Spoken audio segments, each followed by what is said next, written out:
Well, well, well. Here we are again.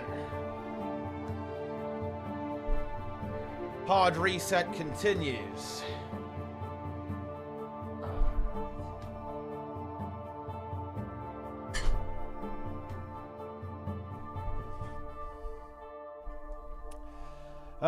Plenix in the chat. Plengar. It's time.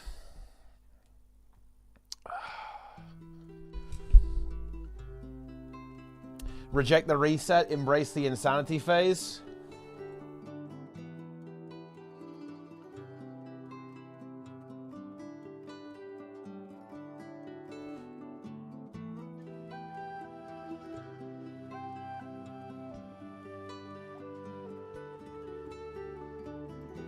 Plengar the Fungus Warlord. I mean, look, Plenix is Fungus Warlord.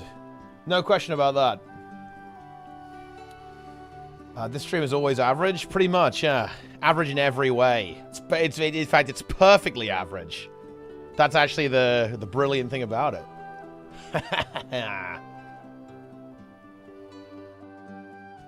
Why did they have to break Restream, guys? I don't get it. Why do they do this to me?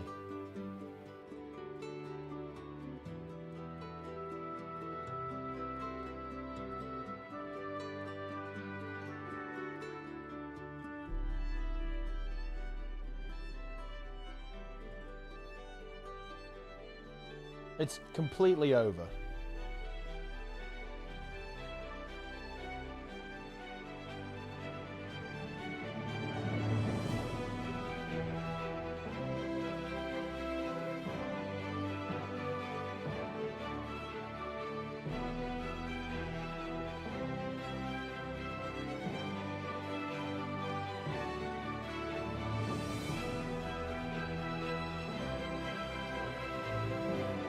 New soundtrack? No, it's from Divinity 2. Well, Divinity Original Sin 2. More combos. Those are Delta with the sub. Very nice. Yeah, this is like the I guess the main theme for Divinity Original Sin 2. It's Rivalon. It is a good song. I mean, the entire soundtrack of that game is very good.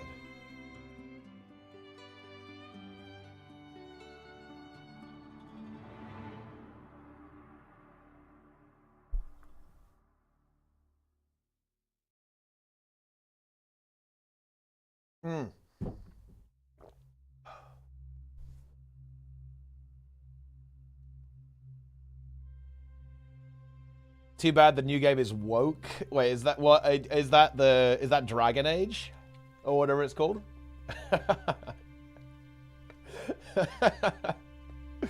Oh, that's funny.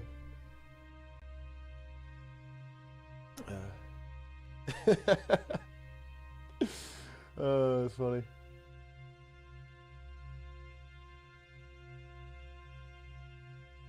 All right.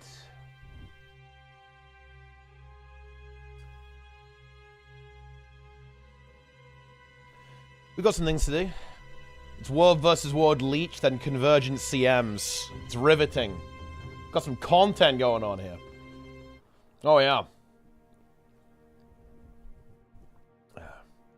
A lack willbender, rotation, and then PvP practice. Yeah, I need to start playing PvP as well. Need to show the Fungus gamers what to do. Got to show Fungus how to play some PvP. Man, it's actually very interesting. Oh, the World versus World meta right now is absolutely awful. You know, oh my god.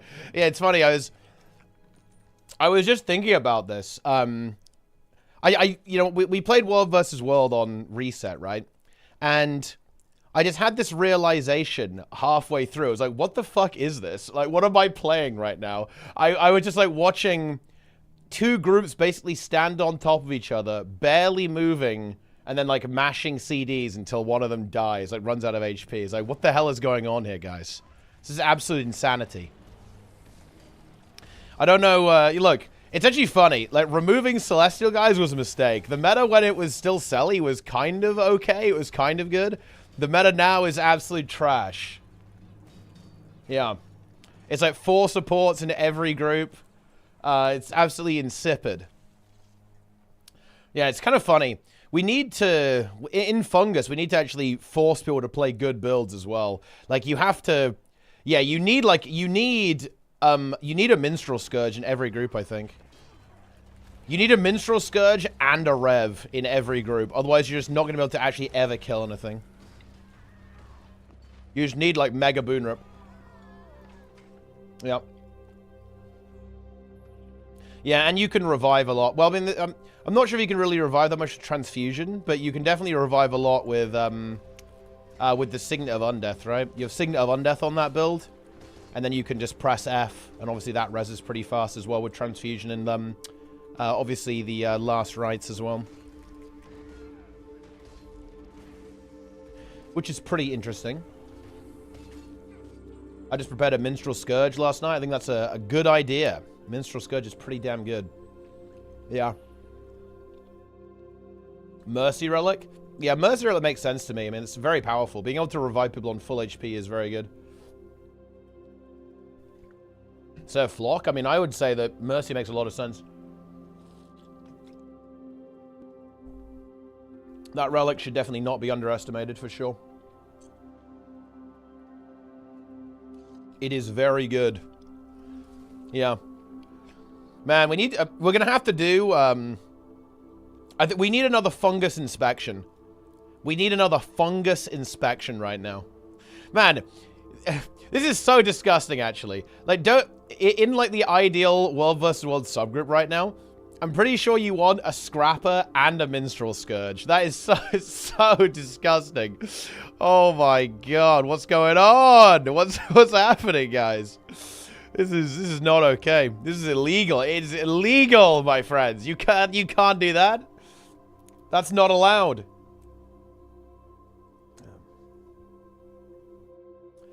Illegal relic. Illegal comp.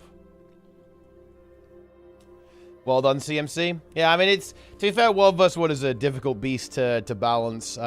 Especially when you're trying to, like, a lot of what went wrong, I think, in World vs. World was trying to deal with Scourge, but the only thing that was holding back essentially a bunker comp was Scourge at the same time. Right, so they nerfed Scourge and then, well, I mean, look, hang on. Let me actually run some defense for CMC, because I think it actually is really important to do. Scourge was insanely oppressive in World vs. World, like disgustingly oppressive in World vs. World. And it was also making the game kind of unfun because you would just get annihilated in like 1 second from range by like a full Boon corrupt, like Omega spike from Scourges. That's not very healthy. The problem is that the other side of the coin didn't get nerfed nearly as hard. So like nerfing Boon Strip is absolutely fine. Like you can nerf Scourge, that's not a problem. The issue is that the other end of the spectrum, the application end, when it comes to boons, also didn't get nerfed. So we essentially went from one extreme to the other, was kind of the thing.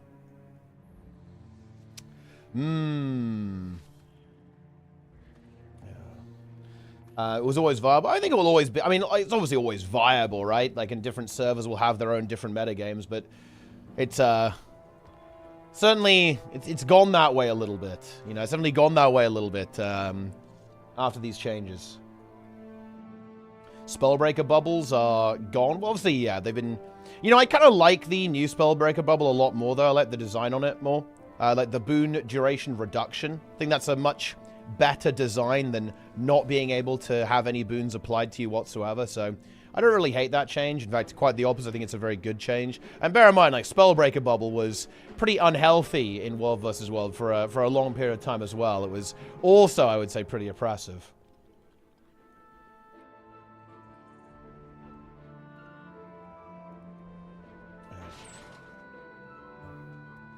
But no, yeah, the World vs. World meta feels pretty weird now. Because PvE wants that. No, I completely agree. Like, this is basically the big issue, right, with World vs. World, is that the boon application is way too high. And now that the counters to that are gone, it just completely runs rampant. It's definitely not ideal. You know, I'm looking at Discord and I say, oh yeah, people are now running, or well, at least considering running Blade Swarm to give alacrity and quickness. It's like, okay. Like, you know, when that's even, like, on the table, like, things have kind of gone badly wrong here. That's not where we want to be. Yeah.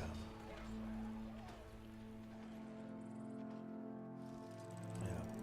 It's weird. I don't really know how you can really get back as well. It's the problem is I think you'd need so many changes. You'd need to completely, like, obliterate half of the classes in the game to really fix this.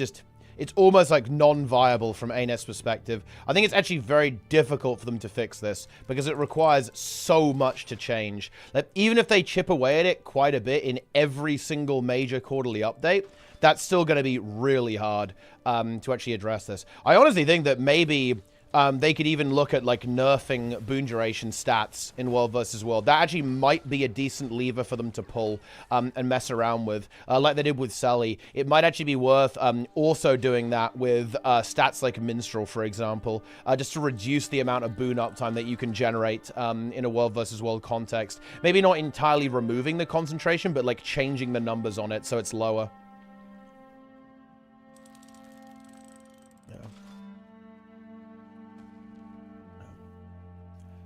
Yep. We'll never give up having 100% uptime. Well, I mean, I guess it's over then. We're fucking doomed. But yeah. But no, I do agree with you, though. Like, the big issue is that cooldowns are way too short. Cooldowns are way too short. Radii are too big. And abilities do too much, right? Like, they're just bloated. Like, everything is very bloated. There's too many boons going out. It doesn't feel good. It does not feel good. Nerfing max boon duration? Yeah, you could do that too. Like, I wonder if they could split that so you can't have you just, like, can't have that much boon uptime in World vs. World. But yeah, a lot of bloat. A lot of bloat in the game right now. Not the way.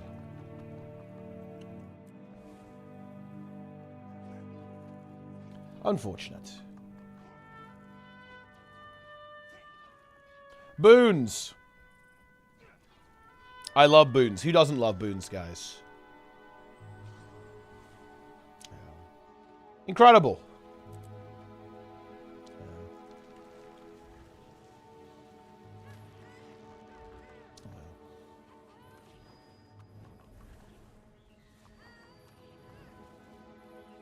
I don't think that stuff like running double guard is even really a problem, though. Like, for example, like, if I had to say, like, was the HOT meta more fun than this, when, like, double guard was much more common?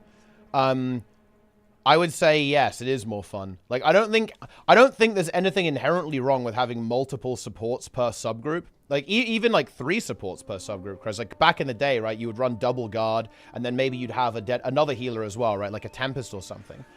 Or a Scrapper, of course. Like, I don't think that's really a problem. I think that's fine. The issue is like, how does the game actually play out?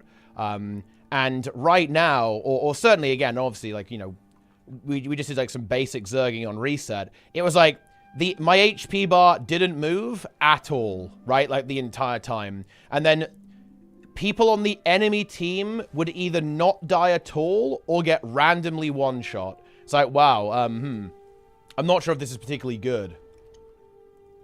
I'm not sure about that one. Yeah. Always had Rev anyway. It used to be a Herald. Yeah, I mean, kind of. That was the good old days, guys. The Herald. The Condi Herald. The Condi Herald.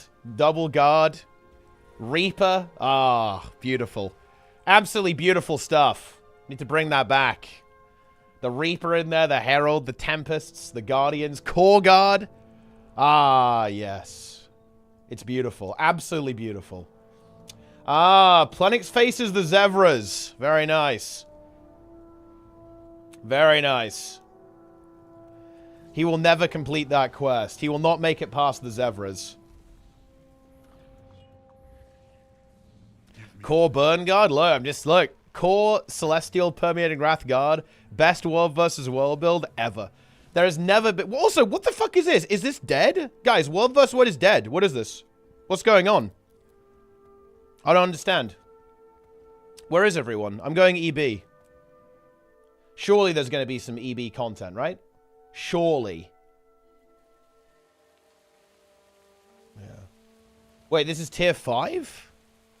Well, what... I wish you would show me what tier I'm in-game, because I have no idea, guys. I'm disorientated. I don't know where I'm at. Yeah. Where's my content? Where is my gaming? Hand over the gaming. World vs. World stream soon? Yeah, that's pretty cool, actually. Yeah. World vs. was never the same after the February 2020 patch. Wait, no, that patch was way better. Wait, what? No. Look, people, that you were talking about the CMC damage nerf patch, right? No, that patch was fucking based. It was good for World vs. World. Made World vs. World way better. It made PvP worse, though. Kind of. Well, sometimes. It didn't always work out for PvP. POF was still a disaster for the mode. I mean, yeah, part of the fire is when things really got out of hand. Because, I mean, look, they just added stuff like Firebrand to the game, right? So, like, Firebrand got added to the game, and the game moved in that, like, very high boon spam direction. With, like, adding more and more boon support to the game. It was definitely not ideal.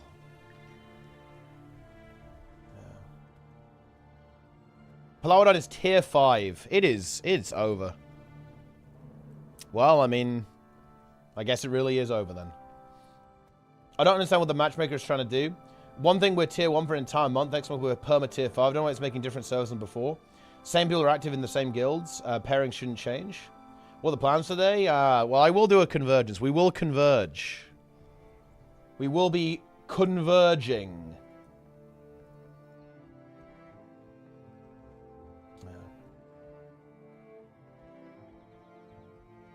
Spice things up and buff boon removal. The issue is, I don't really think that really addresses the issue. The problem is a little bit more nuanced than that. The problem is that application is too high. And it's not just, oh, the durations are too long. It's more than that. Like, I think durations probably are a little bit too long, but it's more than that too. It's abilities apply too many boons at a very high radius with very short cooldowns. That is very toxic. to a game mode like World versus World. It's it would be toxic in PvE, but it just in some ways it actually is very toxic in PvE, by the way, because it means that PvE bosses have to be very one-shotty. If PvE bosses aren't one-shotty, you won't die. So this is actually another issue that the devs have to design around. Basically, the Guild Wars 2 combat system is very well designed at its core, but it's been essentially mangled over time by power creep, right? Like, that's essentially... Oh, we have some fucking content, at least. Okay, it's been mangled by power creep, specifically when it comes to short cooldowns and very high radii and very high bloat with how many boons a single ability can apply.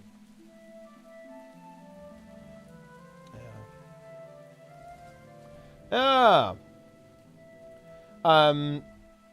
did it change this month? Well, I mean, I assume it's because it realized that that probably wasn't a very good idea. But I mean, again, you know, like, I imagine the system isn't going to be perfect, right? Like, no system is going to be perfect.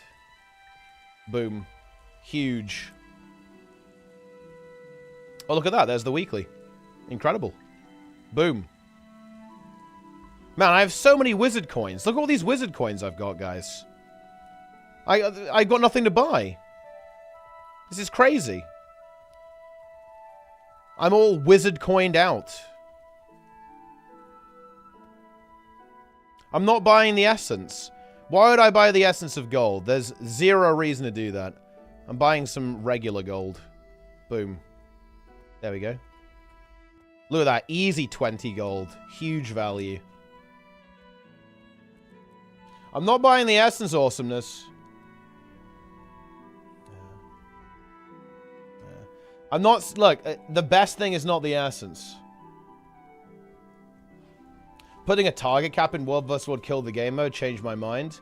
You know, I do think that a target cap in... like, it would be interesting, like, if there was no target cap in World vs. World.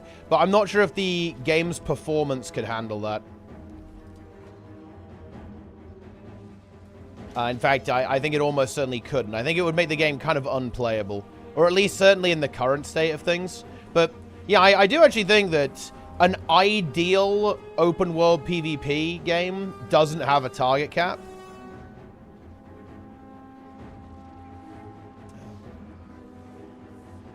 It's my first buy each season. The earlier you buy, the better it is. I mean, I guess that's technically true.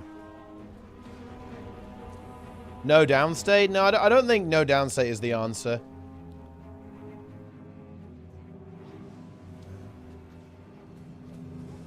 True. I mean, it is true. Like, if you get that extra 1% earlier, it starts paying off. 10 hours total since. To have big fights without everyone getting one shot in large groups. Well, it would just look very, very different, right? Like, oh, the game would have to be fundamentally different with like how it works for sure. But I mean, you just wouldn't be able to stack, right? Like, stacking would just be non-viable. So it will be like a fundamentally different experience to like now.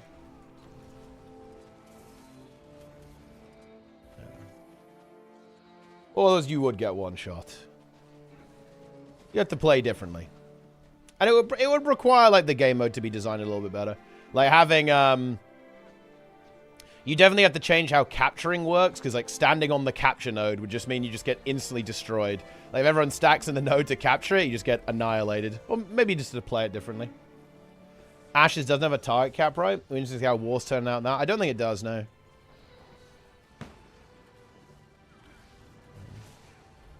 Used to be able to 15v50. And you could do that even, you could do that... It's actually interesting. I think Nudie talked about this in his roaming video recently. I think this is very true. The problem with the current meta, and, well, one of the reasons why it sucks to be outnumbered in the current version of the game, is that when your opponent makes a mistake, it doesn't matter as much. Because if they waste their ability, they'll have it back very, very quickly. This means that, let's say if you're roaming, right? If you're roaming and you're taking like a 1v2, if you dodge your opponent's big attack, Well, they've got another 3 of those, right? Because all of their abilities are insanely stacked, do 1 billion damage, apply 17 conditions, give them 10 boons, right? And heal themselves and remove conditions, right? So basically, if you play well, you don't get rewarded nearly as much nowadays. And if you play badly, you don't get punished nearly as hard nowadays. This is also true in Zerging. Like, what happens is that back in the day, when you could, like, 15v40 or whatever in HOT, if you dodged your opponent's well spike, then that's it, right? They can't really do a big strip on you for a good chunk of time. That means you now have free reign to go for kills and punish the opponent. But now, you can't do that, right? If you go in, you will be out-sustained, right? Like, the enemy team is just going to grind you down, and there's just not much you can really do about it. You're not really going to have enough damage to break through when you're outnumbered in the current meta. You can obviously still outnumbered, right? You can obviously still win, especially if your opponents are really, really bad. But it's just going to be, like, it's much less realistic to do that. You're going to need, like, a much larger skill gap to be capable of doing that. So we'll res this guy. Be revived. Ooh, that was... Oh! Low was worth it. Get me out of here. Is it a problem? I completely agree, yeah. I would say this is actually kind of a problem in all game modes, not just World versus World even. But yeah. Like, Guild Wars 2 is insanely spammy now. Like, especially when it comes to Boon application, there's almost no skill to it. It's just send on CD. Like, that's what a lot of this game is right now. Look, to be frank, the game is a lot less skillful than it used to be, realistically, which I think is unfortunate.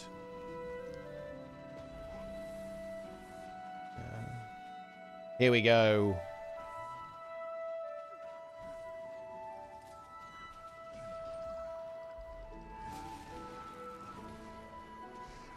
That guy got rezzed. It's over. I think neither of the groups right now has a tag, so this is just like full scuffed battle here. Kind of love to see it. Incredible. Normelon versus Frey in the weekly AT. Oh, I guess there is a weekly AT. Wait, there's a weekly AT going on? I guess it is. Oh, yeah, it starts earlier now, doesn't it? That's kind of interesting. Because, yeah, it's, we're no longer on daylight saving. So, time has changed. Time has changed. That's pretty cool. They know that perma boons were a mistake, but it's hard to take that back. I mean, as Azarat said, it's not just the perma boons, though. It's like the nature of how you get those perma boons. It's the movement to shorter cooldown abilities and more bloated abilities. Like, that's where, like, the real issues have come in. Like, boon meta has always been a thing, right? Like, you've had, like, perma quick and alacrity since HOT. That's not really... That wasn't, like, really a problem, though. It wasn't good. But then making, like, every single boon permanent and...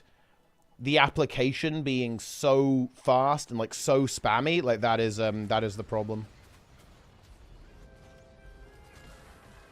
But it just in general, like the shift towards abilities being more bloated and doing more and having very short cooldowns, that's been what's kind of disintegrated some of the integrity in the game. That is where your issues have come in.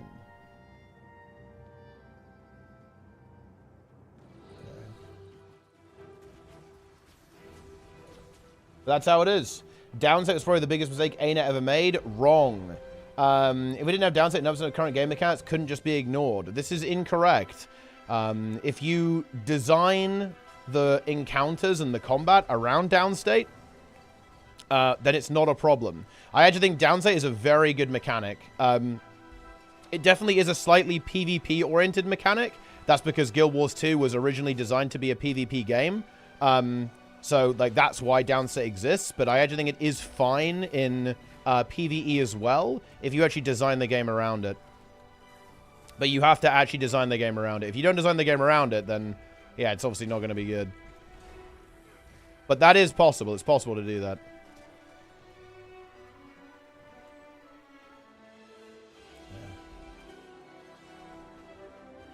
Core LE water weapon skill. Chill. That's it. Yeah, and it even had, like, kind of a long cooldown as well. Back in the day.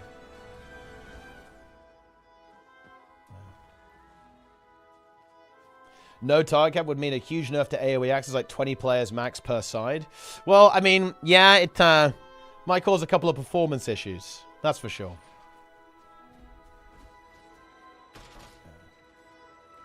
I think New World had a lot of problems with this too. Although they resolved it in a really weird way, I think.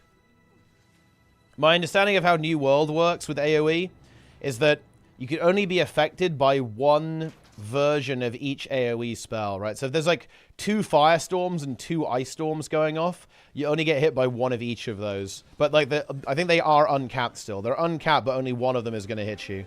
Which I think is actually horrible from a design perspective, but I guess it is what it is. Like, you know, they make it work.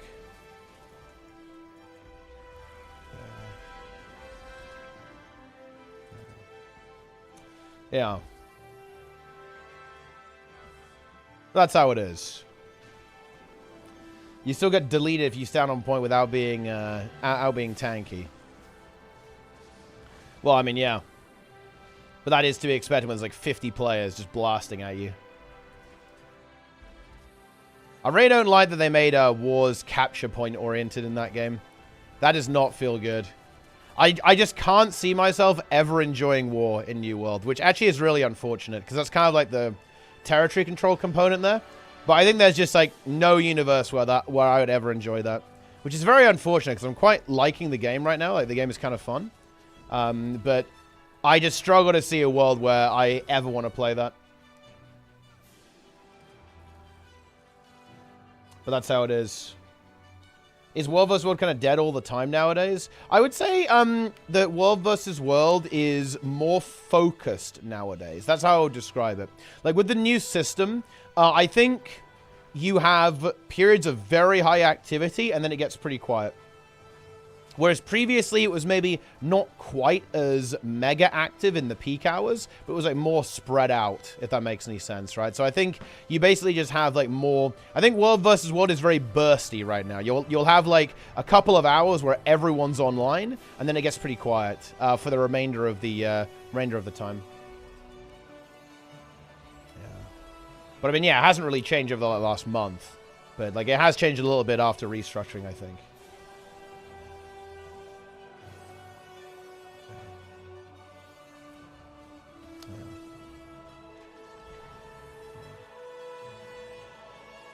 That's how it is.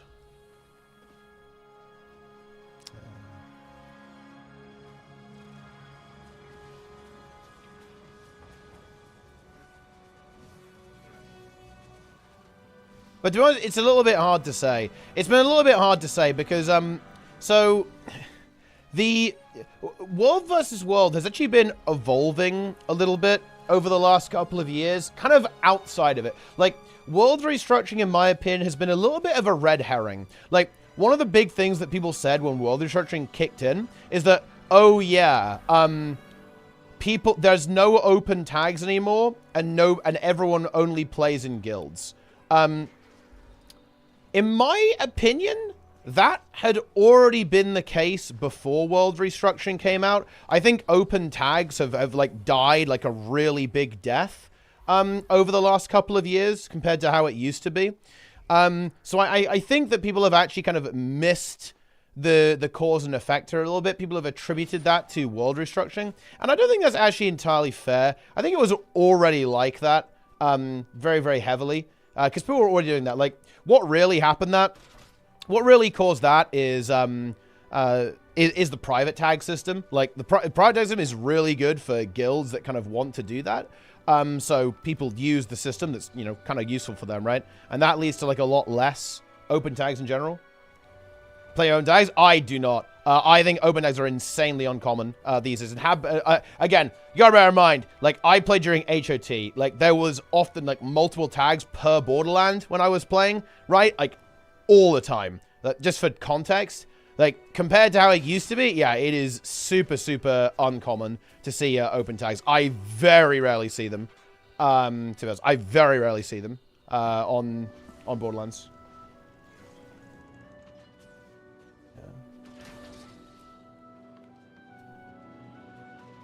Yeah. Public tag full of rangers and thieves. Ah, yes. Like, that's the true World versus World experience, though. Like, you haven't played real World versus World until you have to somehow figure out how you're going to win with some scuffed-ass composition.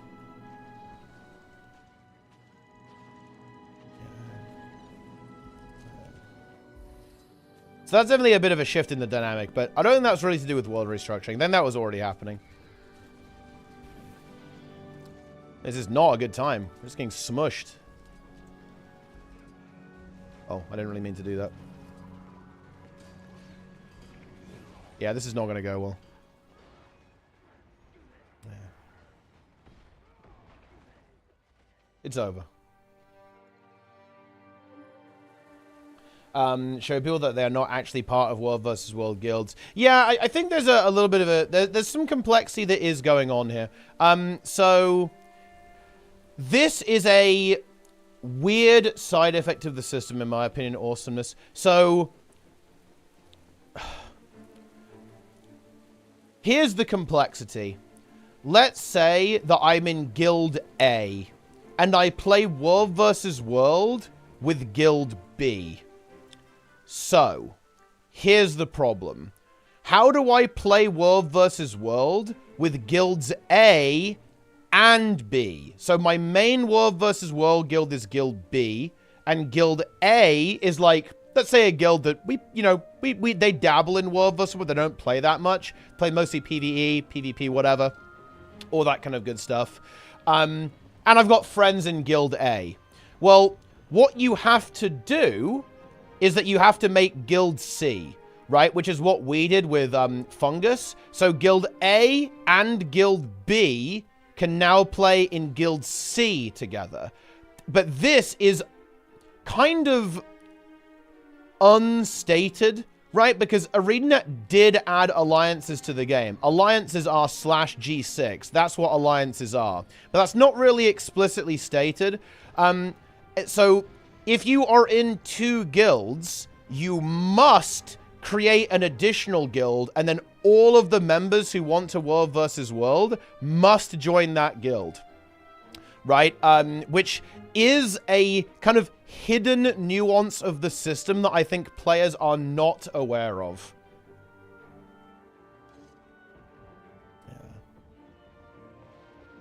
Suddenly realized there are not any guilds. The guilds that were open tagging are not living a different life elsewhere. Yeah, I do agree with that too, right? Because, like, servers were basically...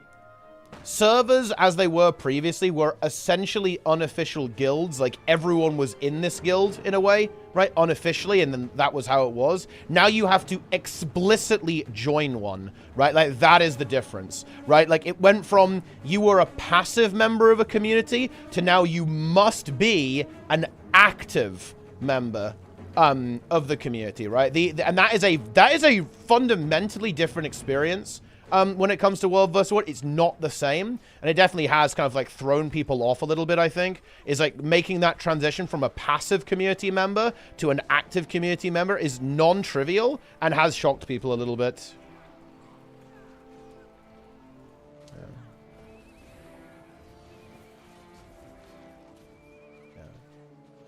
Guilds is mainly because nobody cares about the actual game mode. Going to be a very hard problem to fix, though.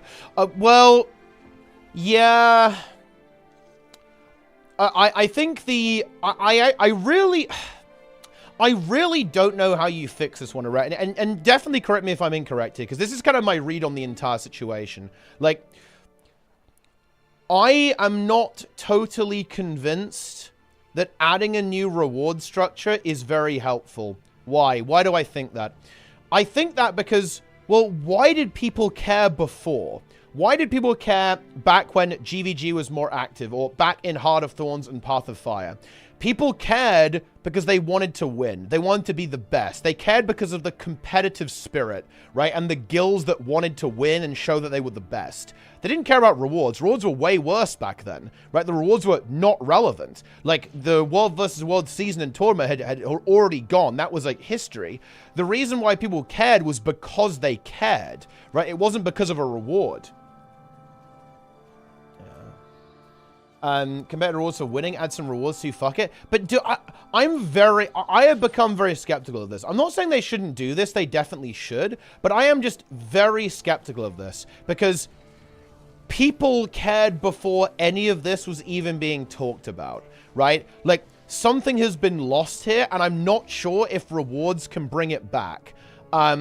It's definitely not gonna hurt, so they should obviously do it, but I don't know how you reignite the spark. Like, how do you bring the spark back to World versus World? That competitive spirit that inhabited the game mode, what happened? Like, we can't need that back. I think that's difficult. New players get into it. I mean, yeah. And I think new players definitely are the key. I think this is very true. I think in a lot of the game, like a lot of the old guard is just a little bit apathetic to an extent, I guess. I don't know. It's complex, very complex. Yeah, like, I think rebuilding the spark is very difficult. Like, I think there's actually a really, I think there's a really interesting scenario here, is that, and this is not a Guild Wars 2 issue, by the way, guys. This is actually a mature game issue. And when I say mature game, I mean a game that's been around for a long time and has an established player base. Do you know the problem with, new players in Guild Wars 2, this is true in PvP and PvE to extent, and definitely World versus World, is that if you're a new player, you will get fucking destroyed, right? In all game modes, because there are people who have been here for a very long time, and they're going to auto win against you, right? Every single time, pretty much. Like, and that will happen for a very long time. Like, if you're a new player, especially if you're an entirely new community. And this is actually kind of difficult to deal with, because it means that if you have a bunch of players who want to win that get into the game mode, it's actually kind of difficult to do that. It's like very, like, this is, I think, most notable in PvP, actually. It's like very difficult for new PvP teams to actually get started in Guild Wars, because if you actually want to be competitive, you have to play quite a lot and put a lot of effort in, and it's going to take you a long time before you can actually compete. Like, if you're a new player in Guild Wars 2, and you want to even compete in the monthly, it will take you a good couple of months to even get started, right? Before you can even start even being remotely competitive in the monthly. And that, to be frank, is also pretty ambitious, right? That's like, you're fast tracking, like you're actually sending it, if that's the case. And that is a problem, because the amount of people who are going to go, yeah, I'm actually willing to actually fucking send it for like 2 to 3 months in order not to win, in order to be able to even compete. That's actually kind of a small amount of people. Like, not many people are going to be interested in having that experience, which, by the way, is fair. There's nothing wrong with not wanting to have that experience. It's just, that's kind of what Guild Wars 2 has to offer right now. And this is, for once, guys, this is not even the problem with the game. This is actually, this is a problem with time, I guess, right? Like, this is just the way it goes. Or when you have these mature products, it's true, by the way, in every other game, by the way. The exact same issue is true in World of Warcraft. It's going to be very difficult to even start competing in that game because of how established the top players are. They've been playing for a very, very long time. And so on. It's very difficult to get going, get a head start, or get into it because of this. It's true with every well-established, long-running competitive game. So it's very challenging, I think. It's very challenging to, like, rebuild the momentum. The complexity and the reason why this is particularly problematic in Guild Wars, I think, is because a lot of the top players are very apathetic towards the game. So you're in this really awkward situation where, like, a lot of top players are just kind of coasting through it and just winning anyway. And then, like, new players get discouraged, right? Because it's, like, very difficult to actually compete. But yeah, it's challenging. Seems weird that the community doesn't seem to be trying to adjust the new system. Like, not sure whether the EU Alliance Discord is basically unused. It's probably because it's just, I hate to say it, it's because it's just a little bit of a hassle, and I don't think people care enough to warrant putting that effort in, right? Like, doing that would be like a good chunk of effort, I think. And I think it's...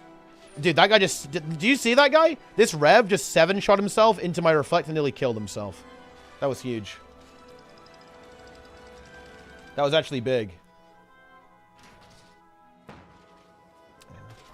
It's pretty difficult to get people to do that, because in order for people to want to use a resource like the community Discord, you need people to actually give a shit. And that is easier said than done. I did not want to fall off there.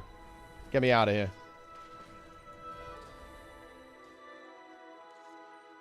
I'm out. Darren's in the chat. Yeah, exactly. If everyone was super hype about it, then it wouldn't be an issue that new players kind of run to a bit of a brick wall. Because the thing is, like, here's the thing, guys. Like, if the top, and this is very important, by the way, if the top players care about winning, they will actively help the new players, right? This is very, very important. Guys, let me say the quiet part out loud with PvP. If you want to win the monthly, do you know how you win? You get good enough to be noticed by top players, and they will add you to their team, right? Okay, so let's talk about this. Because of the way PvP is right now, there's kind of a slightly perverse incentive to not create more teams, to be honest, for a lot of top players, because top players obviously want to keep winning.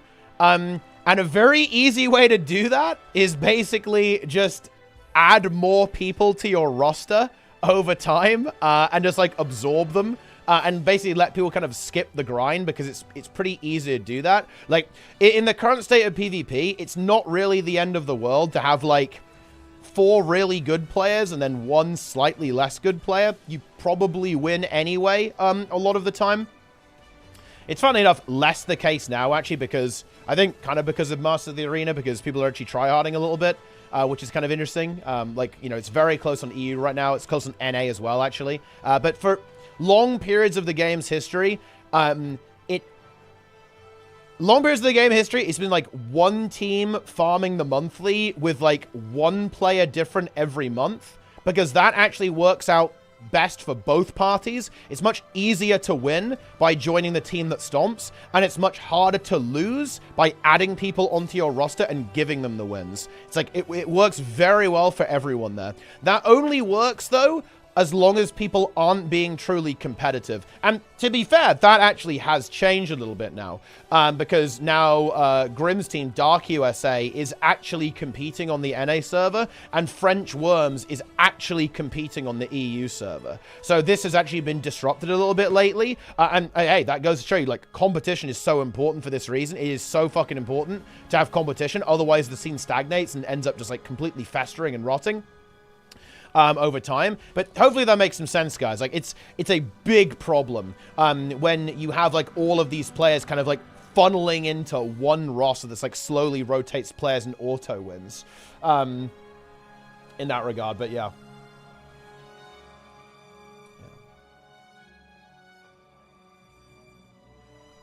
What do you think about a new WoW and Guild Wars 3 game coming out? Do you think MMORPG would evolve? I think look, people are going to make fun of me for this, but I genuinely believe, actually, that stuff like New World shows that there is some evolution in the genre. I've been playing New World recently, and it feels like I'm playing a modern MMO. When I log into WoW or Guild Wars, and honestly, I'll say it, I log into Ashes Alpha, it doesn't feel new to me.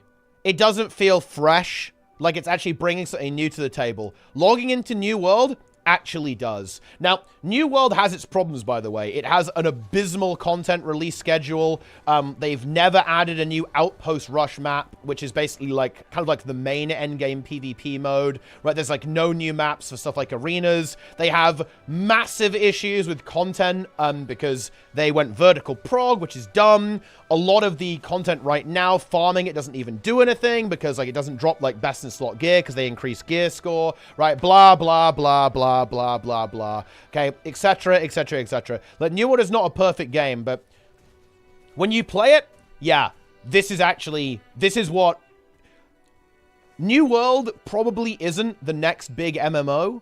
Well, it definitely isn't, let's be honest. But I'll tell you this, the next big MMO will probably look a little bit like New World. That's the highest compliment I can give New World. It ain't the big MMO, but I think the next big MMO is quite likely to look a bit like it.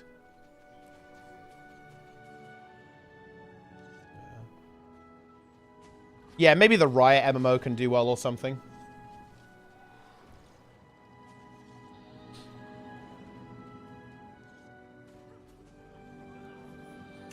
Yeah. Newell got good ideas. The game is bad. Honestly, it's not bad anymore. They actually fixed it. Well, broadly speaking, anyway. The combat's a lot better. The movement's a lot better. And you know, I'm honestly really impressed with how much like resources they poured into it. There's actually like a huge amount of like really high effort story content as well. Like it's all voice acted. They've got loads of cool little cutscenes explaining the lore, right? As well. Like the writing is I actually quite like the writing in New World because it is a little bit self-deprecating. The game is kind of memeing itself. Maybe that's not intentional, but that's how it feels like to me. The game is quite funny, and it's kind of. It is poking fun at how silly the concept of the Chosen One story is, and I think it actually kind of carries that off pretty well, to be honest. I don't know, it's like pretty decent. Does WoW have a Golem room? It does, it's just in public. It's like there's like dummies to fight in the open world.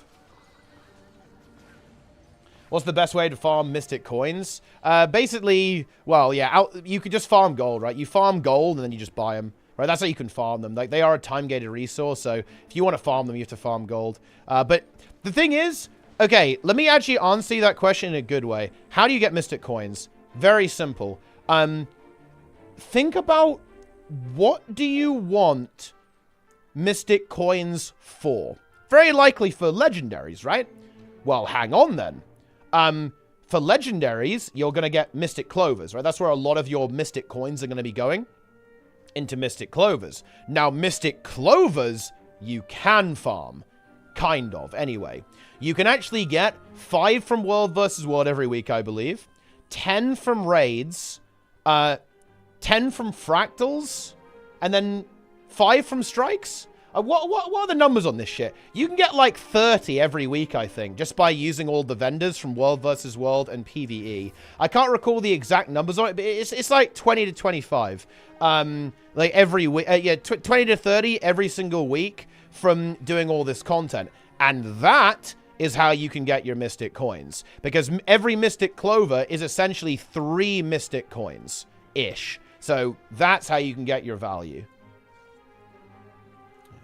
And yeah, you can farm World versus World as well. You get Clovers from reward tracks. This is essentially Mystic Coins, right? Like this here, 2 Mystic Clovers. That is essentially 6 Mystic Coins being dropped here. I didn't play Guild Wars since the Saga. I'm looking forward to play again. What did I miss so far? Is it still Inventory Wars? I mean, of course, yeah. Enjoy it.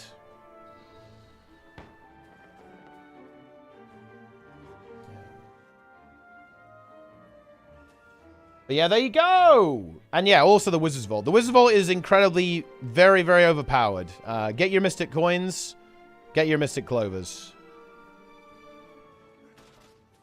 What do you think of Ashes of Creation? I think it's got some interesting ideas. I think the game could be good. But it's not a... Like, when I played the alpha a bit, and I'll probably play the alpha a bit more. Realistically, that game is not even, like, remotely close to releasing. It's probably, like, 4 years, 5 years away from release, I'd say. So, I'm not really feeling very energized about it because it's really not even remotely close.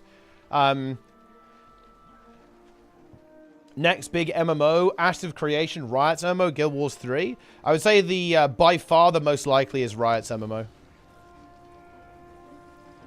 By far, as well. Not even close. Yeah. Pirate Solver said 1.5 to 2.2 years. That is ambitious. No, I'd say double that. I'll give you a 3 to 4 years.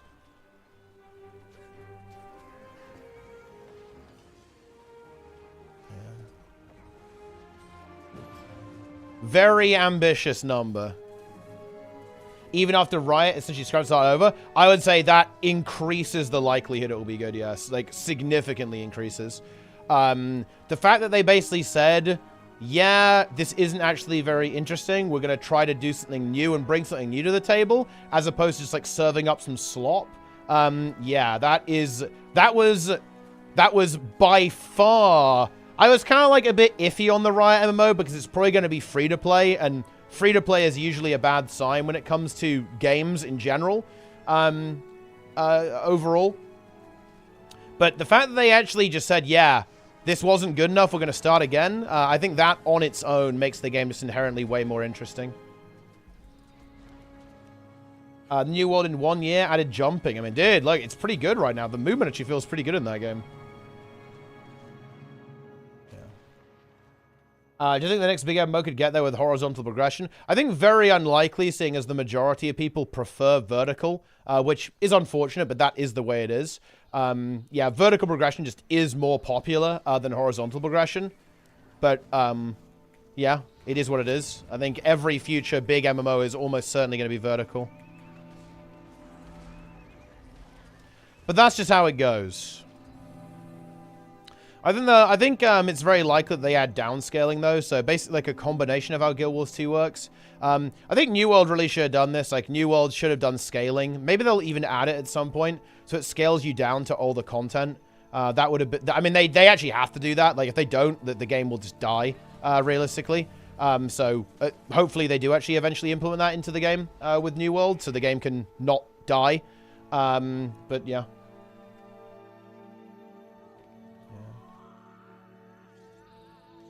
PvE content. I mean, New World just lacks content, right? Let's be honest, right? It doesn't have any new content. But, you know, we have to see if they actually add any new content, because if you actually look at how much work they've done, they have actually done an insane amount. Like, if you compare how polished and fleshed out, like, the game was when I played it on launch to now, it's not even night and day, right? Like, it is crazy how much work they put into that game, actually, in terms of polishing it, making the game work better, making the game run better, and, like, making content, especially in the story department. It's pretty impressive, actually. Yeah. Yeah. Riot MMO will have players because of their reputation, nothing more. It will suck hard. I mean, I don't know. I mean, maybe. I'm not saying it was gonna be good. I think it's, like, the most likely to be good, though.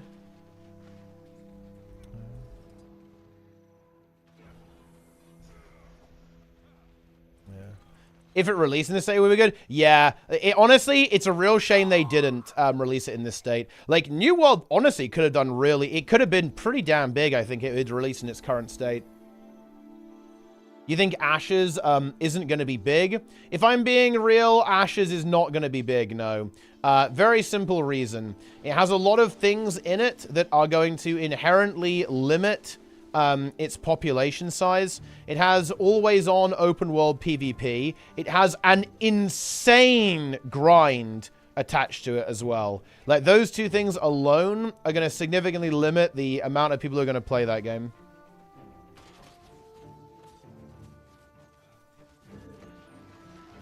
There you go!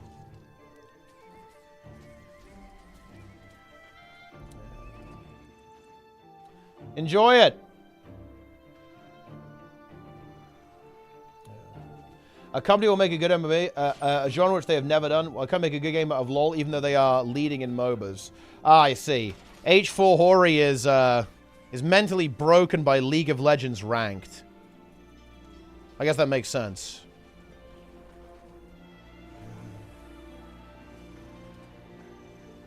These things happen. Sometimes you mentally break.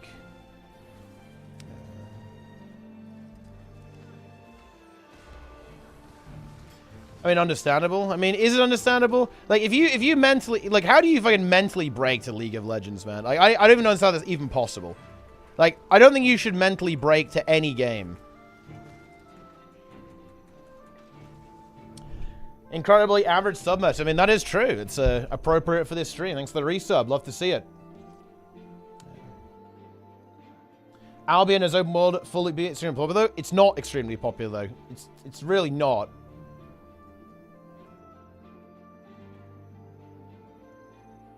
It's not like an unpopular game, but on Steam, it's got a 13,000 24-hour peak.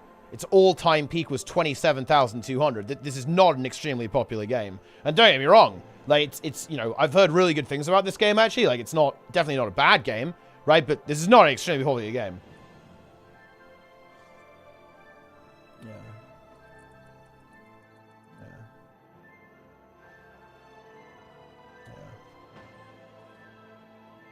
Yeah.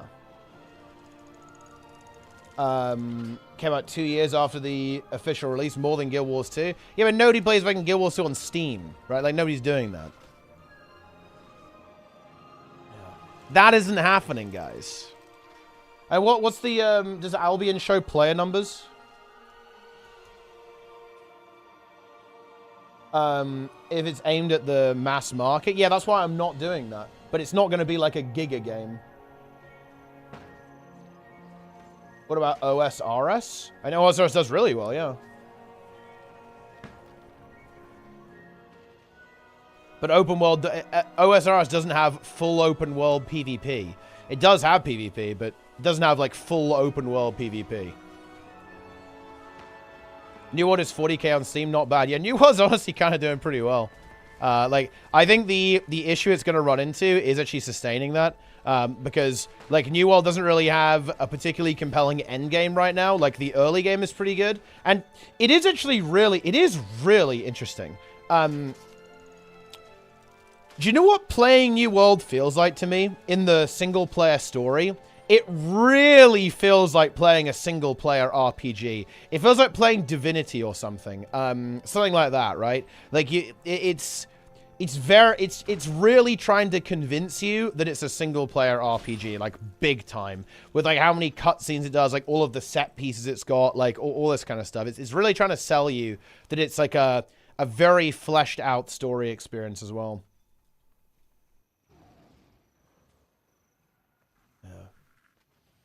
The game was trash.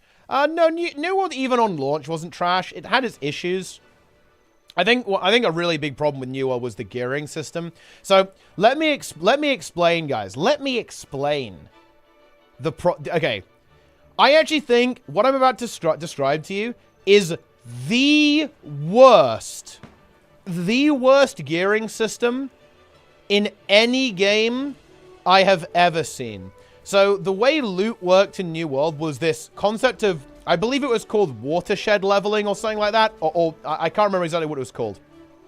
But basically, whenever you dropped an item, it would, for a particular item slot, right?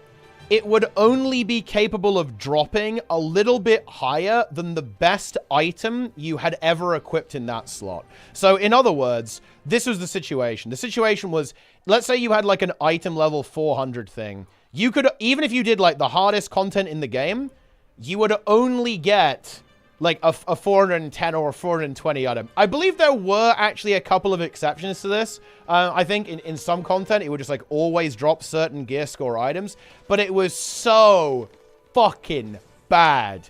It was just, as soon as I got to that point of the game, I just uninstalled. It was like, bro, like this is just appalling. I think, like, genuinely the worst system I have ever seen. The worst possible system I've ever seen. And they did remove that pretty quickly to give them credit, but holy shit, what an awful gearing system.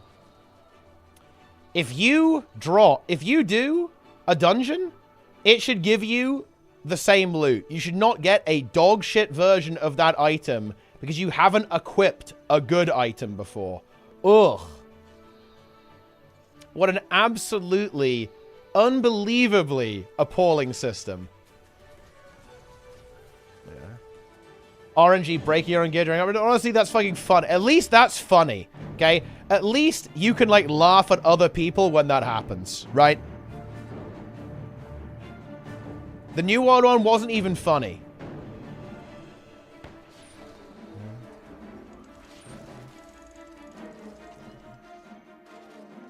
Is it term free update? Yeah, it is, yeah.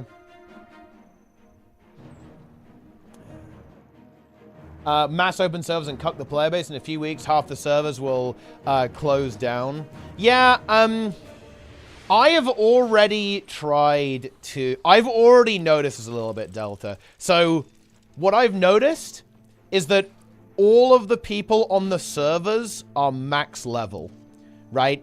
When I log in, like... Dude, playing New World is so weird. And I guess it's because I'm, I guess, a little bit late to the party. But if I flag for PvP, I am gonna get fucking farmed by, like, max geared 65s, right? And this is so... I hate this, but this, by the way, guys, is one of the worst things about an MMO. If you cannot play the game properly until max level, something has gone terribly, terribly wrong. And, like, in New World, I feel like I can't actually play the game until I get to max level. Because I actually tried to queue for PvP. Right, I tried to queue for PvP. I was in queue for over an hour, and I didn't find a match, right? And if I flag, I'm gonna get farmed by max geared, like, fucking 65s, right? I have, like, zero hope of being able to ever do anything. And it's to be fair, it is actually kind of like that in Guild Wars 2 as well, in World versus World. Like, if you play World versus World at, like, level 35, you will get farmed. But here's the difference. Like, leveling and gearing in Guild Wars 2 is trivial, whereas it is non-trivial in Guild Wars 2. Getting, like, getting best in slot gear in New World, it's not as annoying as it used to be, but it's non-trivial, right? You need to do, like, the PvP area at max level. You need to do the raid. You need to do mutated dungeons, or expeditions rather, I should say, right? Like, all this kind of stuff. It is non-trivial, right? Like, to get BIS gear, where it's trivial to get BIS gear in Guild Wars 2. Yeah, I completely agree, Delta. This is a major oversight that they've made. Like, you cannot participate in New World properly until max level. That is a big problem, right? Like, that is an issue. That is a problem. Yeah. But I don't know. Yeah. Well, the thing is with PvP is that Angels explained this to me, and I guess I just didn't read this, but apparently it only queues you with people your own level in PvP, because I guess, you know, I guess that does make sense, to be fair, right? With, like, the way scaling works. But the problem is, right? The problem is that the problem is that you can't really... There's not enough people to find matches, basically. Yeah, in the 3v3, right? The 3v3, so you just can't get into it. Yeah. That's how it is. I need a citation for that, slash T's. Where's the number? It better not be that MMORPG population bullshit, because that is the only number that is relevant is like official number. Has to be an official number. Like mmopopulation.com or whatever is not accurate. It is complete trash. Link me that. Because that's pretty good, honestly, if that's the case. 350k daily logins is pretty decent. But, I mean, that's not World of Warcraft, or I think even Guild Wars 2 is going to be above... Guild Wars 2 is definitely significantly above that, I'd say.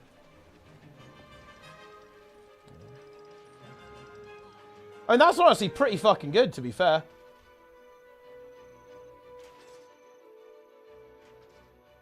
Albion Europe, 150,000 players. Yeah, that's pretty decent. It's pretty decent. Again, that's not concurrence, right? And if you think about this, you know, 350k daily logins is not insane in terms of, like, how many people are going to be logged onto the game at any given time, but that's definitely pretty impressive. Yeah. That was back in May. I mean, yeah, but the thing is, you got to take the rest. That's not concurrence, right? That's daily logins. Like, that's how many people are logged into the game every day. That's impressive, to be sure, but that's certainly not, like, a massive MMO. Yeah. Was Albion East? And I assume that's, you know, like, a server, right? Like, I assume a different server, right? Albion is not dying? I mean, I didn't say it was. I'm saying it's doing well, but I mean, it's going to be limited in its scope because of the nature of the game it is, right? Like, it is, you know, an open world PvP game. Although, to be fair, they don't have, like, full open world PvP. Ashes does have full open world PvP. Guild Wars 2 logins can't be more than 500k. I honestly don't know. I think Guild Wars 2 is at such an unknown quantity. I wouldn't want to guess how many logins Guild Wars 2 has. Like, I think it's actually possible that it's a lot lower than you might expect, but I think it's also possible that it's a lot higher than you might expect. I genuinely don't know. Guild Wars 2 is really difficult. It's actually just full loot, though. It can be, yeah. But you can be attacked anywhere. There's no like, PvP zones. It's, like, full open world PvP. And, yeah, you lose half of your shit. You don't lose all of your items. But I think you don't in Albion everywhere, right? I think you only do in certain areas is where it's, like, full loot PvP. It's actually over. Yo, Nephistos there with the Prime. Very nice.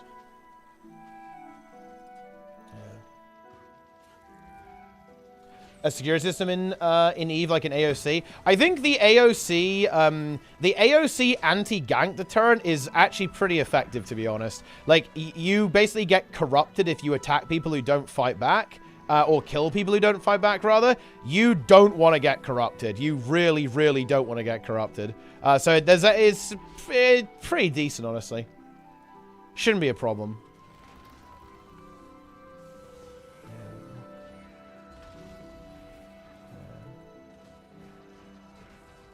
Hear about the concurrent player count? Wait, what's this? A sneak preview of Guild Wars 2 Dragons. Guild Wars has nearly 300,000 active players. Oh, no. This is junk. I think I recall this article. I believe this number is actually from, the illegal site. Actually, I will not besmirch Game Rant's fine reputation before I check this. But I seem to recall that this number did make a bit of a stir, and it turns out this number was from MMO population, MMOpopulation.com or whatever. That is a trash metric. That is a useless metric. Yeah, but I do recall this article actually. Yeah. Because, yeah, like, MMO population is just no good. Concert Walker and Branded TV, thanks to the Primes. Appreciate it, guys. Because, wait, you know what I don't like about this? Isn't this actually just insanely lazy? Let me actually quickly check. Okay, guys. Let me explain why this site is very upsetting to me, okay? Look how low effort this is. So, old school RuneScape, 251,000 players now. Let me just bring up the old school RuneScape site that just actually has the player count on it at 138,189. Like, at least just copy the number. It's literally right here. You know what I mean? It's like, what? Come on, man. Right? World of Warcraft, only 283,000? Are you fucking trolling? Like, what is this? Yeah. It's not in the same ballpark. It's not even close. And again, Baldur's Gate 3, 225,000. The number is here. It's public.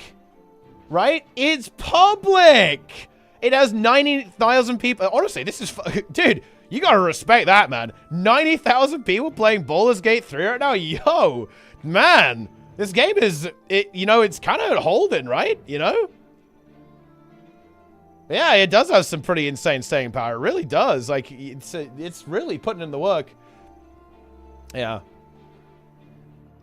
Does this game underrate Guild Wars 2? I wonder if it does. Weirdly enough, I feel like Guild Wars 2 actually might be... Yeah, I could believe that. I could believe that Guild Wars 2 has like 100k concurrence. I could believe that. I could believe that. This is like, coincidentally, it might actually be somewhat accurate. And maybe a little on the high side? 100k is maybe a little on the high side. But, you know... I could definitely believe it. Well, maybe not like now, but around like a release, I definitely, it's going to go, it's 100% going to go 6 figures when in a release, right? Yeah. Oh, I'm glad you're enjoying the stream, by the way. Love to see that. You absolutely love to see it. Welcome to the game, Bronstead. Then they added some stuff where you can adjust the need to camp. Also found late in the game, I needed to less. Worth checking out again. Yeah, maybe I will at some point. But yeah, like I was definitely very put off by the D&D stuff at the start. 10k real plays, 90k alts. True. That's just MMOs in general, though, huh? I'll link your conversation with the author. Oh, yeah. So the Delta actually went on Twitter. Yeah, I'm glad you read the article. It was informative. I usually get my daily login in from MMO. Yeah, exactly. MMOpopulation.com. Yeah, exactly. It's a pretty accurate graph. You're not sure about that one. How is Condy Scourge doing these days? Very good. I think it's still a really, really good build. One of the better builds, I think, to play. Very powerful. I think Necro in general is very good. If you play, you can play like Power Reaper, which is a sick build, and you can also play Condi Scourge or Condi Harbinger, which is really good. And Heal Scourge is still pretty decent as well. What is the reason, in your opinion, for low pop in Guild Wars 2? Wait, I mean, 100k people is kind of a lot, no? I didn't really say that it had a low population. Where'd you get that idea from? And like, why now do I think it's a little bit lower? Because so there's a couple of factors why I think it's a little bit lower right now. Is because Janthir Wars didn't really release with any endgame. It had story content and collections to do and stuff like that, but no real endgame. There's no replayability really to the expansion.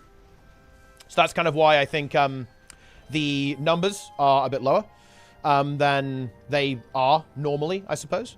And also, we're not in a major release now, right? Like Guild Wars 2 has, you know, it has bursts of releases like every 3 months. Then obviously there's like some downtime in between. So, I mean, yeah, we're kind of in the downtime right now. Chomp with the raid. Chomp, of course, leader of Team Champions. Chomp 3 party enjoyer. Love to see that. Wait, what the hell is this? Chomp 3 spooky. I'm not sure about that one, guys. I'm not sure we can spam that. That's an illegal emote almost. Yeah, I need to stop slacking because we need to do some roaming. We need to activate Darren's, man. Honestly, Darren's is too busy talking about embedding to actually do what is important, okay? Which is, whoa!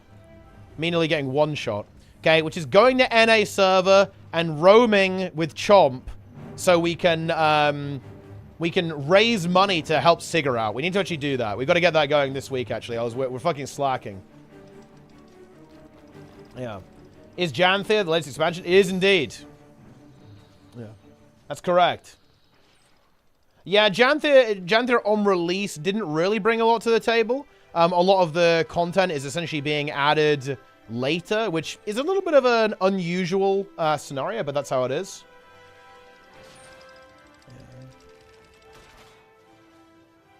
That is just the way it goes sometimes. Yeah. We are good numbers. We are indeed. It seems to be an accurate graph. It certainly seems that way. Also, shout out to YouTube. People want to know Elden Ring. How many people are playing Elden Ring on Steam? Okay, I'm looking it up. 36,000. Pretty good. But yeah.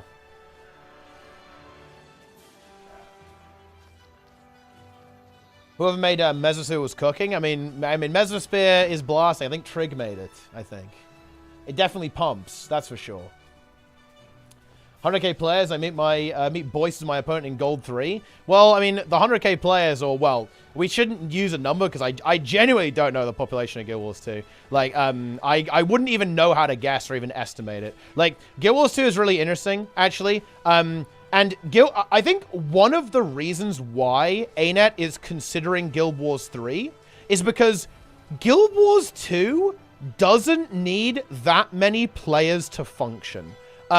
This is another actually really well-designed part about Guild Wars 2, is that you don't need many people to make this game work.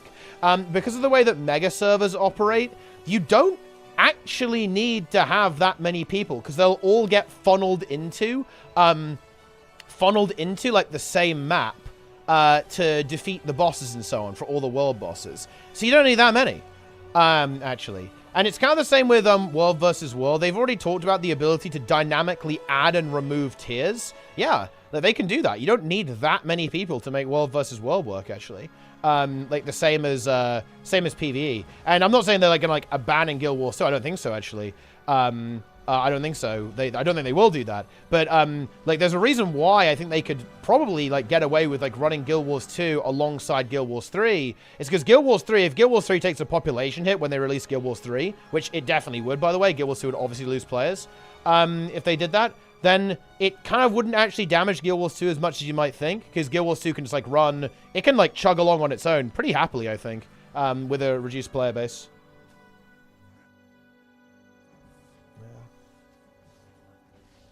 Yeah, the person that made Mesosphere needs to work on Ellie Spear. Look, I'm gonna be real, guys. Ellie mains got exactly what they asked for. They got exactly what they asked for with Ellie Spear. PvP players didn't, but PvE players did. It is ranged, and it does damage. Enjoy. There you go. And you can summon a volcano. Also, Sneb in the chat. Wait, what's going on, dude?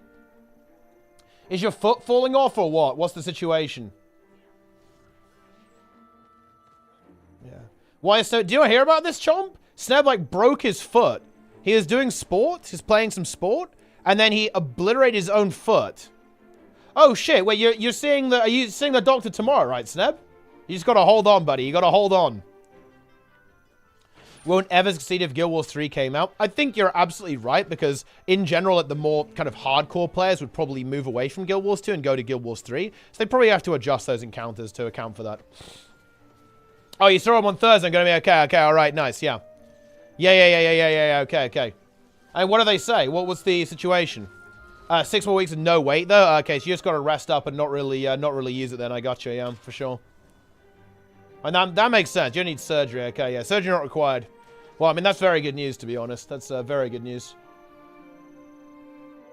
So, yeah, no more weeks. But you're going to be... Do you think you're going to be good as new in 6 weeks, then? Wait, I mean, how long do you think you have the recovery, though? How long is it going to take you to recover? Like, so 6 weeks without any weight. Like, how long before it's back to normal? I'm marking my students' test. They're not doing well. Well, I mean, look. That's unfortunate. I had to do physio? Okay, yeah. Yeah, that's, yeah, that doesn't sound good. Surgery in NA is good news. Well, it's definitely not good news. You don't need, yeah, it's definitely good news. You don't need surgery. I don't think I was like, oh boy, I can't wait to have surgery. Oh yeah. Yeah, this is great. Do you think Guild Wars 3, if it comes out 6 to a Guild Wars 2 monster to a sub? Definitely not a sub, no. I mean, Sneb's in Canada, so even if you did need surgery, he's alright.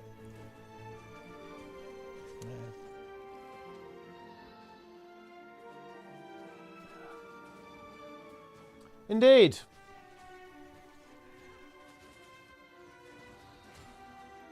He laughed at my jokes. I mean, look, that's good. That's a good start. Critical wave. This guy's dead. He's a Fort Rannick veteran.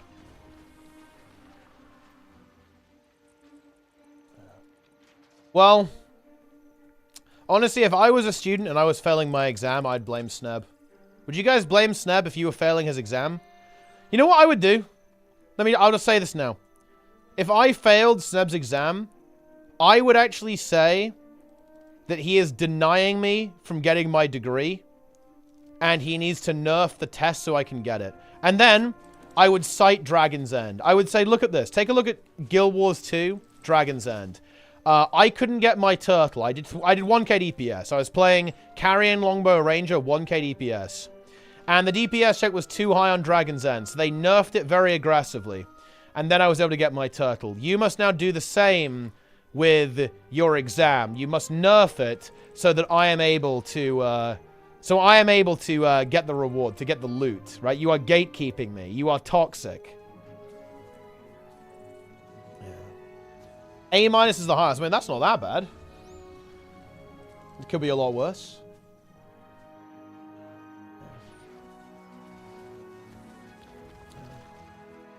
Power builds, and yeah, power builds on Dragon's End are insane.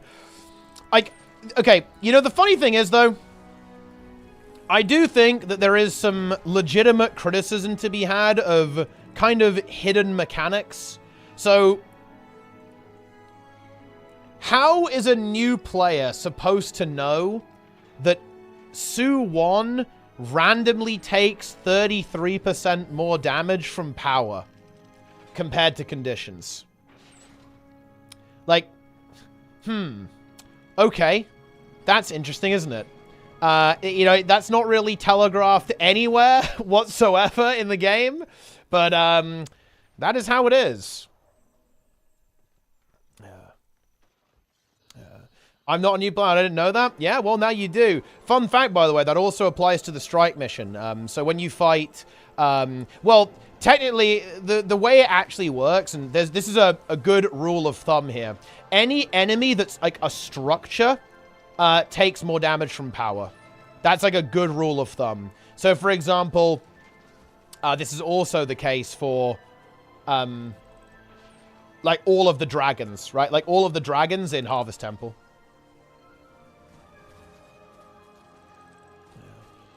And you have no idea without knowing about add-ons? Yep. This is also true, of course. Like, you can look at something like... This is, yeah, again, not only structure-type bosses. If you look at something like Veil Guardian, right? Veil Guardian has a lower armor value compared to, say, Gorseval or Sabbather, which, of course, then changes how you might want to play that. But, yeah. Don't Goddess Conjuring Swap Bot? I believe so, yeah. I'm not sure if we've ever actually fully verified that, but I believe that is the case, yeah. That's another... It's actually one of the reasons why swaps were so bad. Oh, dude. Holy shit. Look, I will never, ever in a million years stop bringing this up. So, on the Dragon's End release, people accused me and my guild of being lucky every single time we killed Dragon's End. They said we were absurdly lucky, and we were therefore able to clear it with a 100% win rate. People gaslit me again and again and again on the subreddit, right? Over and over and over and over and over again, right? And I said, well, look, guys, we're getting like 7 swaps here and we're still clearing. And they said, well, no, actually the swaps aren't that bad. But no, I was right. The swaps are fucking terrible. It goes invuln for like 15 seconds and all the condies go away as well. It was so bad, actually. And the Reddit people could not mentally handle the fact that it was a skill issue, that they weren't clearing it. And they just tried to gaslight me again and again and again that we were just lucky. Like, they said, oh yeah, Will was one of our commanders. He cleared Dragon's End every single... He did a 24-hour stream and cleared it every single time. He cleared it 12 times in a row on the EU server. And they said, oh yeah, he's just lucky. Really? Are you sure about that? Oh, man. Dude. I'm gonna be real, guys. Like, Dragon's End was like a huge turn off for me with the Guild Wars 2 community. That was definitely the part where I was like, yeah, I actually don't want to associate that much with the Guild Wars 2 community anymore. Like, this behavior is just so appalling. Like, the behavior of like, the toxic casual community was repulsive. It really was. It made me take a big step back from the Guild Wars 2 community because of how vile the toxic casual behavior was around Dragon's End. It was not good. It was not good.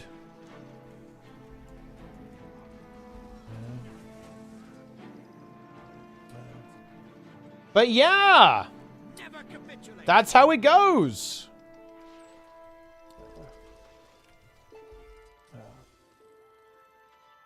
Reminder.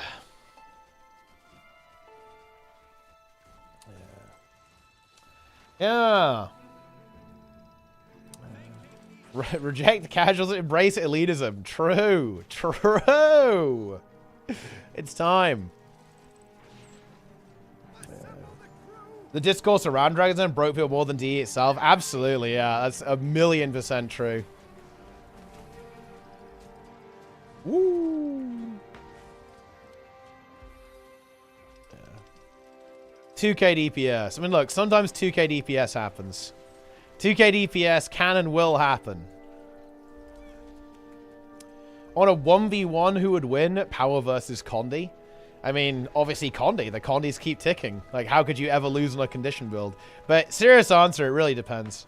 It really depends on the matchup. Like, there are some Condi builds that are really good in 1v1, and there are some Condi builds that are not so good in 1v1. And there are some power builds that are really, really good in 1v1, and obviously some that are less good in 1v1. So it's a little bit of both. You know, it's hard to say really without kind of talking about specific builds and specific matchups, all that kind of stuff.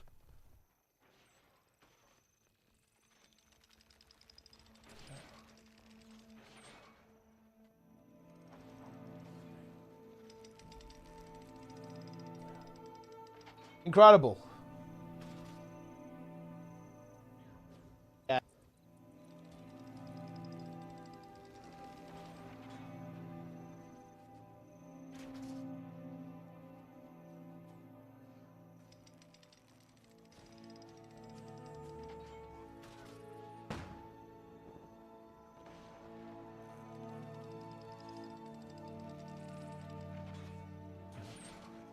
What is the best build right now? I mean, I don't know. It's hard to say. Power can kill you with 1 or 2, maybe 2 hits. That is true, but and theoretically, so can a Condi build. Because like a Condi could apply like 1 billion Condis to you. And then you just die.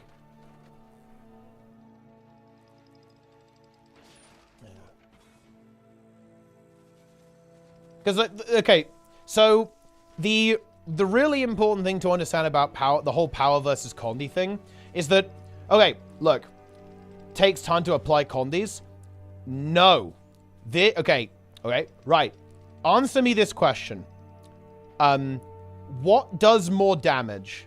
A skill that does 10,000 damage, or a skill that applies a 10,000 burn? Which one of those does more damage?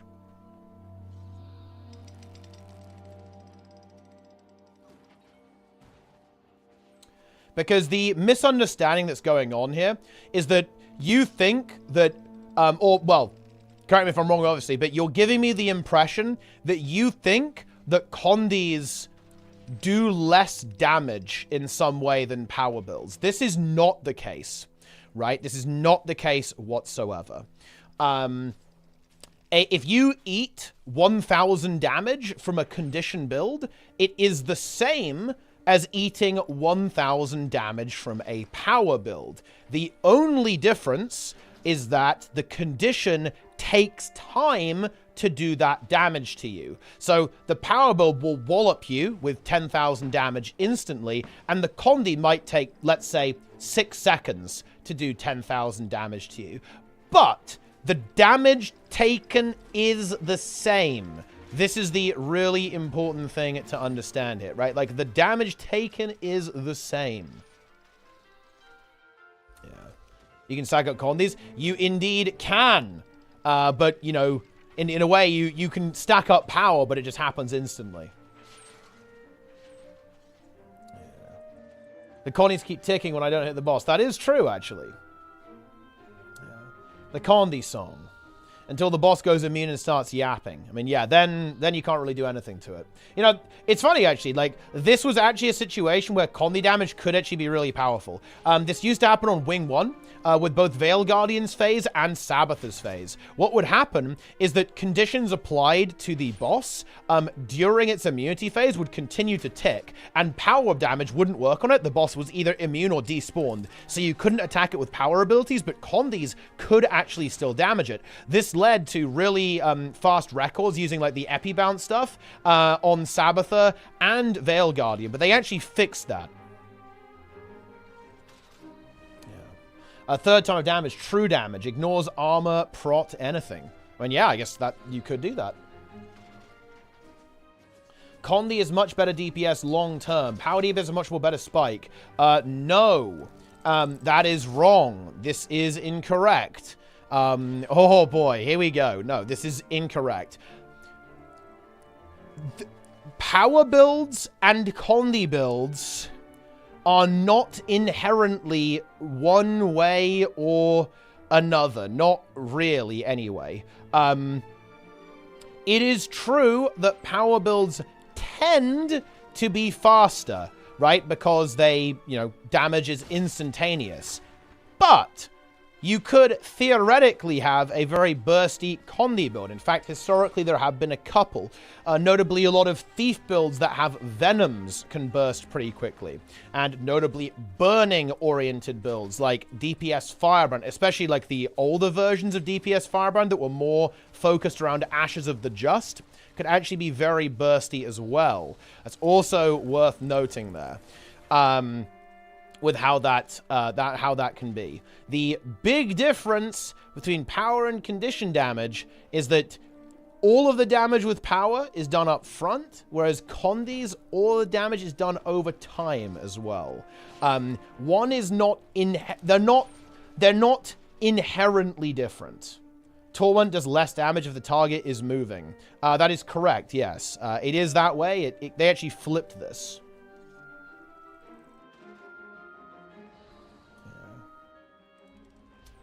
Yeah.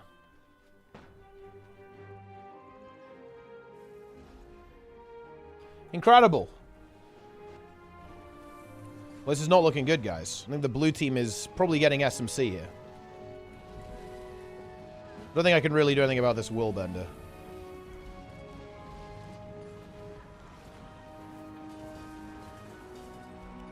Well, this guy kind of underestimated. Yeah, oh, look at that! Dude, he's scared. He's fucking scared. He stood in all my AoE and nearly died. Nearly died to a Firebrand 1v1. Exposed. Taunt was PvP design, but they made it PvE? No, the exact opposite, actually. Anything that does damage to you while you're moving is really not good, to be honest, in PvP. I actually think the change they made was kind of... Well, the change they made was twofold. They wanted to make Torment better in PvE, but they also wanted... Or like, more reliable in PvE. They also wanted to make Torment less oppressive in PvP. Yeah. The 10k power hit will, wait, wait. The 10k power hit will not go through armor. The 10k burn tick will not. It will keep ticking. Wait, what? I mean, yeah, I know you're trolling there, but yeah, I know what you mean. I'm not sure exactly what you're memeing there. Is it inverted? I'm not sure. Good for one game mode, made it worse for another. Well, the thing is, I'm not sure if I actually like Torment always being active in PvE. I actually think it would be more interesting if Torment did damage to moving targets in PvE, because it kind of makes it a little bit more niche, a bit more special. So, oh shit, there's a boss that moves, so my Torment build is going to do quite a bit better versus this boss. I quite like that, actually. But yeah. Of course, this does mean that you have to not make a build too reliant on Torment, or its effectiveness will swing really heavily, right? One way or the other, depending on the encounter, which is not really what you want, but I think I kind of preferred the old design for PvE. Ugh. Yeah. Conditions. Yeah. Can you please stop standing still? I need the boss to move. Well, yeah, but the thing is, it would be, you'd have to solve that with encounter design, right? It would be a boss that moves naturally a lot more. Something like Matthias, for example. Like an encounter that doesn't have a tank mechanic. Special niche case stuff is mostly same. Yeah, and I think that's actually a shame, because I think that, you know, Guild Wars 2 is set up quite well to handle that type of design, but it just doesn't really have it. Most powerful enemy in Guild Wars 2. One of Guild Wars' legendary entity called Matthias. Friends, family, pets, somebody is a Condi boss. Is that true? That is true, actually, yes. It is, in fact, a conditioned boss. Condi boss. It is remarkable, isn't it, guys? Like, to this day, I would say most players do not understand power and Condi damage. Isn't that straight? Isn't that weird?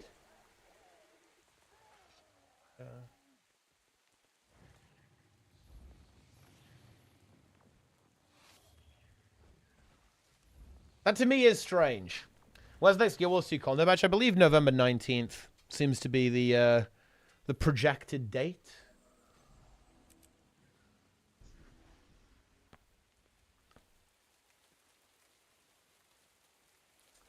Indeed. Tanking isn't a thing, and will also make many more encounters more damage interesting. Yeah, I think tanking's pretty important. I think it's quite unlikely to be present in Wing 8 as well. Maybe on the last boss. Maybe on the last boss it will be. We'll see, though. Because I'm expecting the first two bosses to almost like have a decent chunk of similarity, actually, to Greer and Decima, I think.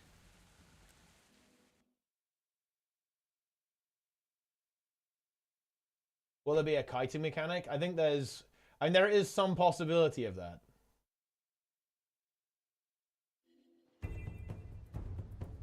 Holy shit. People are fighting the bear. I'm gonna go fight the bear. It's time.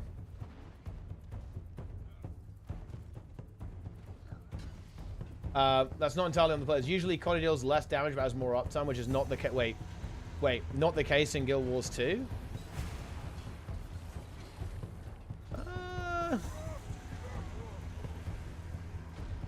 This is because of the fact that dots don't stack in other games, right?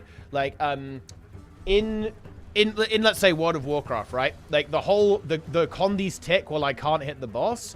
That statement is, it's not really true, but it's more true. Because of course, like you kind of apply your dots to targets and they don't stack, right? They're just there, you know, and so you're still doing damage, kind of, but if you're missing global cooldowns, you're still losing damage. Make no mistake, right? Like, you are losing damage when you're doing that, but it's less, people are less wrong, I guess. It's time, log in. It actually is not time to log in. We were actually going to be doing Silken Court today. This is actually quite bad for us. We're basically missing a day of progression. Unfortunately, one of our players who's doing a key part of the fight, like a key mechanic on the fight, is unfortunately ill, and we can't replace them. They're unable to play. They are too sick to play, quite sadly. Which, honestly, it doesn't feel good, does it? It does not feel good.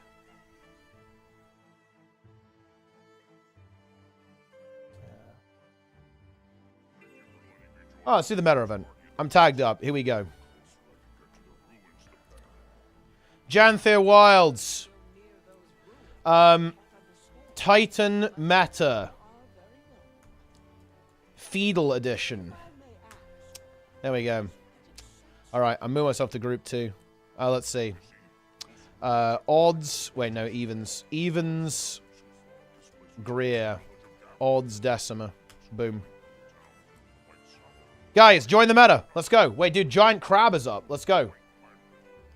Log in, guys. You think ArenaNet will change heals to be a kind of remove debuff heal roll on PvE and more passive heal? Make sure people get boons in PvE? Very unlikely, no. So...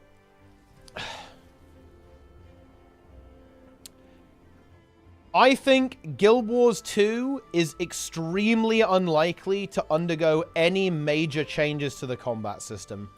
I think the game is in a very mature state as a product, and I think there's a huge amount of risk for ArenaNet changing the game fundamentally now, and I'm not sure there's that much reward. So I think it's extremely unlikely that the game ends up being changed in any kind of major, significant way in the future. Because, like, if they rework... This is the reality, right? A lot of the player base actually likes the game the way it is right now. Now, that's not to say it's perfect. I'm actually not the biggest fan of the way the game is right now. I don't... This is definitely one of my least favorite versions of Guild Wars 2, I think, in terms of like how the game is playing out. However, a lot of people do like it, and you know, obviously that's fair. And changing it now would be a huge amount of effort. It would take them multiple years to do it. And it would be incredibly risky. Because it's very possible that, in fact, they lose players by doing this, and they alienate their existing players, and not really replacing those, or like, you know, finding enough people who like it in the, you know, with a different version there as well. So I think it is extremely unlikely that we see any kind of like a major rework to how the game plays out.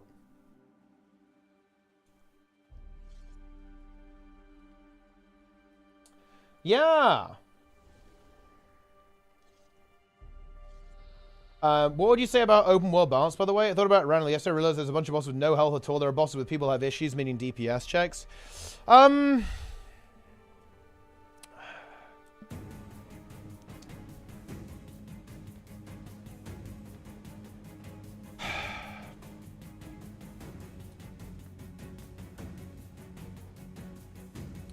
I miss clouding. I'm not sure what I think about that. So, what I would say is that I think bosses having like a little bit of an output check is good, but I think it really has to be backed up by mechanics. So, if the only reason you lose is the timer, I think that is actually very bad. Like, for example, I think that the Titans in Janthir actually suffer from this a lot. Realistically, you're never going to fail.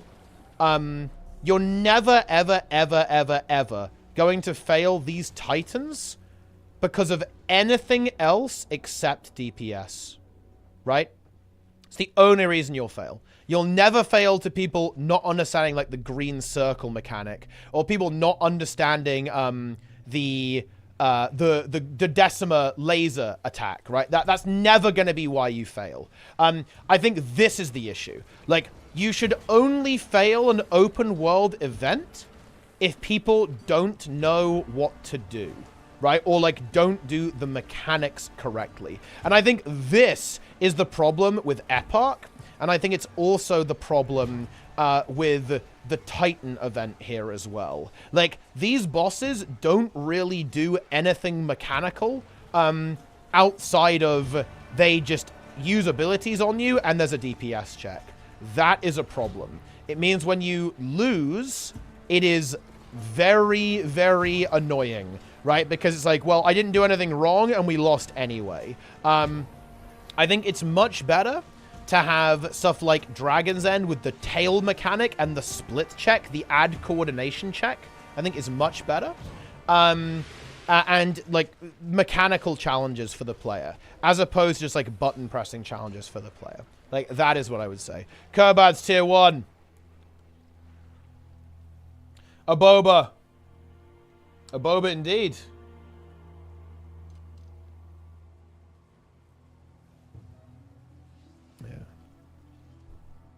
Rate my clip. Wait, rate your drip. I mean, what do we got here? Where are you? Alright, we gotta get the... Oh, dude, the goose is here, by the way. Sneb. The goose is loose.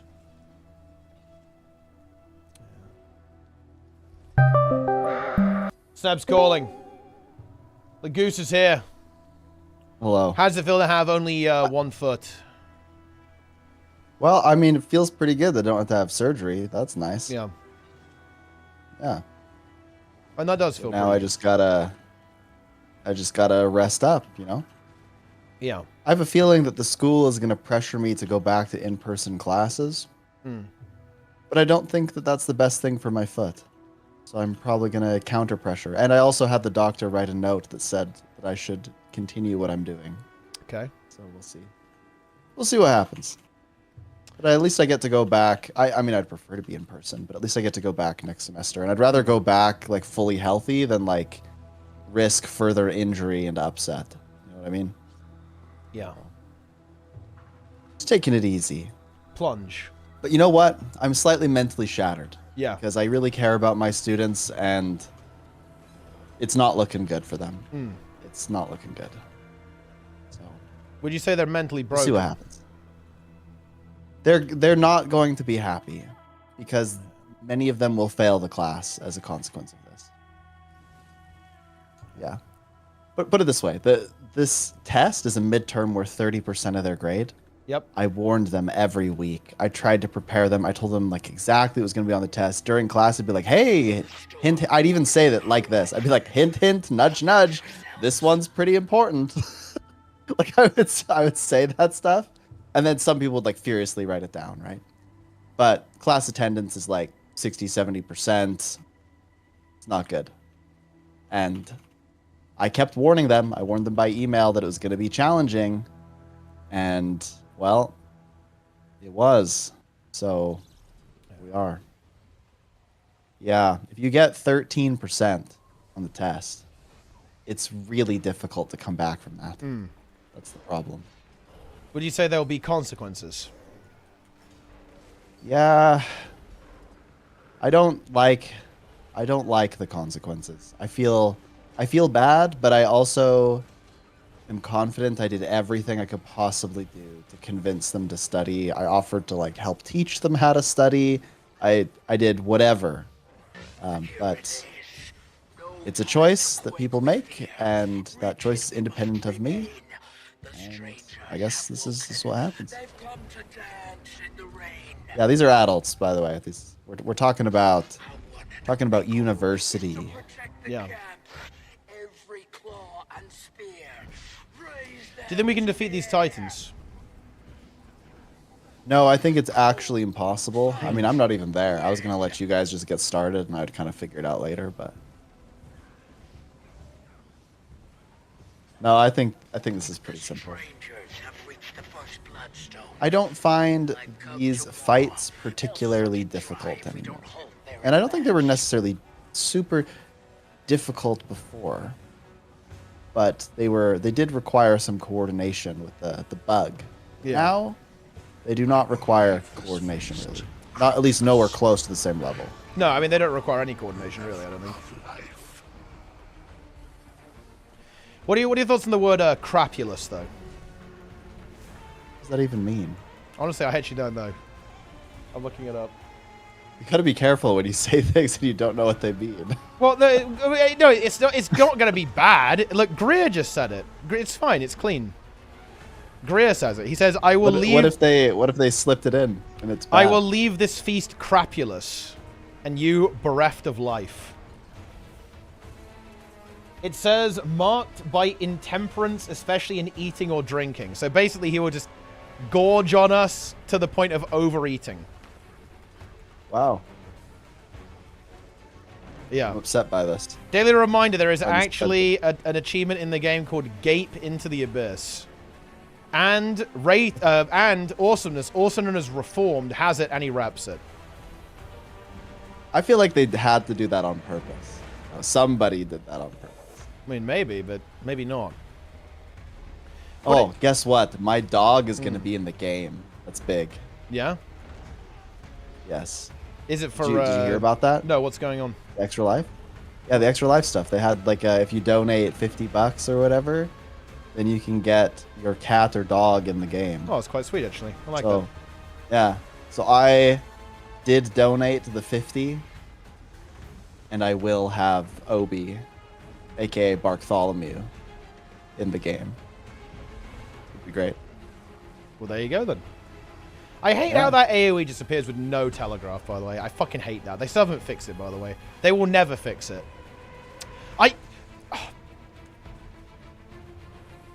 You know, okay, I know we say this every time, but I'm in this constant, whenever I log into Guild Wars 2, I'm in this constant mental battle. It's like, I want to call out these bugs, but I also don't want to because it's pointless, it won't get fixed, and it just makes everything negative. I don't really want to be negative. I don't know. I'm speaking my mind here, guys, okay? I'm in this constant mental battle. They will never fix this. It's not going to get fixed ever. I guarantee it. And that makes me sad, but what do I do? What do I do? Do I either just say nothing? Do I just not call it out? Do I not complain about the bugs? Like, what's the play here? You stare deeply into the camera, and you say nothing. Just every time it happens, you just look into the camera, and you kind of give like a little nod, like you know, and the people know, but you're not going to say anything. Yeah. This is the way. Yeah. Maybe.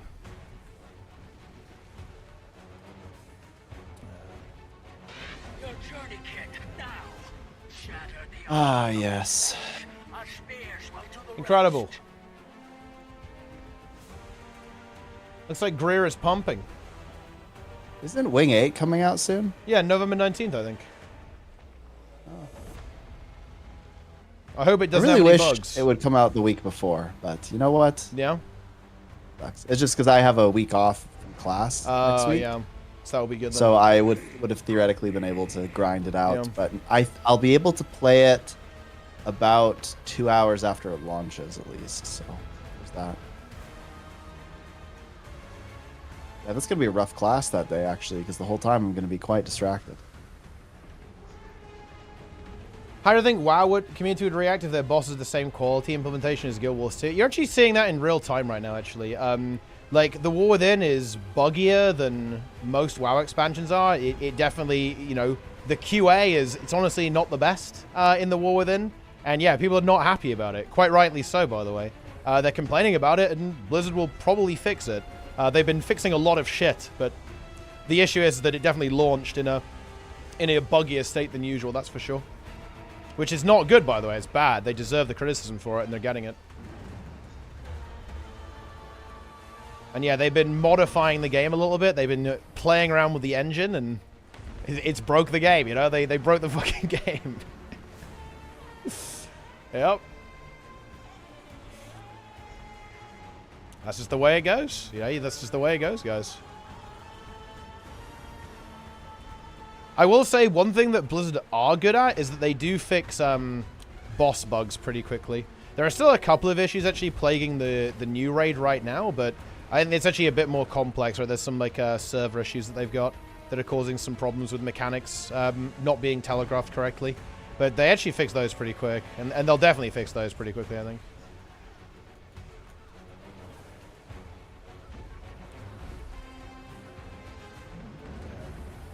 They fix bugs after the 2-week mark. I mean, they do. Feels good. See, who's winning the DPS race? It's actually kind of close, isn't it? I'm just mashing buttons. Yeah, I mean, that's what you should be doing. But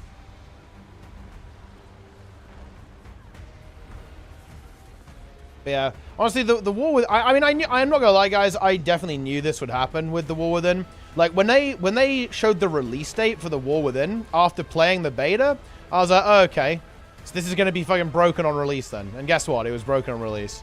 I was expecting like at least another month before they actually ended up releasing the War Within. I think they rushed it a lot. Not a big fan of that, by the way.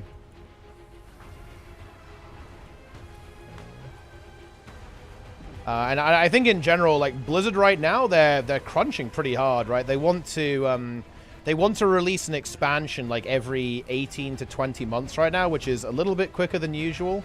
And they're also adding a lot of content, right? They're doing a lot of stuff on WoW, and that means the quality is going to suffer, right? That's just the way it is. Or well, not necessarily the quality, but certainly like the polish, right? The polish is going to get is going to suffer, which is how much content they're trying to release currently.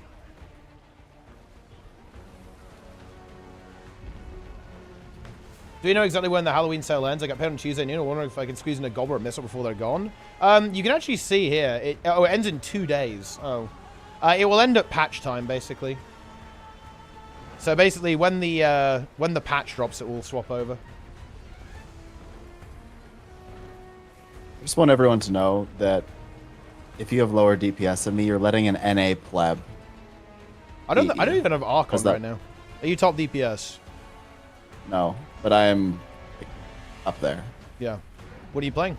Playing Strapper? I'm just playing Hollow. Yo, good choice. It's my favorite class. Yeah. You know what we're gonna be doing here? We're gonna be doing NA versus EU race. Meta train soon. Because honestly, like Darren, look, I haven't done it and stuff like that for ages. So surely NA can win, right? If we do EU versus NA, if NA loses, I think Darren's honestly probably has to never stream again. I think he has to actually exile himself from the Guild Wars 2 Twitch community, because that is such a severe humiliation, I think, that he would have to shut his stream down. I think he would. I really do. Boy. Yeah. And do you agree with that? What do you think? Maybe we'll have to completely shut down. Because I think that they don't care about these. EU might still win. Like EU pumps, you know. EU, they just kind of, you know, the perfect way to describe NA versus EU is that Magnus Carlsen chess match, the Blitz, right? It was 3-minute game. Magnus was 2 minutes 30 seconds late, so only had 30 seconds on the timer. Began play, Uno reversoed, and beat the opponent in 30 seconds. That's the NA versus EU experience. So NA shows up. They think they're all super prepared. And they're waiting. No, opposite. They're waiting there. EU shows up slightly unprepared, like, oh, we slept in a bit, lads, but we're all here. And then they just like obliterate. Interesting. So Sneb, have you joined Operation Condor Dusk? I mean, I'm on EU right now, I guess. So I mean, you are now pro Condor Dusk. You know, I'm just wherever my friends are. That's how I play. And a lot of my friends on NA have been not playing. Which is kind of interesting because every one of us say that we quite like Janthier Wilds, but there's just not a lot. Like, we kind of finished it, right? And of course, we're the exception. Like, we're the players that are playing maybe a lot relative to others, but it's kind of over. Like, we did everything. Yeah, there's not a lot of content in Janthier Wilds. What's all coming out in this next update? It's like Spear. No. And we already have Spears. Spear's not coming out? We already have Spears. No. The legendary Spear. Oh, yeah, the legendary Spear, yeah. Legendary Spear, it's like Legendary Spear, Raid, and Convergence. Huh. That's like the main, and like new relics and shit. That's like the main I think that NA is going to have a really hard time doing the Convergence. I mean, it's normal mode. It's going to be piss. Oh, it's just normal? Oh, okay, then they won't. Yeah, the CM is the last update, actually. Yeah. Unless you think NA would fail a normal Convergence. I mean, they have, but will they very often? Probably not. Should we stop DPS, or should we just keep blasting? And I actually agree with this. I think that we should be starting a culture of essentially one burn, right? Like Octavine one burn on Decima and Greer. Like, I will not slow down. Yeah, no, I'm actually with you. I think you just have to keep pumping, right? I think you just keep pumping. Like, if you don't make There's a lot of people that are stopping, though. Yeah, I'm not stopping, though. I'm not stopping. And I don't think you should stop, right? I think that at the end of the day, like, if you snooze, you lose, right? Like, I think that you should basically pressure the other team to blast harder to catch up, right? Like, if you're ahead. Stop. Wait. Yeah, no, I'm not stopping. I'm just pumping. I'm pumping. I'm going to say go fast. Yeah, do more damage. More DPS. Let's see what happens. That's what I'm most curious about. Okay, here's the 1%. Like if we fail, we fail. And yeah, if we die, we die. It really is as simple as that. It really is that simple, I think. There we go. 30 seconds. They got 30 seconds. They got 30 seconds. And they have enough time, right? Surely they have enough time. Ooh, it might be close. Oh, it might be a respawn here. It might be a respawn. It's very close. Ooh, well, I think they're on like 3% right now. I think they don't make it. The bar is moving a little bit. Ooh, they might not make it. I think it's over. I think it's coming back. Yeah, he's back. He's back. It's back. All right. Actually, this is bad because they're literally 1% now. No. Oh, now. This is bad. This is bad. This is bad. Yeah, we have 1 minute. Like this is okay. We have to absolutely pump now. That's fine. Well, I don't think we can do. Wait, can we do it? I think we can. We have 30 seconds.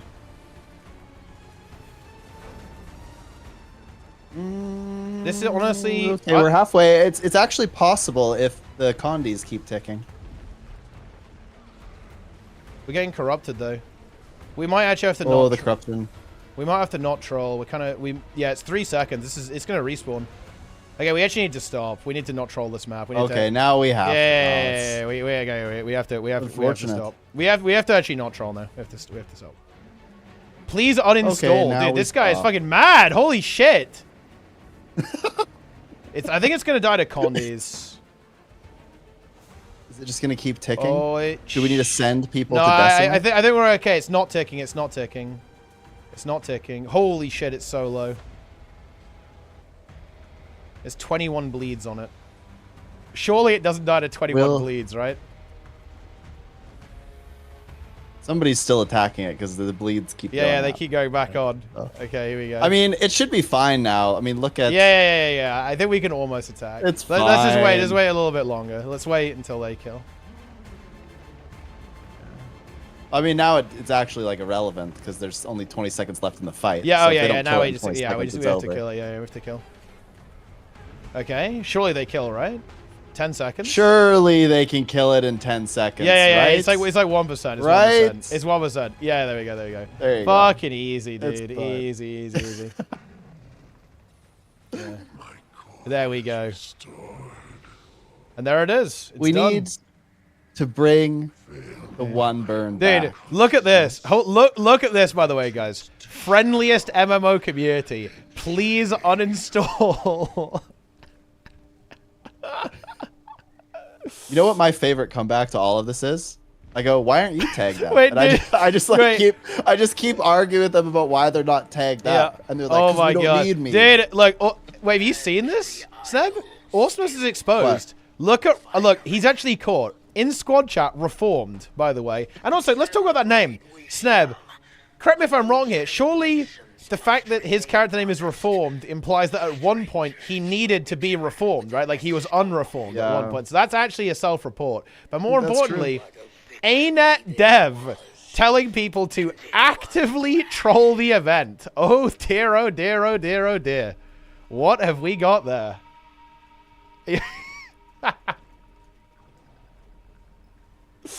He is caught. He is caught. Yeah. Oh, God. That's funny. First clear. Oh, this guy cleared for the first time. Let's go. Well, I'm going to ask him, actually. Did you try before and it failed? I actually want to know, like, if this event... Guys, does this event fail? Yes. Yeah. Wait, so you're saying, yes, this event does fail?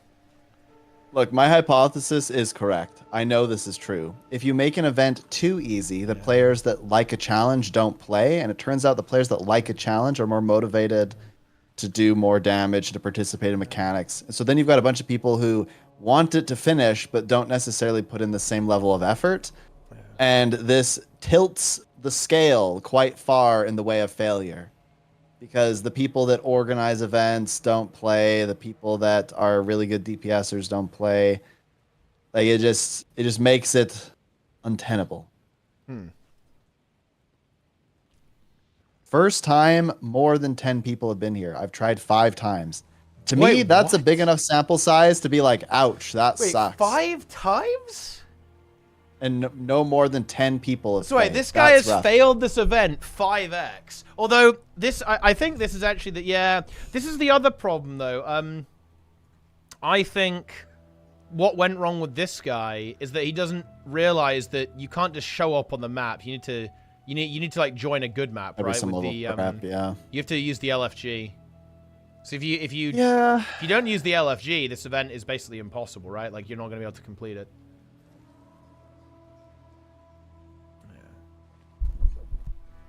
So I guess that kind of makes sense. Yeah. Don't worry, the event is super casual and isn't played a lot. Wait, what? Wait, why would you say that, Snap? What the fuck? It's basically repeating what he said. I mean, it's kind of true, though. Like, it's not... I don't know. I think that this is Putting together a song. this is just kind of the He's state of going to things. Not a lot of post on people Reddit. are. It's I think people are literally just waiting. everything you I think said people taken lurk out in of the darkness, context. waiting for Sounding something to like happen. the most toxic player in the history. Yeah, of we are gaming. converging. Can I become a mold?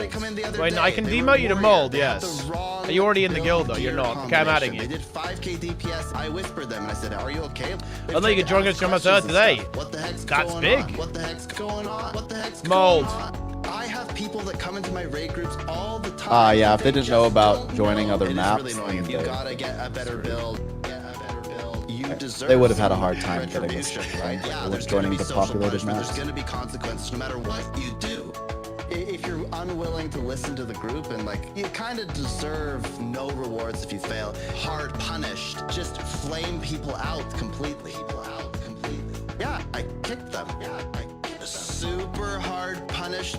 Super hard punished. There will be consequences. Wait, are you converging now? I am converging. Consequences. There will be consequences. There will be Much for me. I don't know if I can do that. consequences. There will be consequences. There will be consequences. Snab is a bit snobby, okay? Boom, there you go. Would you say that you deserve no rewards if you fail?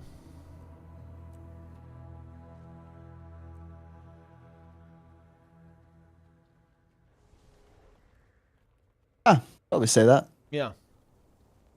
Just like I would say, if you don't study for the test and you do fail, that you kind of had it coming. You know, like there's really Performed. nothing.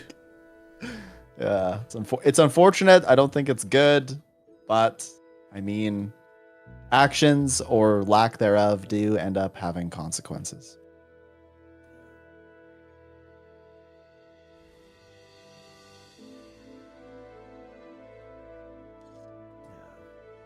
You get no rewards. If I you think don't that leech. leeching is Normally- the most fascinating thing. You know, leeching is actually a bit fucked up, man. Like, leeching... Please, ArenaNet kind of need to do everyone, something... please. ArenaNet do actually need to do something about leeching, no? They kind of do. I think they actually have to do something about leeching. Daily reminder Yeah. that I prophesied of this moment over 2 years ago. I said this They kinda game need to fix is going to leeching. have a massive leeching problem, and everyone told me that I was toxic. Now look, everyone's on their subreddit going like, why do all these people just not play at all? And people are like, because they get full rewards for doing it. Oh, man. People. Leeching is the #1. We should run an election in Guild Wars 2 on the leeching platform.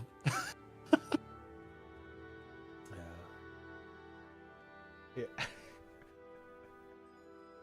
AFK on Zoja is my playstyle. You cannot stop me. I will step. Wait, no. What is this post linker? What is this? There's no shot someone made this. No. Condition damage berserker manifesto. Oh boy.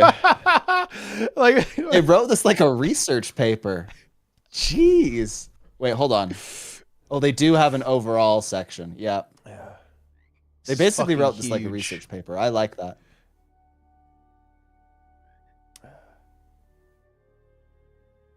This is big. Oh, wait, this is actually a good post. Oh, wait, no. Oh. I'm actually just... I thought you baited me. I thought this was going to be, like, absolute brain rot. Oh, it's pretty well done. It Oh, presents it's like a fucking research over. Actual disaster. Never mind. I was almost excited. I thought it was going to be, like, an unhinged rant.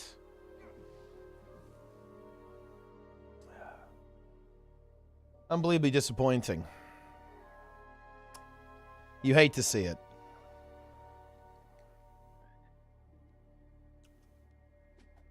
Yeah, no, I think it's good. If the person is listening, it's formatted well. I like that. Incredible.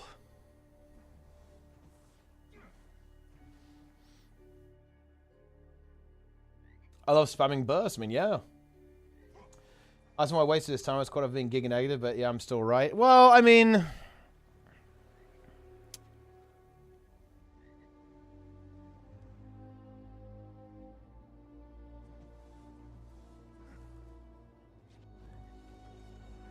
It's a complicated conversation. Like, balance in this game is very, very slow. So you can write posts like this, but, you know, it might happen in like a year's time. So you kind of have to, you know, you got to temper your expectations a little bit.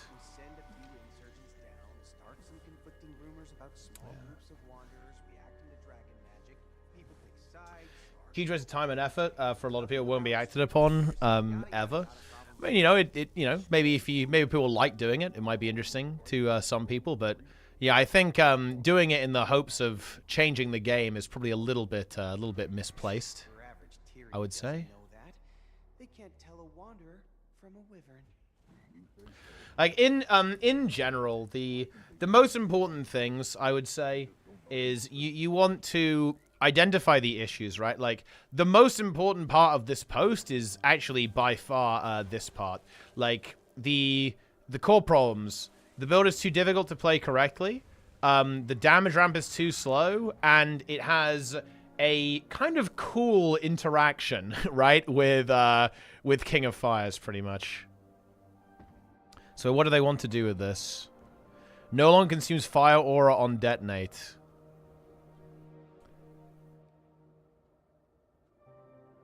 Inflict burning enemy with 5 or more stacks. Berserkers will detonate fire aura, damaging and burning enemies, and you don't lose it. Honestly, that's, you know, that's kind of cool, I guess. I guess this is more, well, I guess so you don't need someone, you don't need someone feeding you the fire aura, right? Because it has, well, I mean, that synergy is kind of cool, honestly, but it is obviously very powerful. So yeah, it's kind of like a difficult thing, right? Yeah, exactly. The elementalist aura share, right? Sharing the fire auras. So you've got to watch out for that.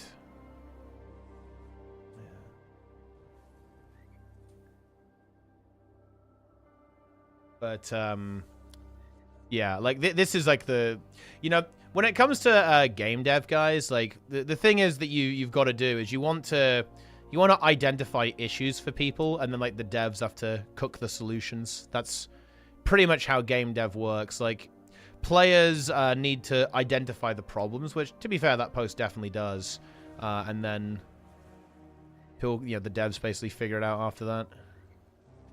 Everyone get in the same instance. Someone open, by the way. Get in there.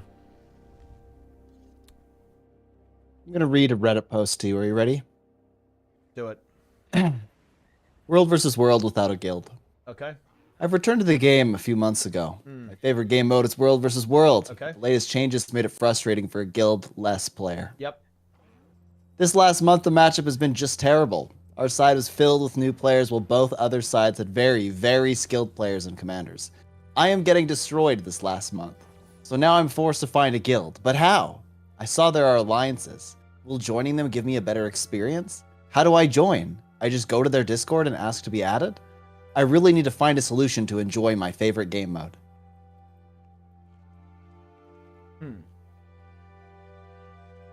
What are your thoughts on this? Well, it's an interesting one, isn't it? Because they're, in some sense, they're kind of out of luck. Because, yeah, that's kind of how the game mode works now. I find it interesting that they posted on Reddit. Could they theoretically... Like, I understand their apprehension, maybe. But could they not have just gone to the Discord and been like, is this the appropriate place to go if I'm interested in joining a thing? But they went to the neutral ground of Reddit. I just find that quite fascinating. I feel like it's not the worst place to ask. Well, maybe not. But I just... Why Reddit and not just in World versus World? Be like, are there any guilds? I feel like that... Okay, the reason I'm bringing this up is I think it's a really interesting problem. People constantly say, I don't know how to find a guild. But could you theoretically not just ask, hey, any guilds recruiting? So, in, like, map chat? Okay, here's the problem. It's very simple. People want to be able to find a guild passively without having to be active. So in other words, what people want is they want a button that says apply to guild or a button that says join guild. People do not want to have to be the active party in this, right? So, like, obviously people are aware that you could just ask in map chat. In fact, that's pretty much the best way to do it. But the thing is that that's active and it's not passive. And people want to be passive. They don't want to have to be active.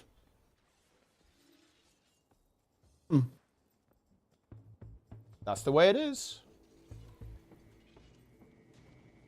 Oh, this is such an interesting tension because I think for most guilds, if you're not willing to ask if the guild exists in map chat, well, I shouldn't say most guilds. For a lot of the guilds that take World versus World like pretty seriously or something, or they're like really interested in being active, they probably look at the kind of player who's unwilling to ask those questions as probably not the ideal candidate for their guild.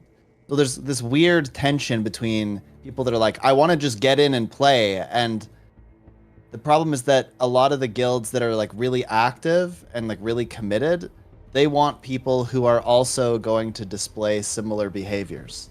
No? Well, yeah, of course. Like here's the thing, right? This is a fascinating thing, actually, because casual players very often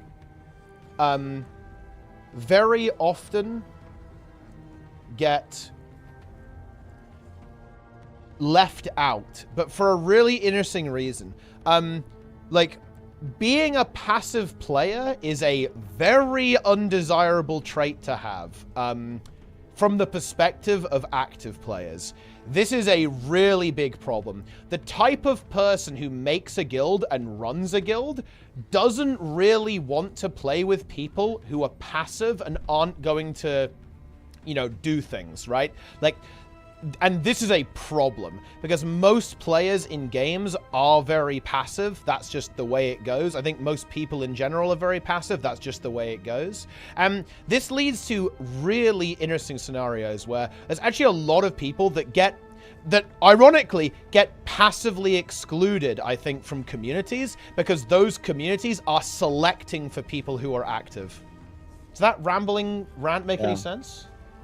Yeah, I think another way to say that is the kind of player that isn't super engaged is going to get a not super engaged guild, and then they're going to be unhappy with it, which is just the most interesting problem, right? It's similarly like if I try to do an event where I'm like, okay, I want people who have like a full build, and I put like some soft requirement. People that don't have the requirement are going to join because they're more confident it will win, but they're unwilling to put in the effort to contribute fully to that win. Does that make sense? Yeah, sure. And here's like another example, right? So I set a requirement to be in the guild for Hardstuck that you have to link your API key. It takes 1 minute to do that, approximately, literally 1 minute. 2/3 of the guild failed. Right? 2/3 of the guild failed that requirement, right? Like, even a trivial barrier will filter almost all players in the game. And this is why I do stuff like this for Fungus and every organization I do, is that even if you put a trivial barrier, you'll filter out so many people, right? Like, you will just nuke. It's such a good filter. It's unbelievably good to filter out people who aren't going to participate. But yeah. Yup. That's how it is. And so this is culturally why it leads to content being easier and easier and easier, because then there's less friction between players in that sense. It's all interlinked. Well, I think it just means that the community ends up being very islandy, right? Everyone lives on their own island. There's not a lot of but I think this is actually not a Guild Wars 2 issue, right? Because okay, let me tell you about Mythic Plus in World of Warcraft, Sneb. If you go on the Reddit, WoW Reddit, and you talk about Mythic Plus, people will say it is a hellhole. It is permanent depletion. People leave. People die. People don't know the mechanics. It's fucking over. It is complete and utter pure despair. But here's the thing. I don't experience that because I exclusively play with highly rated pugs. I play tank, right? And I don't let people into the group who don't have a decent rating, and I usually pick people who have the meta classes. And guess what? That means that my pug runs are smooth, They're efficient. They aren't toxic. People don't leave even when things go a little bit wrong. And we clear content extremely efficiently. My experience in Mythic Plus has been insanely positive and incredibly non-toxic. I actually am working on proof for this, by the way. Whenever I get a positive message in Mythic Plus, I actually screen cap it and save it. Because I plan on doing some WoW content eventually, kind of talking about this phenomenon, and I want to have actual evidence for this. And yep, it just stacks up, because I don't add people who have bad gear and bad rating, and I don't add people who are playing trash classes into the game, and I play tank. But here's the thing. Who's right? Right? Who's right here? Is it the people complaining about Mythic Plus, or am I right, who I think it's a really good experience? Well, of course, nobody's right. Both parties are indeed correct. It's just that the way that I engage with the game has... It means I never run into these toxic scenarios, right? I don't encounter this ever, right? I just don't run into this stuff. And it's because of the way that I play the game, and because I'm a very active player, right? I'm very actively engaged with the game. So I take actions that reduces my chance of encountering toxicity, and it works extremely well. I almost never encounter toxicity in World of Warcraft because of the way that I play the game. However, if you are a more passive player, so let's say you join other groups, right? Your probability of encountering toxicity has just skyrocketed. And it's the exact kind of same thing in Guild Wars 2, right? If you pug raids in Guild Wars 2, the quality of your experience is going to be so much lower than joining a community or a guild, right? Because if you passively engage, you're going to be mostly mixing in with other people who passively engage, and yeah, that doesn't always work out very well. Oh, I haven't assigned positions, have I? Whoops, I better do that. No, I was gonna interrupt you about that, but I didn't. I'm doing it. Hang on. Oh, hang on, guys! I'm panicking. I don't know where to go. No! If I don't know where to go, I just start raging. Yeah? Oh, dude, I fucking typed it wrong. It's actual despair. No.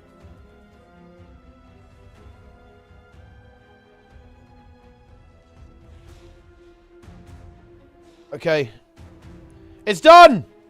Go! Mistakes into miracles. Wait, what do you think about mistakes into miracles, Snub? You wrote that. Yes. Why did you write that? I mean, why not? Why would I not write mistakes into miracles? Right. Do you have a problem with that phrase? I don't have, it's almost like a theological phrase, religious phrase. Yeah. What does mistakes into miracles mean to you? The legend of Zojaga, of course. The blighting pod. Something like that. Do you have any thoughts on the blighting pod? No. You have no thoughts at all.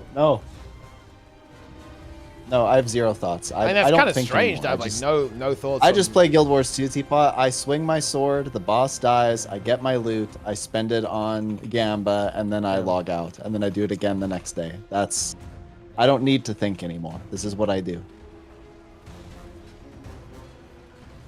Different games suit the players. The thing is, I actually think it's a little bit trickier than that hit button.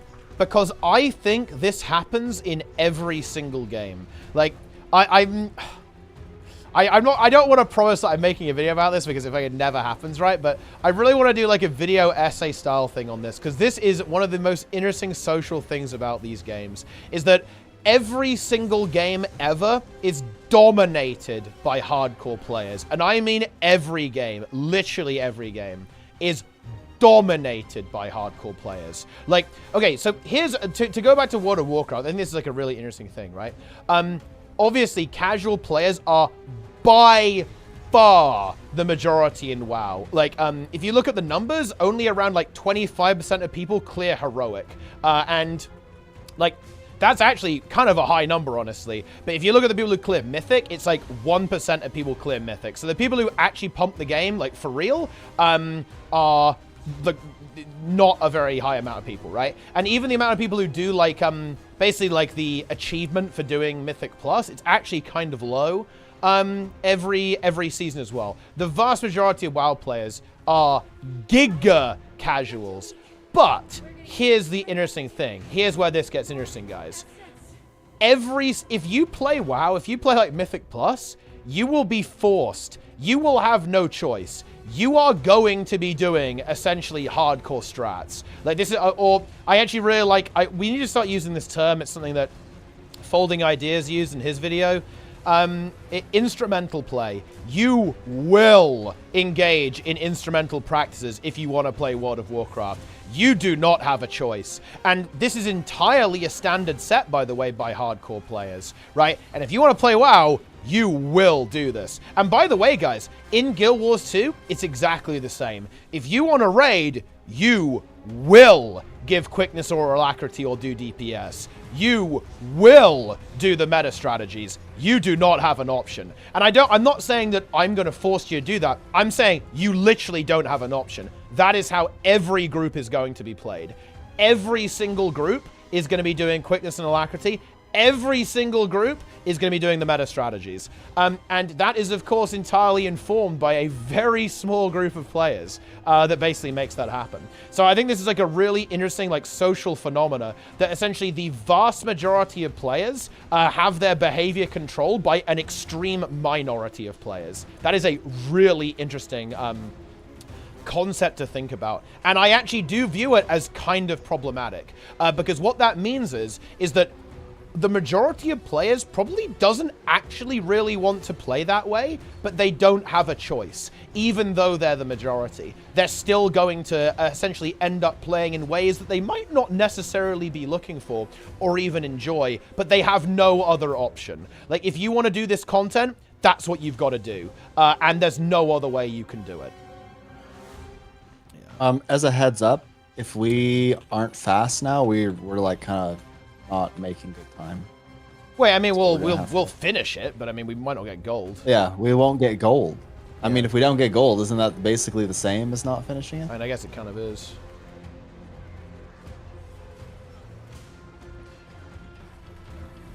But yeah. Wait, you guys are the problem. You're Southwest. Yeah, well, look, everyone got here late, okay? Gosh. This is also the shitty one, to be honest. This one is low tier. That's true. That's true. I mean, if people just do good damage, it's fine. EU. Darren, you literally fucking failed. You literally failed, you failed Umbriel twice on stream, bro. I saw that shit.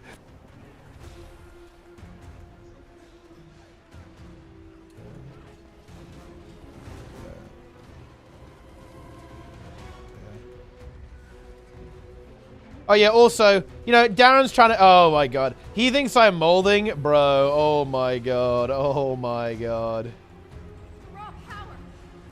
Honestly, I'm going to embed your stream, Darren's. Then you're going to really fucking mold, bro. Then you're going to be mad. And you won't be able to stop me either. Nothing you can do about it. I think what we should do as a psychological experiment is just find every website possible and just embed Darren and see if he mentally breaks to it. I think he would. I think he would mold. I think he'd break.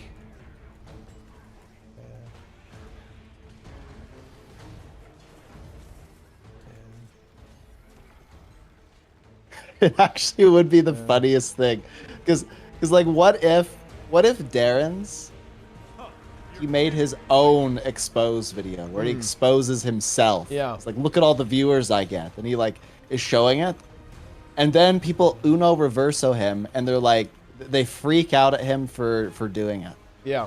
And he just gets destroyed. Like, that would be hilarious. Demolition. I actually think that's what would happen. I think if Darren's did it, because then the intent would be bad, right? That's what people would say. It would say you intended to hurt people with this, and so boom. Embed Lord.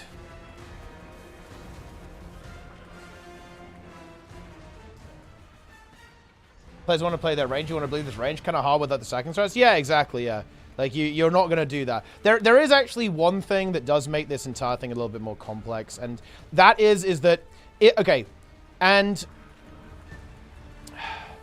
this is actually, in my opinion, a slight element that is actually missed in folding ideas analysis here, is that to an extent, instrumental practices are not arbitrary. They are derived from the game itself. That is important to note, is that they are, of course, a player construct, but they are not isolated from the game. They are not arbitrary. They are created as a response to the game. The game, in a way, defines instrumental practice. The reason why we stack in Guild Wars 2 is not random. It's because the game's mechanics tells you that it is correct to do so.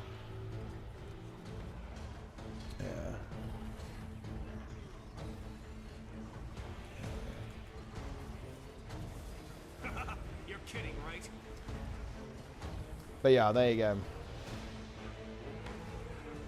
Could you help me with one question? Sure. What do you need to know? Runecraft salvageomatic like, or silver-fed? Silver-fed is, in general, the way to go.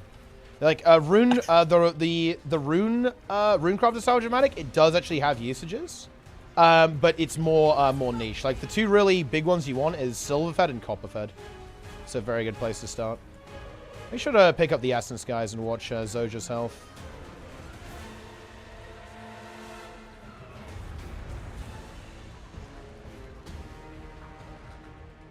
We res.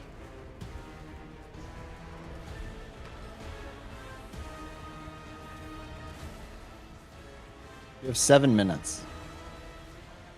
Or total humiliation. Silver or copper? Gems are just one of them. That's actually a good question. Which one do you get, silver or copper first, Sneb?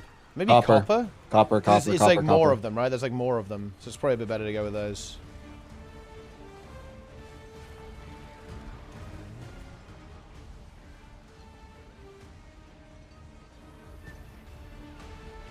Oh, not even close. Sneb is not top 10 DPS. Flame him. No. I'm answering DMs while I'm doing this. I won't lie to you. Some people are sending me like blighting pod pics. Like it's just getting a little out of hand. You have a problem with the blighting pod? That's an important part of the lore, Sneb. You can't just like disregard that.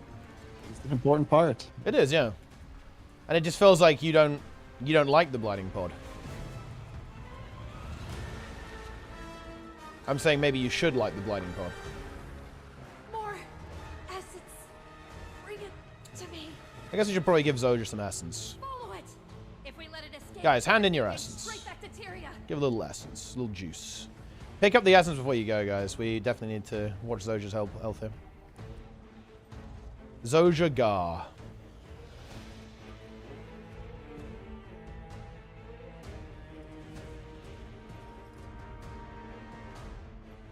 Fuck. I tried to Griffin, but I bonked into the ground. Tragic.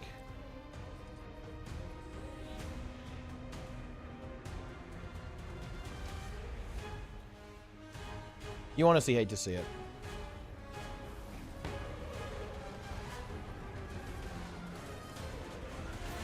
If players decide things like the Deimos range strat, do you think it would have ended up the balancing team? They essentially balance about the player strats to some extent.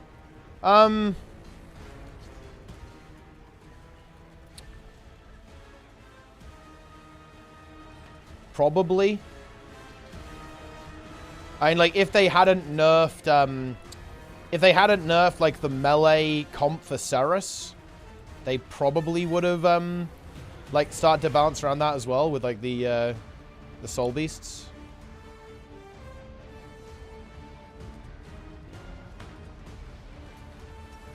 Pick up the essence, guys. What are your thoughts on if we lose, Snub? What do you think? I don't think we'll lose, but unless we define losing as not getting gold, then I think it's awfully close. We have to do way more damage, and for some reason we decided to stand right on Zoja, which means we're doing significantly less damage. We're losing the essence, yeah. I think the DPS feels solid though. Like, we have 4 minutes to do 33%. It feels pretty doable. Doable. As long as people don't just feed, which of course is a possibility. People have kind of fed a bit here. Yeah, like there's been a bit of feeding going on. I'm just pressing I it. take no responsibility for my own actions, however. I think it's the game's fault. Yeah, so you blame the game for why you fed. Yeah.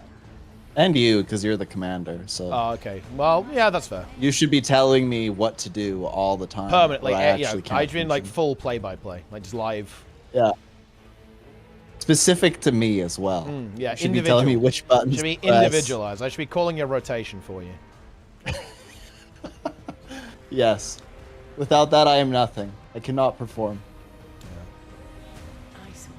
I have died again. Actually, I can't even see. It's actually so funny. Yeah, there's so quite many. a lot of visual noise going on here, to be fair.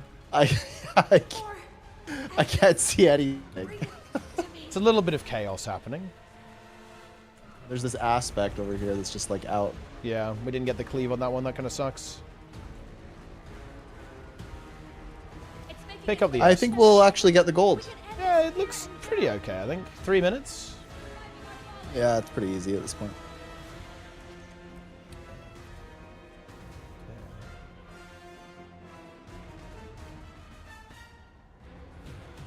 Okay, nice. Here we go.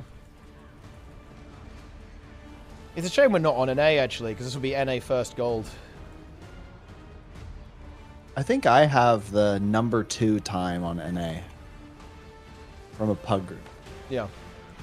It's really quite interesting. Nobody even tries for the records. It's because it's too many people, right? It's just, oh man, I'm so frustrated. I think convergences are really cool, but the leaderboard idea could have been so much better implemented. Because if convergences had like different tiers, like a 10-person, maybe 25 and 50 or something. If you did that and then you had leaderboards, people would go for the leaderboards because 10 would be way more doable. Because getting 50 people to be competitive is actually quite difficult.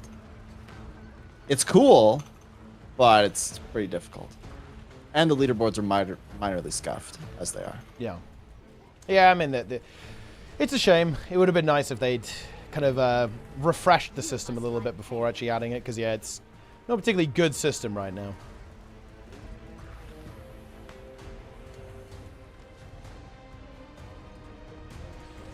That's good, though, you know? We're about to get the kill, I think. How long have we got? We have 1 minute to get gold. Seems very doable. We do have to probably hand in a bit of essence, though. I think we got to be a little bit careful, guys.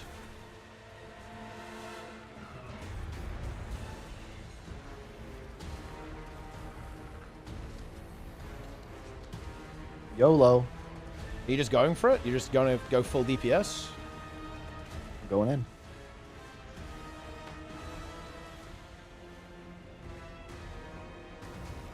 I'm giving. Time to win. I'm putting my essence in. Oh, nobody scuffed this up. We gotta kill these. Yeah, we have 30 seconds. I'm worried actually. This could be close. No, they're dying pretty quick. I think it's fine. They're a little spread out. Yeah, they're all dead now. Though. We have to CC. And we still have to CC, don't we? Or does the CC not happen at the end? CC's pissed. Look at that. Ooh, There you 20 go. seconds to go. But Nice. at least that's Easy gold, even without any instructions at the start. You love to see it. back home. Incredible. We did it. We converged. Would you say that you're converging? Something like that. Would you scream that you're converging? I'm converging! Converged! Yeah, I mean, there it is. He did it. I did the thing. Yeah. That's crazy. Ah, you know, I gotta say something. What are you going to say? I gotta say something. Okay. Super important. Do it. My daughter, she's really into Pokemon. Okay. I bought some Pokemon cards. At Costco. Shout out to the $1.50 hot dog. Anyway, bought some Pokemon cards. I don't really know what I'm doing. They just had like some bundle, right? So I bought it, went home. I set the ground rules. What the ground rules were like, she's 4. So I just said, I have to open the cards and I'll give you the cards that are like, okay, right? And And this is because, you know, sometimes, what if I pull the Charizard, right? Okay. So I'm like opening cards, and then I open one and I'm like, oh, I wonder if this is actually worth something. And it was like a special art Venusaur. I look it up. It's like some giga rare card. It's worth over $100. Holy shit. It's pretty good. Yeah. And I'm like, we're gonna put that one in a different box. So you won the gamba. You won the gamble, basically. Yeah, it's like mega gamba. It was super fun though. She freaking loves it. I would like pull the cards and be like, which Pokemon is this? And she would explain what Pokemon it is to me and like tell me the story of the Pokemon from the show. Because she's like 75 episodes deep now into Pokemon. She's watched almost the whole Indigo League.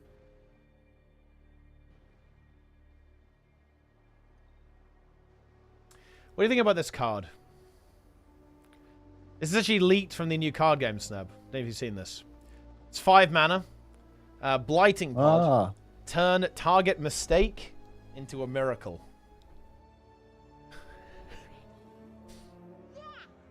Wow. Yeah. That. These first enemies are called Naga. Yeah. They hail from the land and So also, you are caught though. You're opening real life loot boxes. land and water, making them quite The mists. I guess. You're exposed. Just thought it would be fun. You're exposed. dragon spawn. These are creatures corrupted by the power of ancient elven light. Yeah. Don't let your guard down. You know, what am I supposed to do now? I've done my convergence. Next, I've done the meta event. demon. What am I supposed to do? Because, I mean, I can go back to World versus World. But, I mean, Remember to breathe. Show them you're not afraid. I I'm don't not sure I know. really want to do that right I mean, now. I think Plenix is leading World versus World. Maybe I go World versus World, actually. And when Oh, Yeah. wait. He's logged off. no resting on your laurels. These creatures have been spotted. we could play 2v2 StarCraft 2. I guess that's an option. I thought he was leading this afternoon. Wait, was it earlier? He was leading earlier? Oh, I guess I was still asleep then. Thank you, Thea. And wait for Wolves was turbo boring, I'm sorry. I mean, what are you talking about, Jessa? Wolves was currently based. How can you say that? fine work out of you, Cubs. What do we say to our Dagda, guests? turn all other minions into Kumas, wherever they are. So wait, what's the Kuma token though, actually? And like how this could be a powerful effect, right? But we don't, we have to see what the Kuma token is. The Bog Queen, maybe we do need the Bog Queen card. Yeah.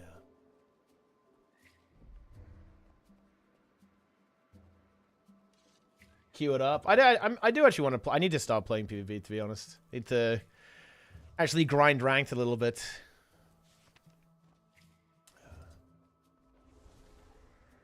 But yeah, right now I do feel a little bit aimless in the game, you know? I haven't really got anything to go for.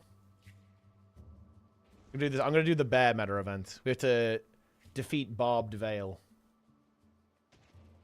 What is this? Ah, man. What is this psychology? Help me with this. How do I even explain this? When maybe this is some kind of sports psychology.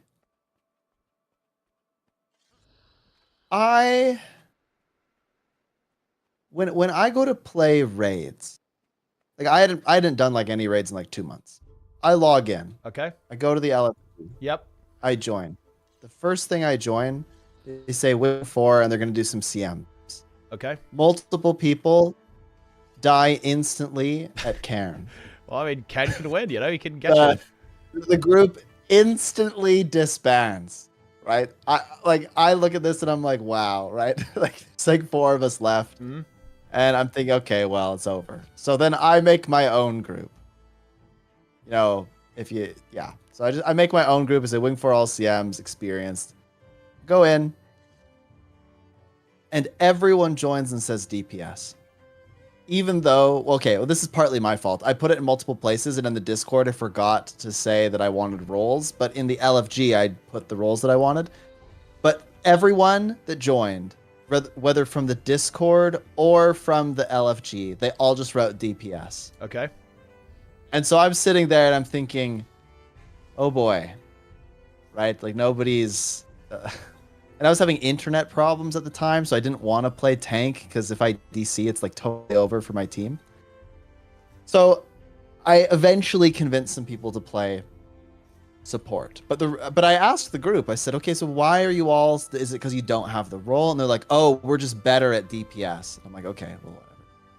We go in, and like the DPS is like half of what some of the other DPS players are doing.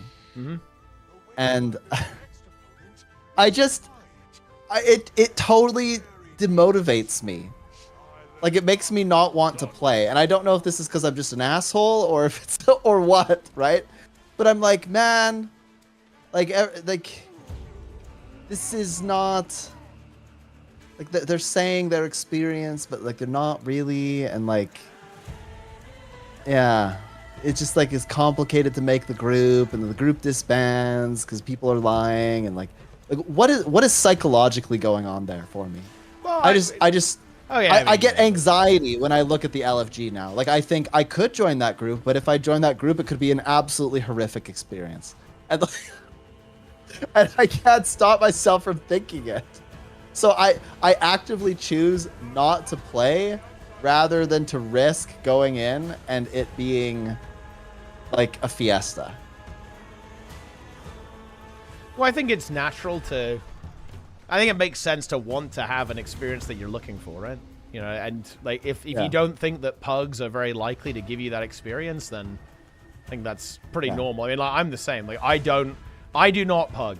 Like I have no motivation to like join raid pugs because like why would I? Like how would it be fun?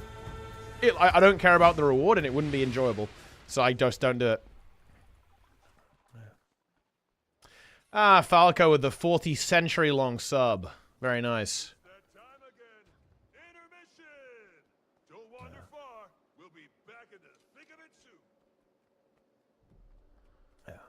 On a totally unrelated note, I'm just, hopping around and I get a random DM and the guy says my real name and then he's like, yo, it's your friend from badminton. And I'm like, oh my gosh. And it's been like 10 years or something. Okay. And he's like, dude, I just logged on. You're the only one logged on in the friends list. And he's like, I just came back to the game. Like, there's so much to do. I'm like, hell yeah, brother. Let's go. This is kind of cool. Badminton. Good game. I think there's another thing that is going on here as well. With this, like, I'm actually totally fine with having kind of a scuffed pug experience. If I'm kind of on a mission to grow the community, right? So I don't mind doing things that I don't particularly like, and kind of just like struggling through it, like doing a bunch of training and stuff. And like showing people the raids and like getting through some like pretty unpleasant pugs. But if I think there's a payoff, right? But I don't really perceive there as being a payoff right now. So I don't think that... I think it doesn't matter what I do. The raid scene will continue on as it is. I don't think there's really... There's no payoff for me, right? To get involved in that. That's the other thing.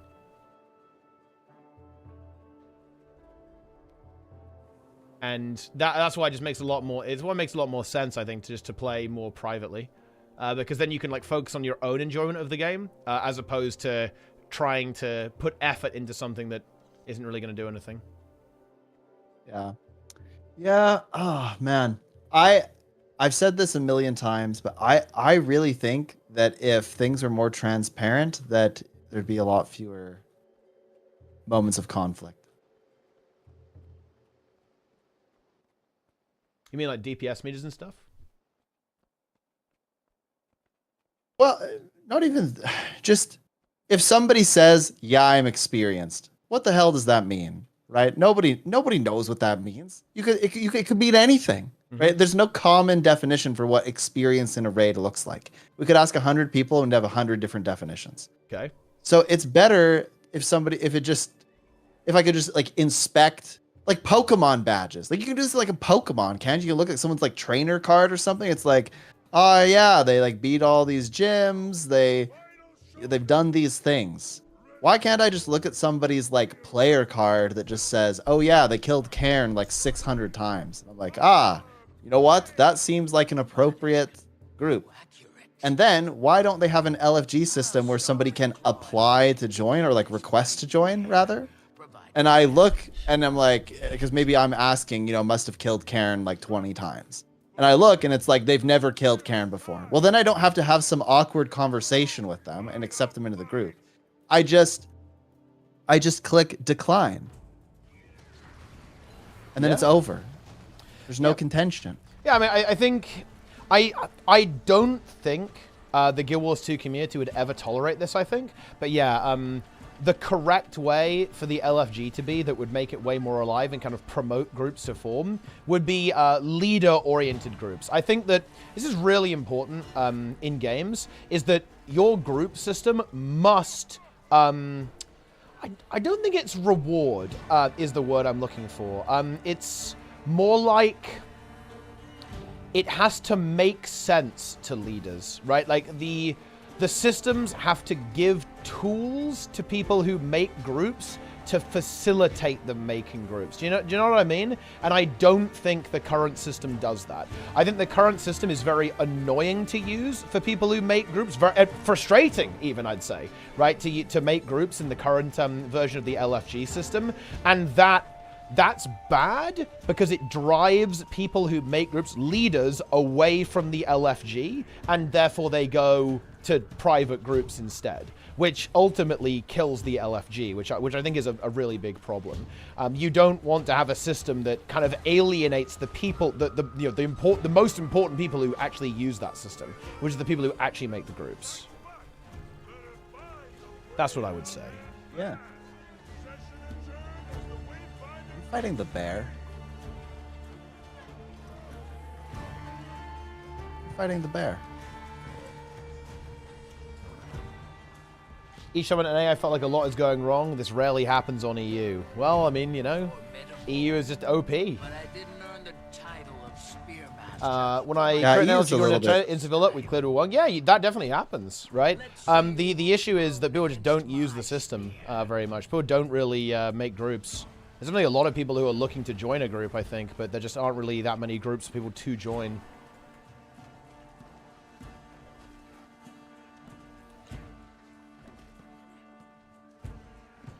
I really missed when pugging was active in Guild Wars 2. I used to pug a lot, but it's just not very enjoyable anymore.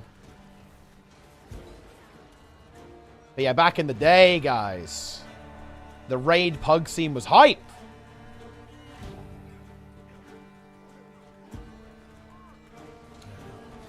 You come to fight the bear, Snub? Barbed Veil? Yeah, I'm trying to get in there. Just a quick leech. We have got a new card here. Battle Cry. Deal 1 damage for every Kuma in your hand and deck. I mean, look, that would be a lot of damage in Guild Wars 2.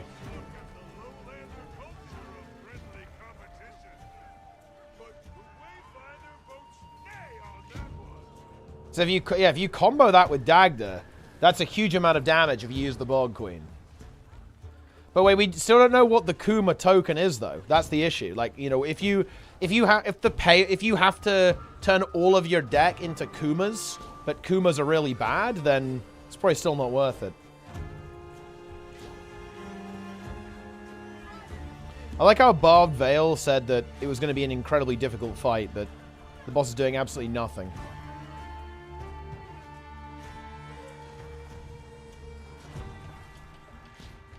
Yeah.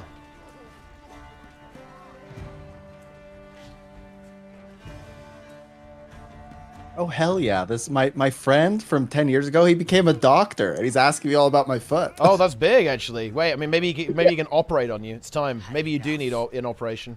He can just fix you up, no problem.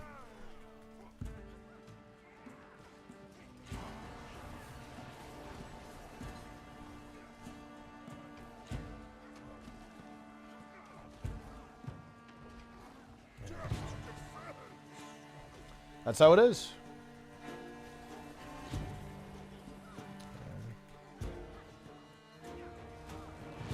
They do run their game over time. I don't think that's actually true, to be honest. I think that, you know, you have ups and downs with every game. That's just the way it goes. Some versions of the game are really, really good. Some of them are not so good. And like games shift over time. And the other really big thing is that happens is that, and this is definitely what's happened with me, is that the game moved away from my interests, right? Like the game no longer offers me the experience that it once did. I don't want to talk about this though. This is cringe. Hey, Wayfinder. There is wild terrain. But like the big issue is that the game just doesn't really do what I want it to anymore, and that's just the way it is. It's just moved away from me. The game has left me behind. I've been left behind by Guild Wars 2. But that's okay. You have to make your peace with that. Guild Wars 2 Kumas are kind of low effort. It would be nice to have some really committed Kumas. There are some pretty committed Kumas in this game. I think you don't underestimate the Guild Wars 2 community.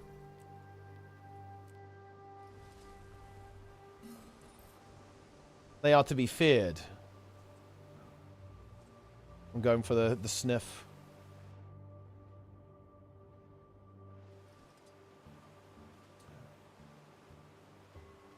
Sniff. Sniffer. Ashes of Creation will be a thing in a couple of months. Yeah, you mean the alpha. The game's not coming out for like 3 to 4 years, at least. You know they nerfed the sniff really hard? Kind of feels bad. Yeah. The sniff is not what it once was.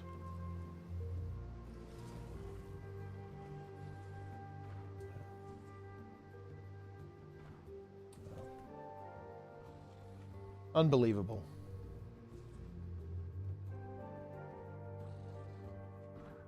Runesend's still good. 1 gold. Yeah. But, I mean, you know, the sniff barely gets you any of them. Tragic.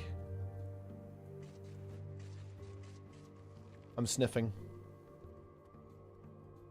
Okay, I got a green one. Surely I got a drop. I didn't get one. It's completely over. Any tips for a new commander in World versus World? Get people on voice. That's the big one.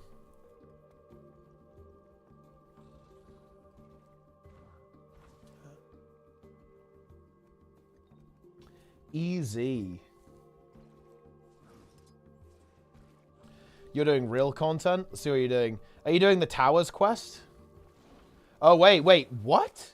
Oh, you're doing classic time walking. Nice. I thought, wait, have you logged into vanilla? But no, it is. Ah, what a dungeon. What a great dungeon, actually. Stratholme is such a good dungeon. One of the best ones.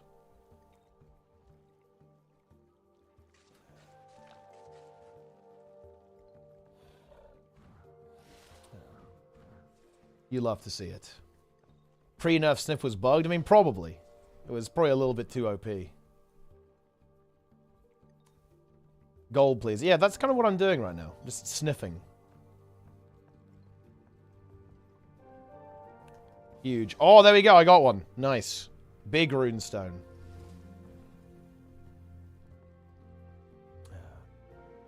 You love to see it. Like, I'm going to do the jumping puzzle. I quite like the jumping puzzle. It's not the best, but I still like doing it. It's pretty good. Think you'll need 100 or 250? I think you should, like, mentally prepare yourself for 250, I'd say. I think 250 is quite likely. What are the prices at now? Oh boy, they're going up. Yeah, People know they're starting to prepare. Yeah, I mean, it's coming. It's on its way. I bought a few stacks when they were like 65, 70 silver, and then I stopped.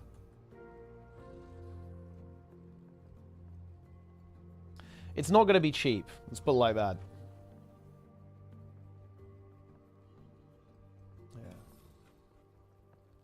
I've done all the prep. Yeah, I mean, I'm going to do some preparation as well.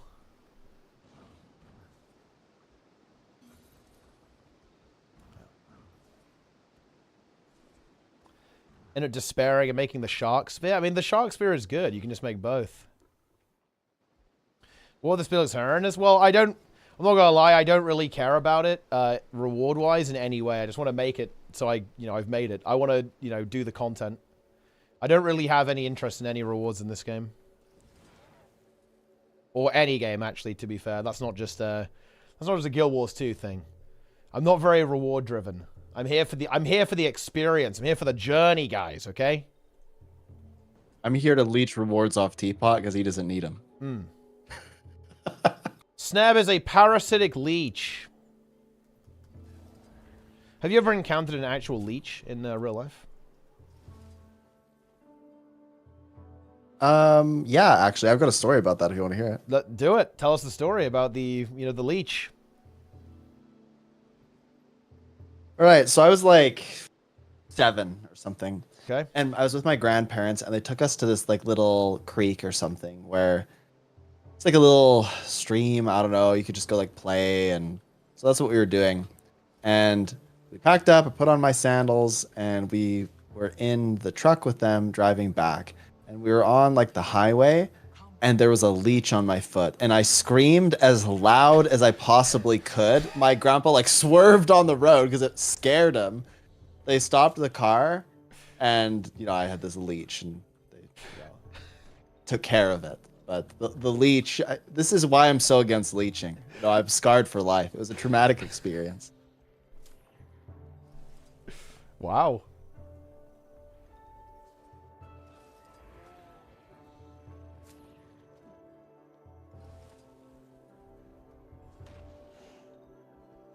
That's crazy. So I mean that's the full story. Like the leech was just removed and disposed of. Yeah, we killed the leech. So do you kind of Took care of it. Do you have flashbacks to that moment whenever you see someone like leeching a convergence? Yeah. So at Drakkar when people are at the top of the tunnel? Yeah. I start screaming, "Look at how much they're contributing. Look at how great it is." And I just think back to my leech moment in the truck.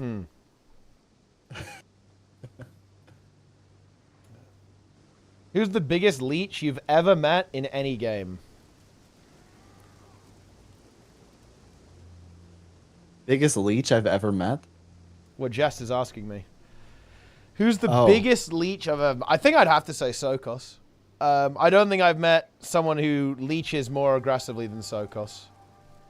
Have you ever considered that Darren's entire operation is to just train everyone else to do the meta events so that he can AFK on like 7 alt accounts and get all the loot? And he also buys gold to boost people, right? Like, so they do DPS. Yeah. He literally pays people to carry him in open world.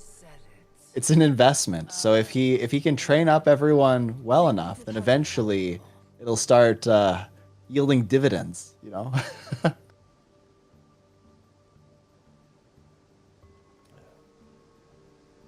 I felt like Jill Adron is also a potential high leech candidate. Jesus is love, Adron. It's another potential. The Sokos clip? Yeah, that, we go back to the old days. Wait, Linga, did you know that's not what the Jill means? Well, you do now. Now you know. You've been educated. Now you know. Have you had these gamers come in your stream, by the way, Sneb? Like, it's been popping up fairly often, actually. Like, someone comes in the chat. They're a first-time chatter, so it's first Garth, right? And they say, "Hey, this is a cool stream. I've got some good news to share with you," right? And then I go, "Oh, okay. Oh, that's cool. Like, what have you, what happened? Like, what's up?" And that's, what are they got to say? And then they will follow up immediately with something crazy like, "We were all born in sin, but the good news is that Jesus died for us and has redeemed us. Like, so we can all be with the Holy Spirit." That has happened to me a couple times. Yeah, they just, like, slam you. They just drop it on you, right? Like, It's absolutely bizarre. Like, I don't know. It's like, Yeah. do they think that works? I mean, I guess maybe it does. I don't know. But they just drop it on you like out of nowhere and just try and get you in, right? Like try and get you into the mix. I mean, all you gotta say is just like hell yeah, brother, and then just move on.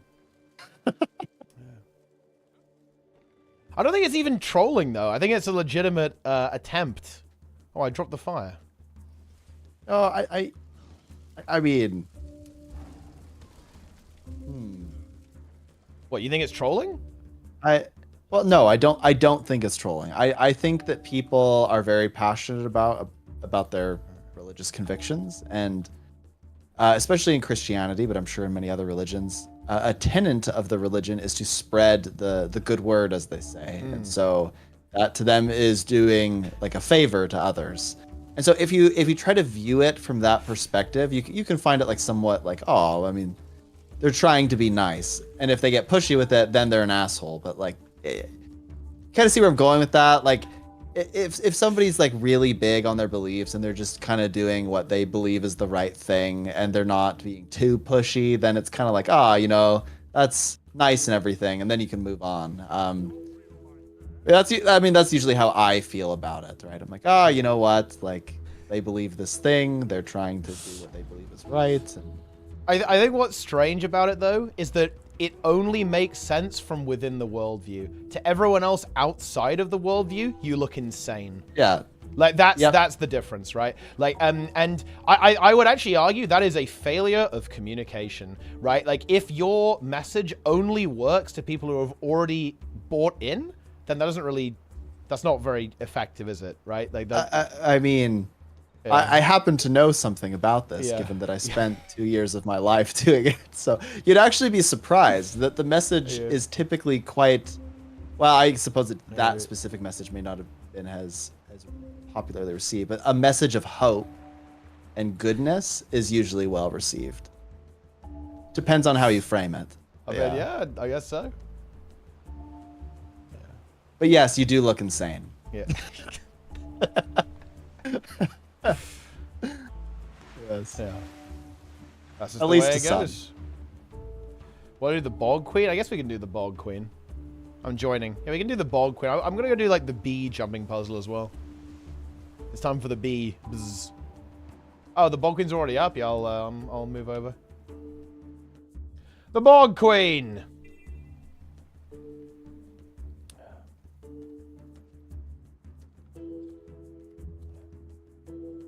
Incredible. I'm going in.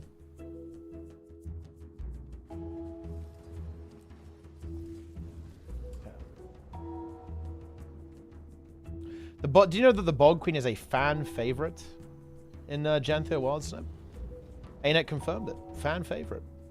Protect the gatherers. Yeah. They should have an infusion for the Bog Queen. Do you think it's weird as a game dev to have people essentially coom over your game character, or indeed like the characters in the game? For example, if I was a dev and I added like the bikini skin, I would be a little bit weirded out. Like, what the fuck is going on here, right? Like, this is unusual behavior, I think. Because let's be honest, right? Like, we know who likes those skins. You know, we all know. Kumas. I really wish that ArenaNet would be like wicked transparent, and they just be like, yes, this is what we made off just the bikini skin, and they just like release the information, right? Like, wouldn't that just be like wicked based? They're just like, look, we made millions off of this virtual swimsuit.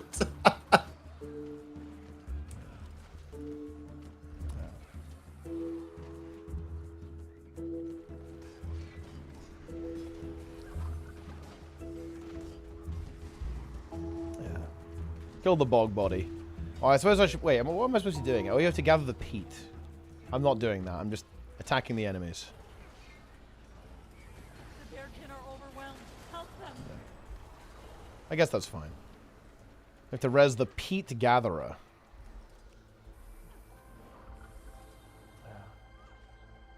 We've collected all we need. We did it. It is enough. and that calms part of my nerve. Hmm. But not all of it. Bah. I fear for the bog. I fear the rot that turns its natural sanctuary sour. Bearkin. Yes, Ned, when are you return installing the New village World? with your harvest. Wayfinder, help me find the cause of this. New World? I Yeah. go to the Do people bog. play that? Yeah, it's kind of back. Wait, this guy's name is High DPS. His mother taught Okay. him. We left the bodies notice dormant that? out of respect, but Wait, which guy? I've never seen them rise. On like a boat. There. Oh, Did you yeah? see Oh, yeah, it? high DPS. Something is ascending from It's the a good murk. name. What is going on here, by the way? What is this? The boat? I Yeah, the don't boat know. is Play a role. boat is kind of on land. It's run adrift.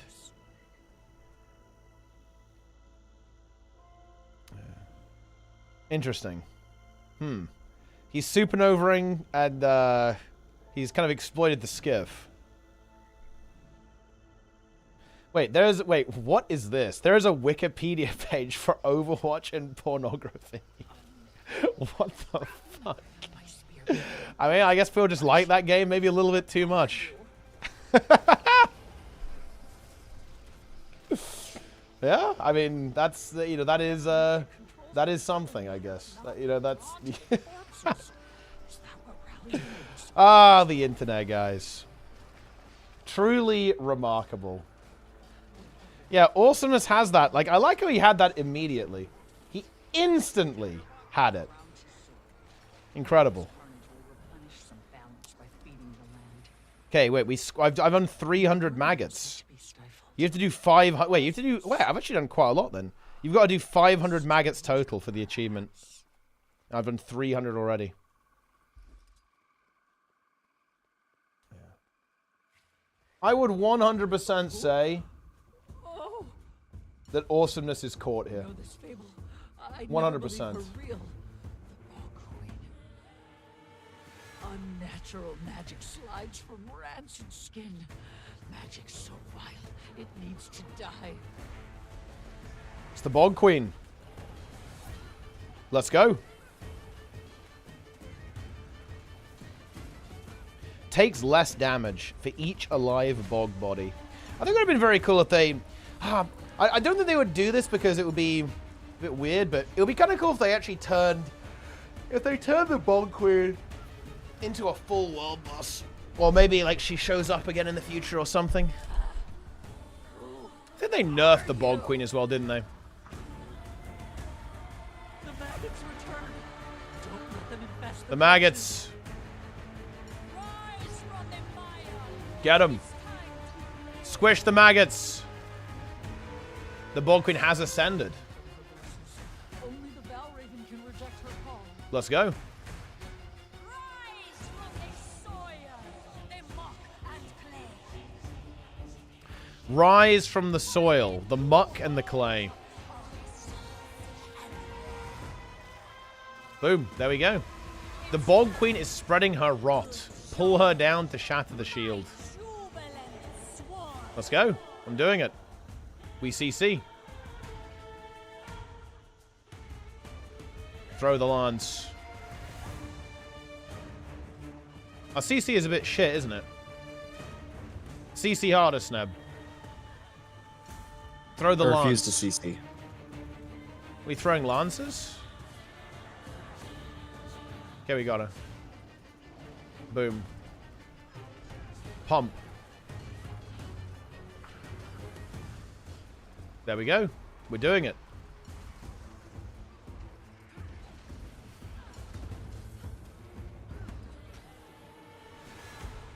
I think Defiance are doing damage to the average player's ability to understand them. I kind of agree, actually. I think that linking mounts to Defiance bars is a big mistake in terms of design. Because it's kind of teaching players the wrong message, really, isn't it? It's saying, when there's a blue bar, you use your mount. Which is... a little bit true, but not really. It's not really telling you what's actually going on, is it? Like, mounts are a solution to Defiance bars, but they're not really the best solution. It's much better to use your abilities and, like, use the mount as a supporting contributor rather than the main contributor. It's definitely true. Yeah, also true with the the thing there as well. Yeah. That's how it is. Wait, what the fuck is... Wait, what the fuck is this shit? Wait, there is a... there is a fake view-botted clone of Darren's stream farming views about the embed drama. That is fucking funny. Okay, who does this? Okay, like, what? Like, I love how it's Darren's fucking pick as well, by the way. It is it's not, wait, this is so fucking bad, bro. This is so low energy. It's not even trying to impersonate him. What if it was like Darren's with S, but like spelt slightly incorrectly, so it was like trying to be deceptive. It's not even high effort. This is actually fucking cringe. Wait, where is this? What are you talking about? It's on Twitch. Wait, what? I'm gonna click on the stream. What's on the stream? Is there anything else? Oh, and is it? Wait, there's a fake streamer. Wait, guys, someone tell me, is it playing any audio?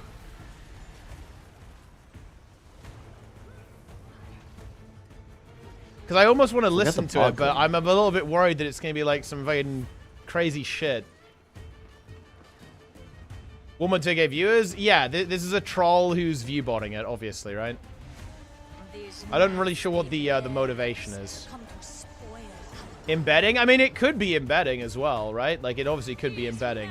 Wait, is it wait, it's playing video now. Wait, what? Drama. But he is just a gift that keeps on giving. And there's another it's AI! Holy shit, it's AI! I didn't want to talk about this because, in all honesty, I thought that it was fake news. I simply couldn't believe that this was AI! Real. Unfortunately, I must regret to inform you that I've been provided definitive proof by a moderator in Mukluk's chat, and I can confirm that. As much as it hurts me to say, one of our beloved Guild Wars content creators, Mukluk, is a con artist. Okay, right. Holy shit. It's fucking saying crazy shit. Dude, someone has actually made like an AI of Darren's and is continuing the drama. What the fuck? And it's fully view-botted as well. And it's full AI. Wow, it's kind of good. Dude, AI is so scary, man.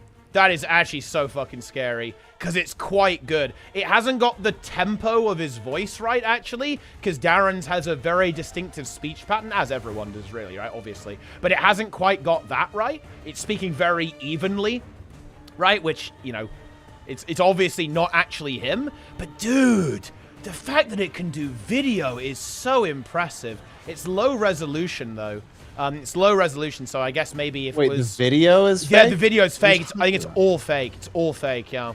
I think this is all fake. What? Or at least the camera is fake. Like, the gameplay in the background might not be fake, but the camera's fake, yeah. All of this is fake. Wow. Damn. That is impressive, to be honest. Holy shit.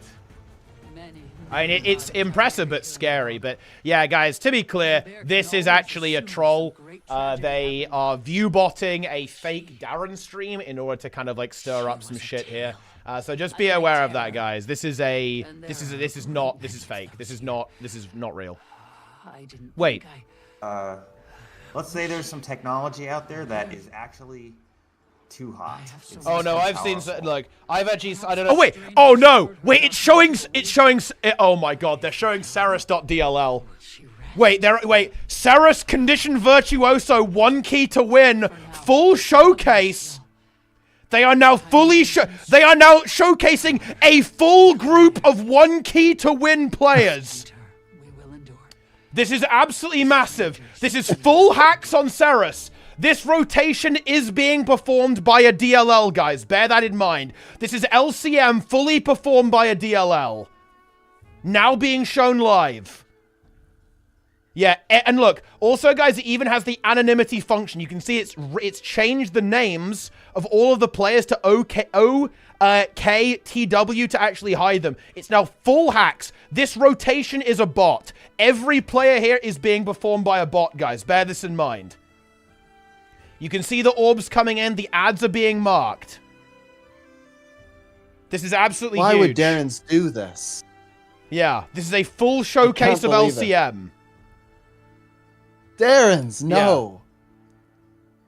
I like how it has its business. Oh dear, oh dear. Wait, they did.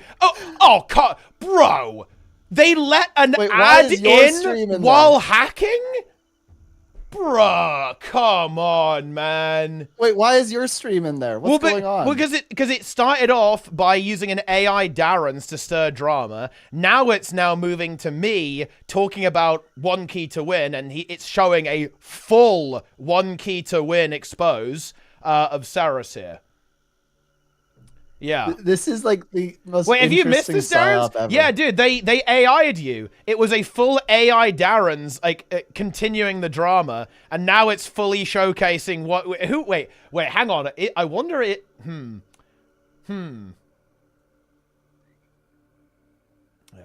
It's actually... Yeah, it's fully impersonating Darren's, too. It didn't make, like, a proper Darren's name, but it copied your stream description. Yeah, Darren's, look at this. Yeah. Look. This is, it's a full, fake, like, AI botted version of you. I don't know if they have VODs on, but yeah, you could go and see it, I guess. But yeah, you can't speak because it's in sub-only mode, and now it's fully showing one key to win. And yeah, to be clear, it did use AI to impersonate you, so you should know that. Wait, what's going on, Box? Oh, okay, so...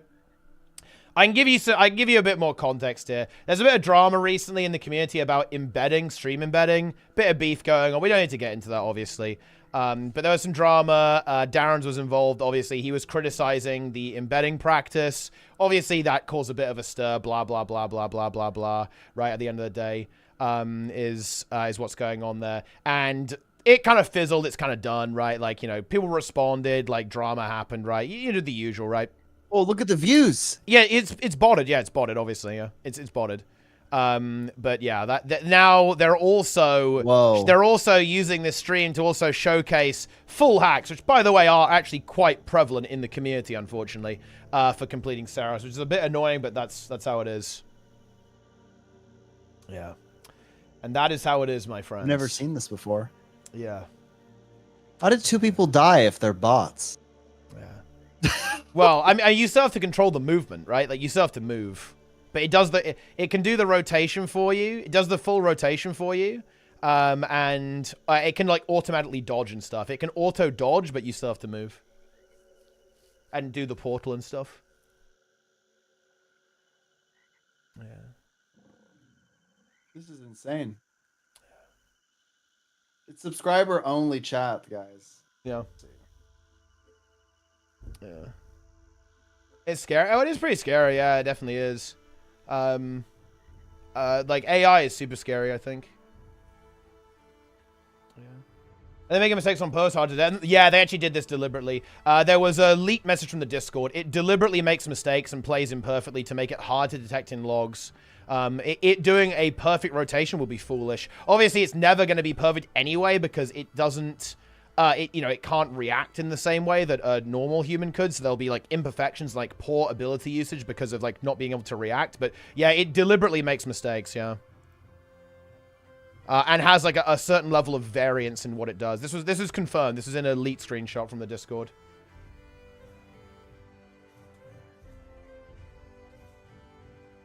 I made a video of this program. I was actually making up this images. Yeah, I mean, like, people were very foolish to say that. Like, everyone who knew what they were talking about, obviously knew about this stuff. But yeah. Isn't it battable? Dox themselves? No.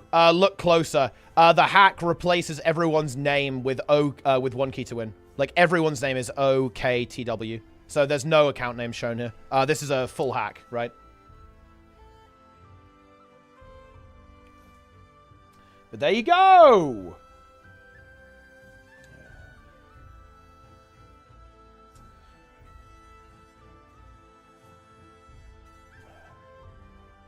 Well, I mean, that's, it's something. It's definitely something. What are your thoughts on these, revelations, Snub?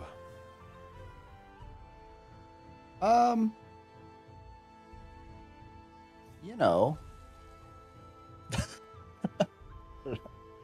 I have no idea. I don't really know what to think. It's just kind of weird. Oh yeah, it's view botting, yeah, to make sure that people are going to be clicking on it, obviously. But yeah, I mean, look, guys, you know, we complained about this ages ago. Like, you know, I've been, you know, we complained about the hacking problem. There is a hacking problem right now in Guild Wars 2, like 100%. Like, there's a kind of annoyingly large and growing hacking community in the game, which is annoying, obviously, but it is what it is. I don't really have much to do in Guild Wars, so I basically just, like, I play this game to stream, because it's fun to, like, hop on and talk to everyone while I'm playing the game. But I don't really have anything to do in Guild Wars currently.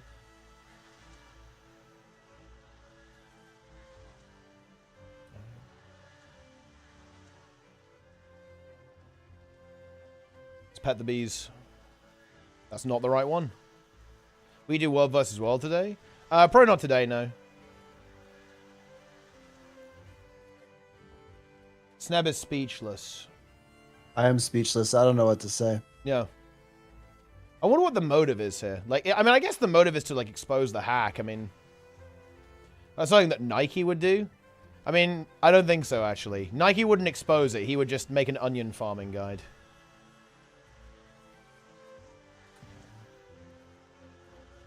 Okay, Beavis is first. I thought, is it Beavis then Honey next? Can't remember the order. It's not. Okay, it's Honey last. On your main account with all the hours, what's your biggest achievement? And it's my stream, for sure.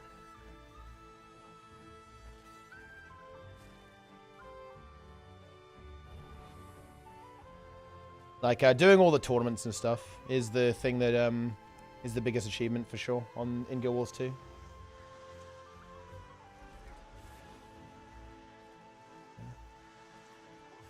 Beavis first. Beavis has been pet. Where's the other bee? Is it up more or what?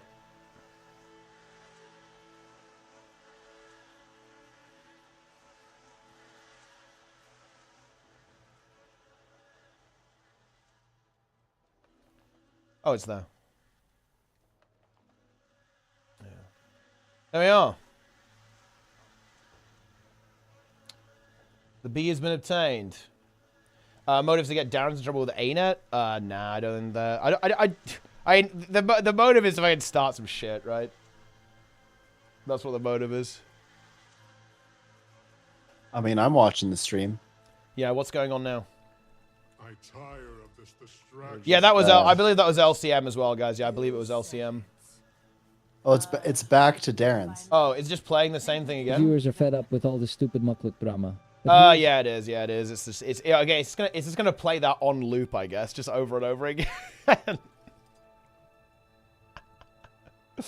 Well, I mean, I guess that's something. It's definitely something. Yeah. Yeah.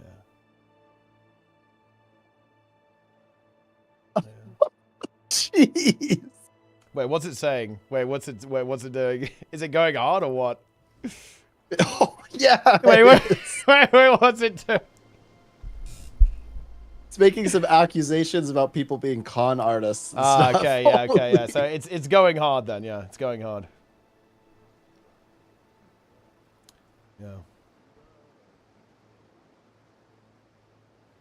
Yeah. Incredible.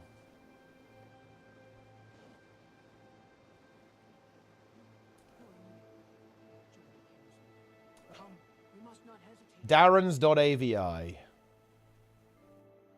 Who's starting the Reddit thread? I mean, look, there's some good clips to mine out of this, that's for sure. Clips to harvest. Content to farm.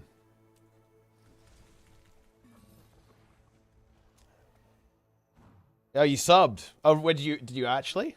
I guess no, you probably can't. It's just like a fresh account, right?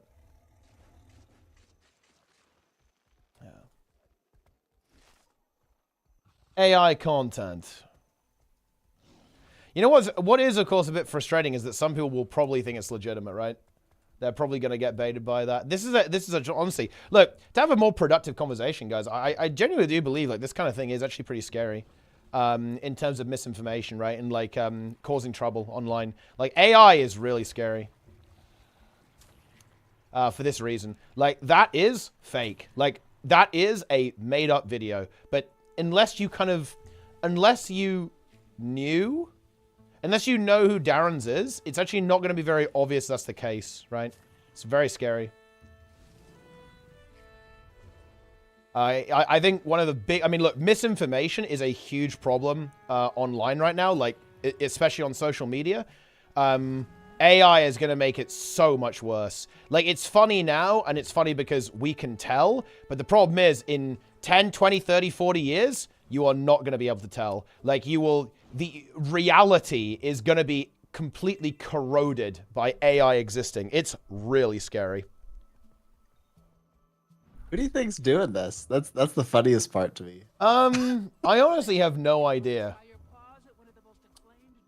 I have no idea who could be doing it. Like, you know, if this was a couple of years ago, I'd have a couple of guesses, but I don't think most of these people are around anymore, so it's very hard to tell.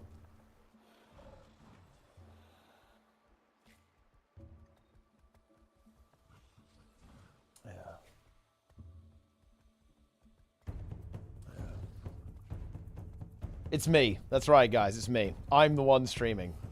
It was me the entire time. Oh, shit. I got a mythical one. Let's go. Surely I get a thing. That's big. I did. Huge. Wait. Hold on. Did you know if you type /yell that it goes to map chat? I guess that makes sense.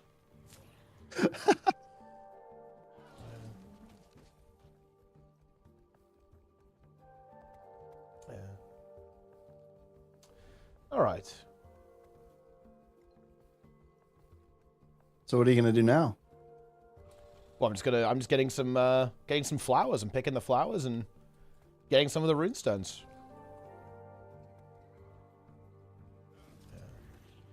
AI is going to change much. People have always and always will believed lies about stuff. Well, of course, yeah, but it's going to make it worse, right?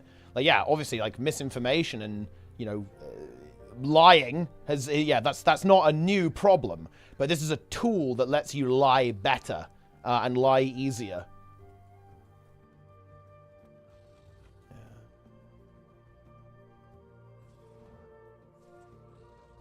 Because that's what social media is, right? Like, you know, I think you'd probably agree that misinformation has become more problematic with the advent of social media, right? And, you know, it's not that it's a different issue. It's simply it's made it worse than it already was. Yeah. But yeah, there you go.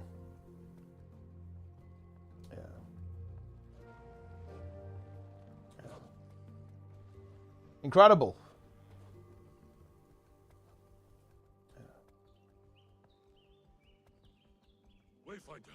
It's time.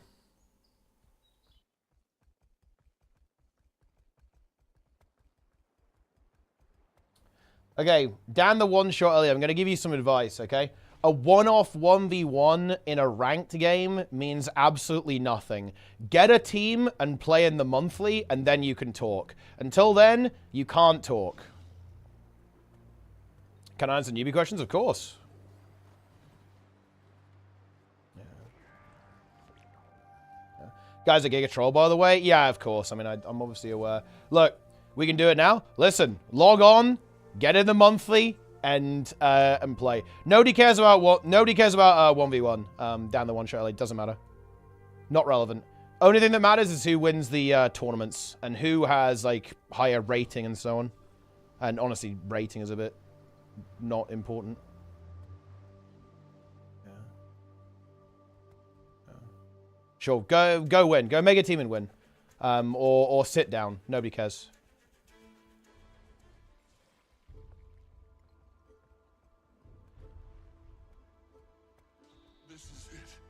I'm gonna die here. Who'll care? I mean, maybe you do, I guess.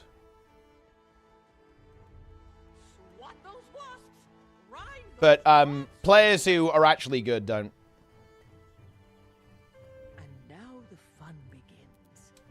I guess I could do this weekly, actually. Big and strong little sproutling.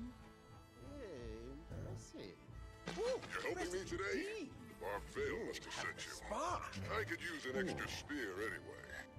Here we go. Our target is quick. Tether it with your journey kit. Wait. Wait. I like how it's actually advertising the hack program, by the way. Gifted a few communication devices, so I'll be with you the whole way. Scared what technology has become. Oh man, that's a meme.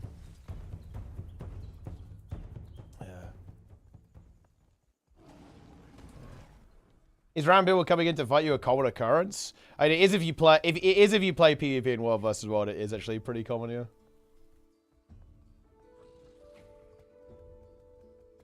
Yeah.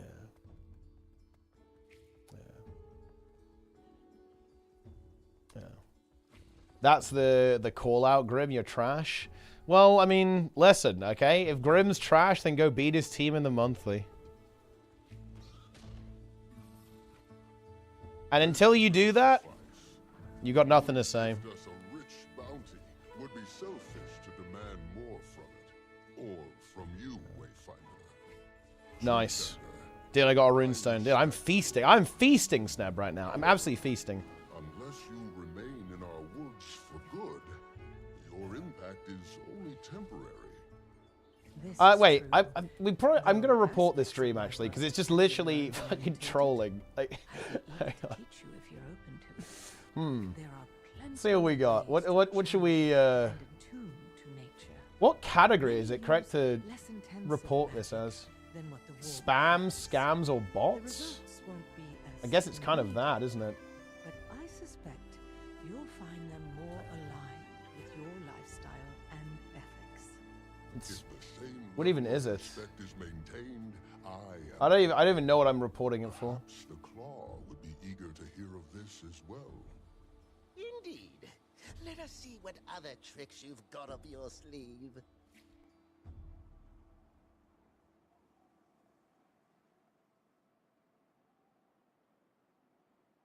Nice. Okay, I reported it. I reported the stream. Yeah. Incredible. Yeah.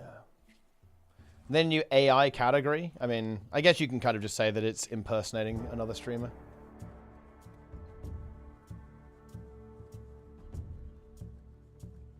Yeah. Afraid of Fire Wizard? I fear no Fire Wizard. This is the only good Guild Wars 2 content. I mean, it definitely does kind of liven things up a little bit, doesn't it? Yeah.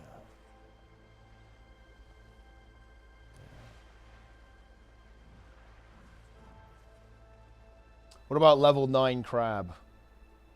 Yeah. It is honestly interesting, though. Like, the whole embed saga is very interesting. Because this has actually happened in other games, by the way, guys. Like, other games like Final Fantasy XIV and PoE have had problems with embedding as well. I think New World too, actually. But the response is very different. In those games, basically it was not tolerated at all and it got shut down very aggressively in those games. But I think it's more a symptom of the Guild Wars 2 streaming scene being very, very small. So I don't think people really view it as too much of an issue because the scene is so small as it is. In scenes that have larger content creation scenes, I think people feel more strongly about kind of preserving the integrity of the scene, and as a result of that, like the practice is condemned a little bit more more harshly.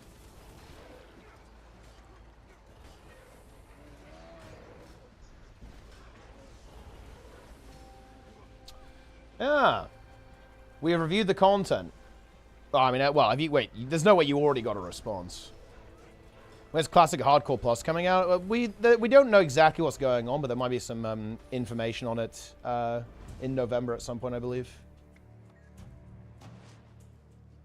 Why do you think the Guild Wars 2 streaming scene is so dead? OSRS is maybe 2 times the players, 10 times the Twitch YouTube viewers. I would say it's because the game doesn't really hold veteran players who are typically content creators, right? Like, if you think about content creators, you're very veteran players, very experienced players, right? People who are maybe even a bit competitive, right? Like, you know, very highly invested in the game. Guild Wars 2 doesn't hold people like that. That is why I would say. Whereas obviously a game like RuneScape does a really good job of that. In fact, RuneScape is very good at doing that because of the way that its progression system works. And yeah, the other problem is definitely like content release schedule. Like Guild Wars 2 doesn't release very much content compared to other titles. So, you know, you kind of run out of stuff to do as a creator.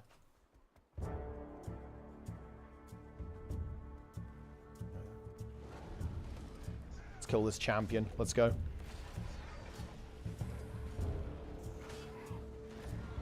Whoa.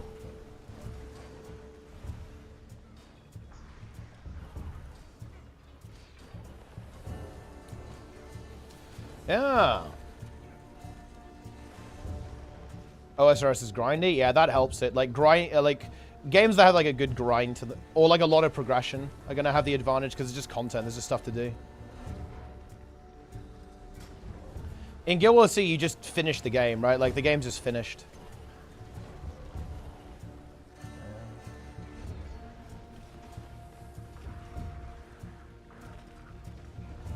Bring it first clear award, and they should aim that for the CMs rather than the just the Wing 8. Like Wing 8 is probably not going to be like super difficult, like you know, on release. 10-year stream delay. Ah, well there you go then. Welcome back.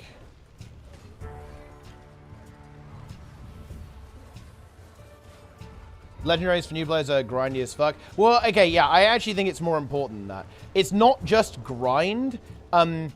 It's, okay, so do you know the problem with Guild Wars 2? The game doesn't require problem solving. If you look at content in other MMOs, stuff like WoW Hardcore, right? Or RuneScape, I think RuneScape challenge runs are by far the best example of this. What does every single challenge run in RuneScape have in common? The player needs to devise solutions to a problem that they have created. It requires some thinking, and you need to figure out how to proceed given a certain set of restrictions. The problem with Guild Wars 2 is that that is not the case. The game is easy is not the correct word. I don't know what the correct word is, but there's no problem solving in what you have to do. It's very difficult to create a set of restrictions or challenges in Guild Wars 2 that requires you to solve a problem and think about something. Yeah. What are you trying to say, Teapot? That people don't think in Guild Wars 2? Well, it's just that you don't need to. Yeah, you're probably right. Yeah. Yep. Linear. I mean, it's not exactly linearity. It's just that the reward system is very streamlined, right? Like the way progression works in the game is very streamlined, but it's streamlined to the point where it kind of doesn't matter what you do. Like your decisions aren't very important, really. Like you know, your choices are. The choice of what you do in the game and how you do things doesn't really affect that much. And yeah, progression is also very much divorced from skill. Like, in fact, higher skilled content in Guild Wars 2 is actually less rewarding. Like, open world is more rewarding than, say, doing instance content most of the time. There was actually a really interesting post about this. There was a really interesting post. There was someone complaining about time gating, and I think their post was aggressive. They were clearly frustrated, but there is this really interesting thing. I was like, okay, if you want to just grind, if you want to sit down and grind gear in Guild Wars 2, the game is actually going to kind of prevent you from doing that.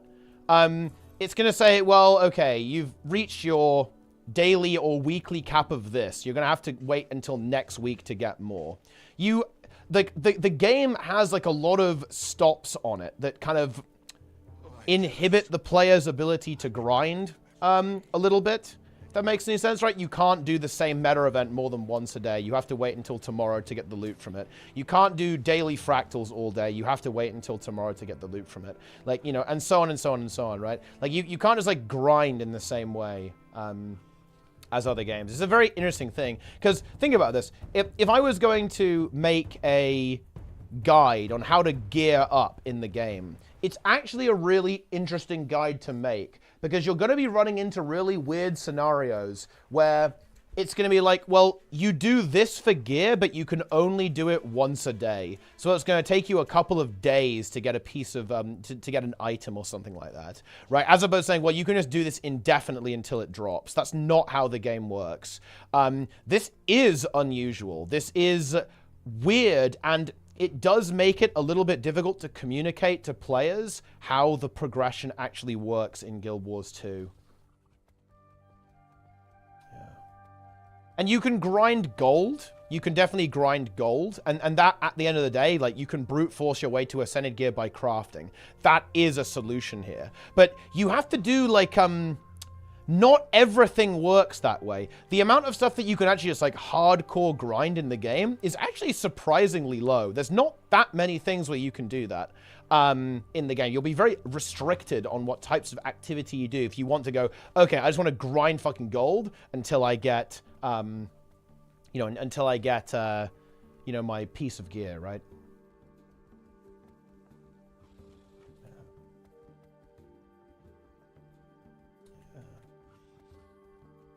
Yeah. Yeah, you can do, like, Silver Waste and, I guess, Rifts. I don't think Rifts are very good, though. Well, I guess Rifts are okay, actually, to be fair. Can you farm frags for gear drops? I don't think so. You can farm them for gold. I guess you can get rings at the end of a dungeon. So, technically... to be fair, the complaint is a little bit weird, because if you do, like, a 6-hour meta train, like, I mean, how much more do you want to play, right? Like, if you actually do all of the daily stuff in Guild Wars 2, it's going to take you, like, fucking 8 hours to do that, to be honest. But, oh, no, it's an unusual scenario. As the weekly lookup for raids in WoW, for example. There is, but you can grind Mythic Plus as much as you want, and it will still drop items for you. I actually do think that WoW progression is overly time-gated right now. But actually, I completely blame the players for this, because they actually said it wasn't time-gated enough. Oh, man, this is a fascinating topic. There's this really big topic in WoW especially. I assume in other vertical prog games as well. People are obsessed with being left behind. People are like, oh, Blizzard needs to slow the progression down so other people don't leave me behind. This, to me, is very interesting. I don't even know how to... I don't really even know how to engage with that, to be honest. Storm's here. But yeah, no, it's weird. It is a weird meme. I actually think that Blizzard responded to player feedback with the War Within and made gearing way slower, but I do not think that was a good thing whatsoever, actually. Like, because people said in Dragonflight that the gearing was too fast. People complained about it. They were like, I can't grind anymore. GG, what do I do? So they slowed it down, but no, be careful what you fucking wish for, boys, okay? Like, you might just get it, and they did get it, and it was a mistake.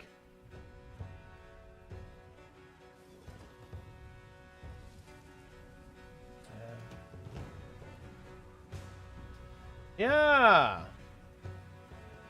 AFK grind equals best. Is it, though? Is it?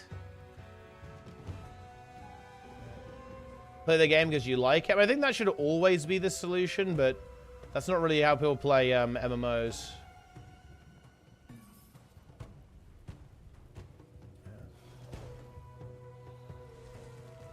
Vertical Progress needs patches. I mean, I think all games need patches.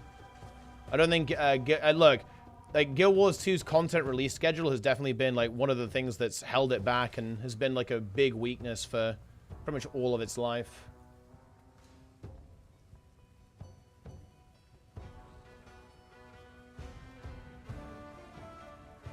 Community Month? Listen, guys, Community Month is on its way. Surely. I'm getting this major cash. It's time. Surely I get something good. Did I get another runestone? It's very hard to tell if when I'm getting one.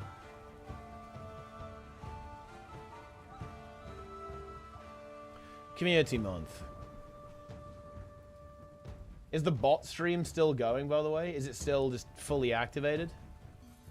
It actually is. It's still going. I'm almost a little bit disappointed. It's only got, like, 2 clips to show. Is that really the best it can do? Do I have any more content? I'm never playing Augmentation Evoker. Dogmentation Evoker. Jester should play Org. I think he'd like Org.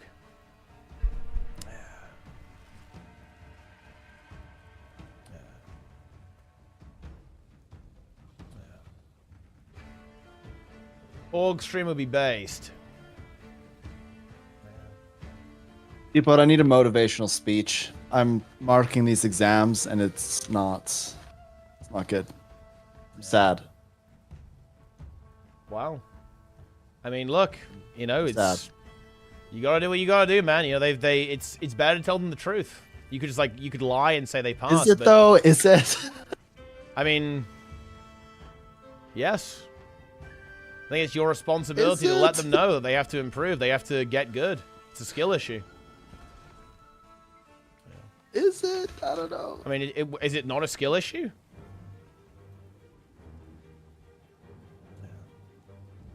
I think the new release model is infinitely better than what we had before, not knowing what's to come. I mean, yeah, I think the model is better. I think it's not perfect, though. I think, in particular, one of the issues I have with the current model right now is that the content is very spread out, in a way, to the point where there might be nothing that's very interesting for you in a particular patch, and you have to kind of wait for the patch that actually has something in it that you're interested in. That, to me, is a flaw. Like, I found, for example, Janthir Wilds I found to be very light on content in terms of replayability. It didn't really add much replayability to the game whatsoever. I think that's a problem that was less present in the... Well, I mean, that was more of like a decision, I guess, rather than like a model thing. Because at the end of the day, like, Path of Fire also suffered this mistake. It didn't really add a lot of replayability to the game either. So it's like a design decision, but still, I think that this one kind of exacerbates that problem to an extent. There are no goals to thrive for. I mean, yeah, but I mean, that's kind of the same in every game. They're like, once you've like farmed all the items, right, you've got all the new rewards, that's it, right? Like, you know, you need to wait for something else now. Yeah. Like, that's exactly the same in Guild Wars, right? Yeah. I'm halfway through Janthir Store. There's so much to do. Oh, Bob, 34 top gem store spender. Yeah, nice meme. Tell Seb if the test results are very dire, give the students the rubric and tell them to assess their peers with it. If they don't come to the same conclusion as you, then they never understood what was required of them. Like, that's just that's fucking brutal. That is ruthless, to be honest. That is pretty brutal, yeah. I just give anonymized exams back and she'd be like, all right, mark this. Yeah. Like, what even happened to me there? Oh, okay. That'd be so bad. Oh. It's because, honestly, what would happen, believe it or not, students would be more critical of each other. That's the crazy part. Like, they would be ruthless. This happens every time. They would not be kind to each other. Like, I am giving them every benefit of the doubt. Yeah. Like, every single possible mark that I can give them, I'm giving it to them. If they put words on the paper, I'm giving them a mark. So, they would not do that, though. Oh, jeez. Seb, I'm in a full Safari meta. I think I'm going to get involved too. Guys, join this Safari meta, guys. Get in here right now. The penguins must be saved. Join. I think this one actually is salvageable, guys. I think we can actually save the Safari. Get in here right now. We are doing Safari meta. Right now, we're in the jungle. We are in the jungle right now, guys. You better believe it. In the jungle.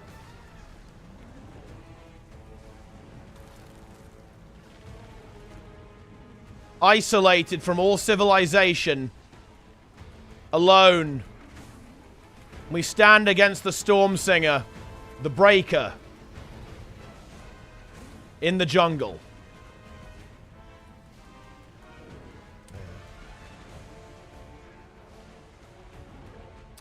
Yeah.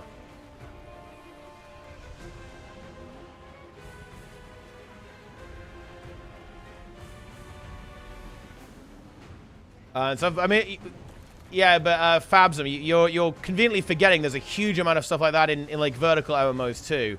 There's a huge amount of shit that you could be collecting, right? Or achievements to do, or like everything to go after in vertical games. It's not like that doesn't exist.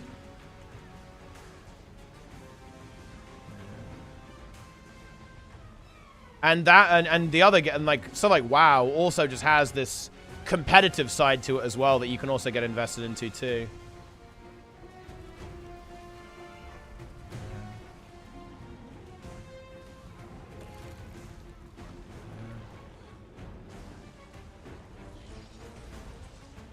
Let's go. I wonder if we're gonna have the DPS for this. We have 6 minutes. It's actually a bit rough, isn't it? We need more people on Decima, guys. Get over here. Log the fuck in. I think Greer might be okay. Greer looks okay. But I'm not sure if Decima's okay.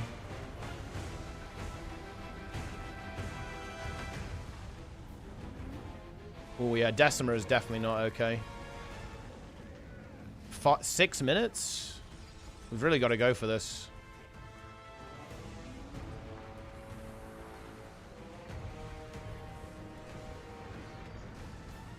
We're feeding greens. Does that even matter, though? It just makes the boss do more damage, right? It doesn't make it take less damage.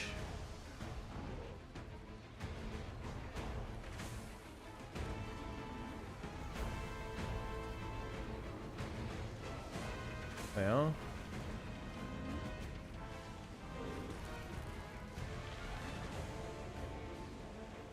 Dev calling out feeders. I mean, like, calling out feeders, sometimes it has to be done.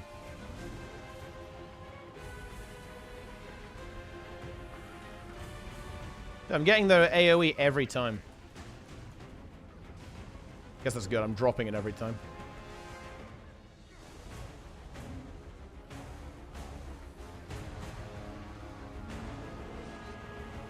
Go. More damage.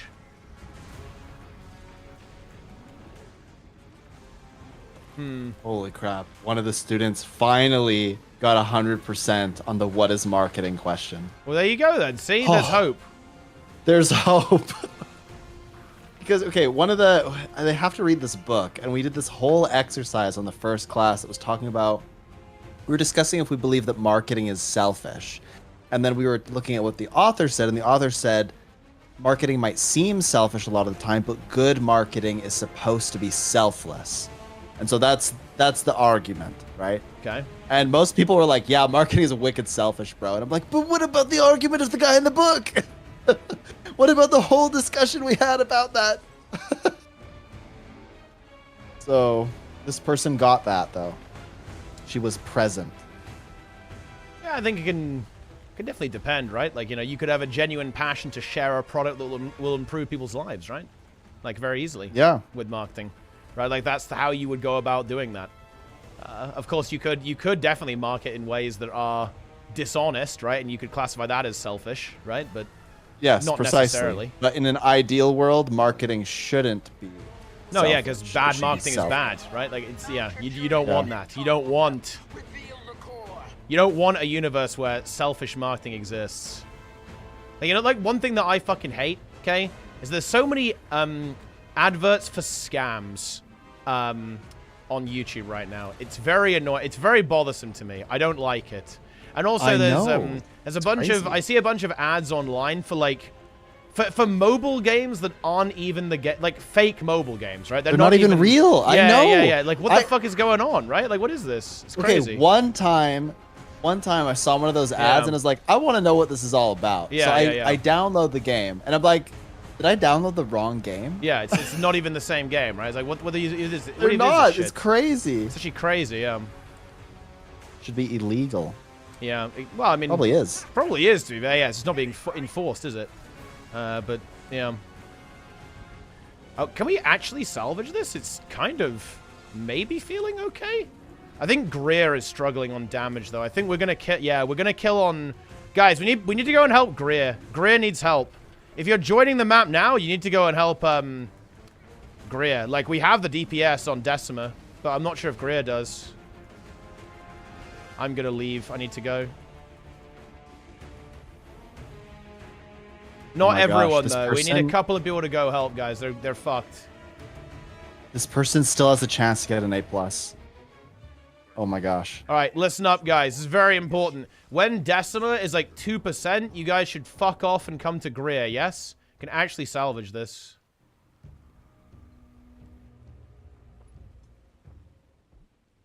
Is this wrong, Sneb? I have entered the Safari and we have interfered. You know how they say on like the nature programs that you're not supposed to do that? They, you know, that you have to kind of let nature take its course. We haven't done that. We have interfered with the passage of life, you know? But do you have any thoughts on that? Say that again? Wait, you... We like, you know how on the nature documentaries they say that you shouldn't, you know, they don't interfere. Like if they see like an animal getting eaten, they just, you know, they don't help it. Or if there's an animal that's like dying, they just have to kind of let it die, basically. That we've not done that. Like we've interfered, and potentially, like when it's not guaranteed. Actually, it's not over yet, but we might have like been able to save the animal, essentially, the jungle, the safari. I'd say we still might lose. Greer, we were able to kind of carry Decima, but I'm not sure if we quite have enough for Greer. Oh my gosh. This person is doing so well on their exam. It's like restoring hope. Fucking pump the boss! Well. Come on, guys, pump the fucking boss! Go! Wait, are you gonna fail? No way. Go, come on! 8 seconds! Come on, guys! Oh, no! Go, go, go, go, go, go, go, go, go, go! Oh, we got it! We actually got it! 2 seconds! Oh. Yes! We actually saved it. Oh, let's go! We saved the day. Yeah, you're fucking welcome. Your stamina may feel this. Very good. Will be marked by my shame. Bro. Next. There it is, guys. This is so good. We hard carried this meta event and it feels damn good. The Safari has been successful.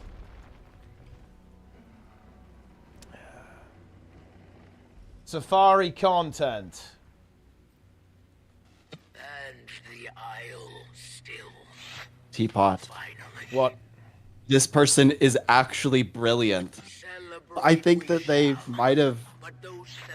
Hold on, they might have had the highest score so far. The strangers will return with the next storm. Wow. What a victory this was. And it Incredible. was grand. This meta event is too difficult.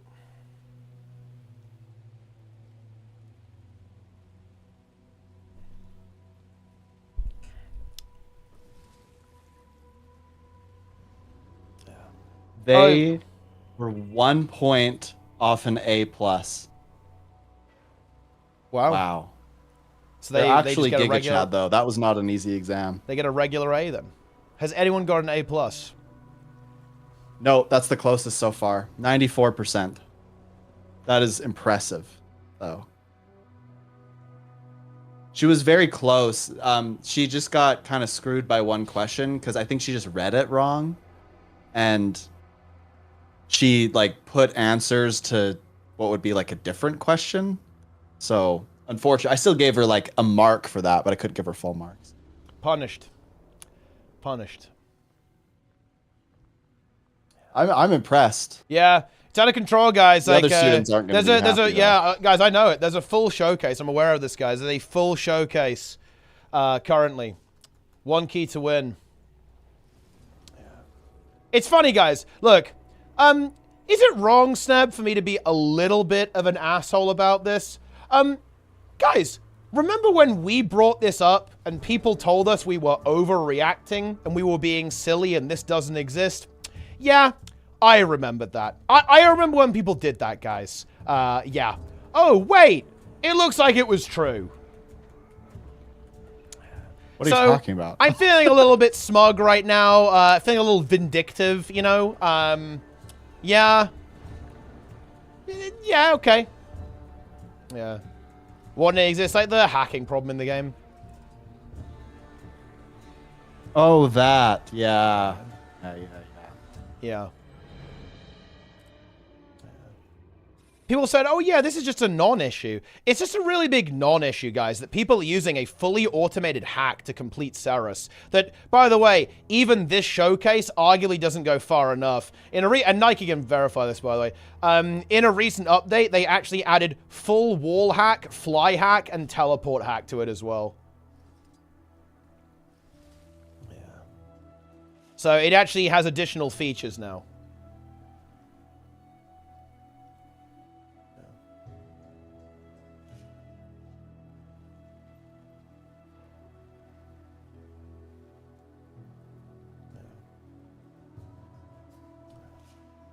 Oh no. Oh no. Oh no, Teapot, no. What's going on? Oh. Oh no. Wait, what's up? Oh.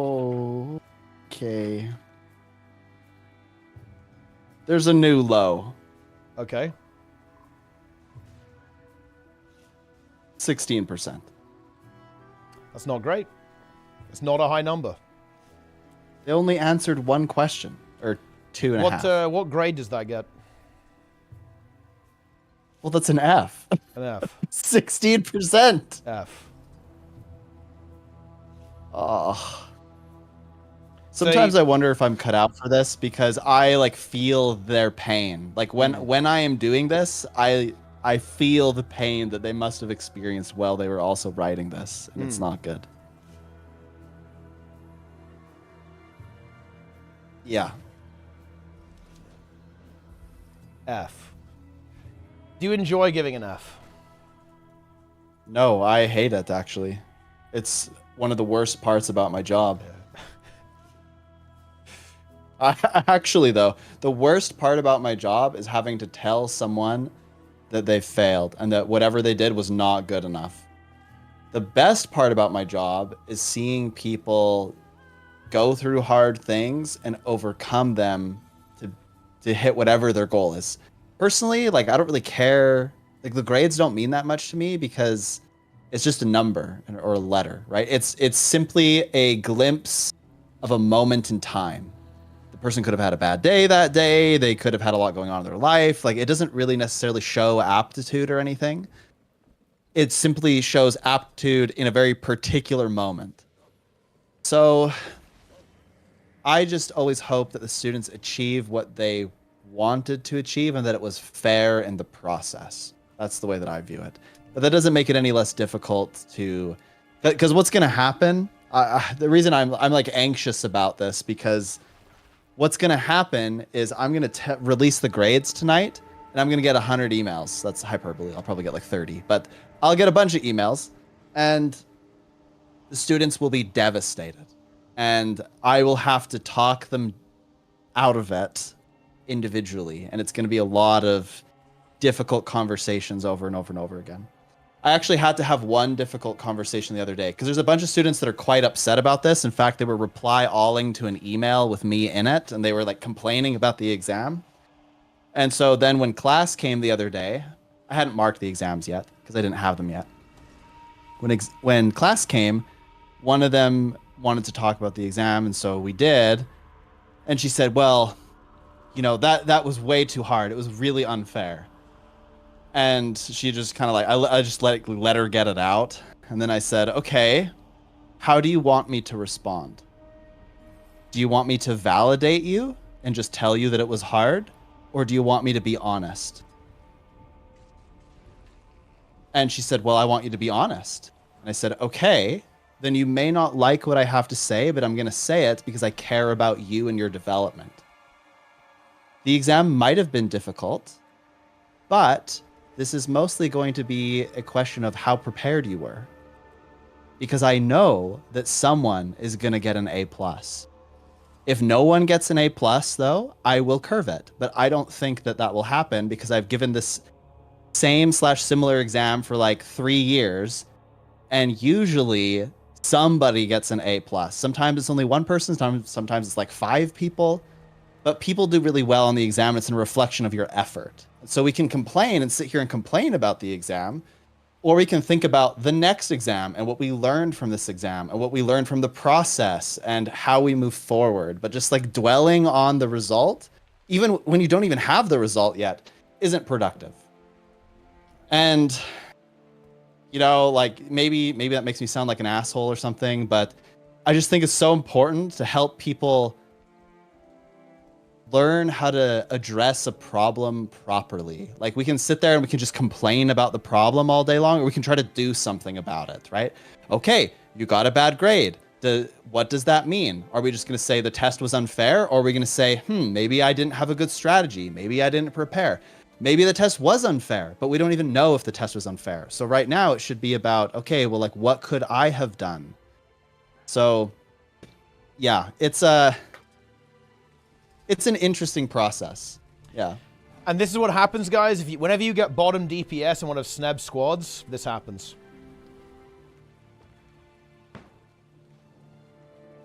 He gives you an F. The F is for failure, by the way. And yes, people, I am yapping. I'm yapping because I was playing Guild Wars 2, and then there was nothing left for me to do. So I logged out and finished my job. First Garth. First Garth, hello. Do you like the first Garth? Oh, they have meme? SC2 in their name. Or no, they don't. I lied. It's CS, I believe. Yeah, I read those backwards. Counter-Strike 2? I don't know.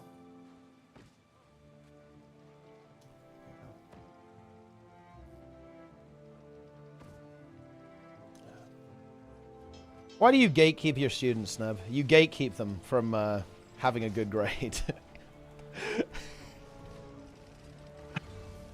You know, it's actually kind of crazy because if you think about it, there's quite a few parallels, but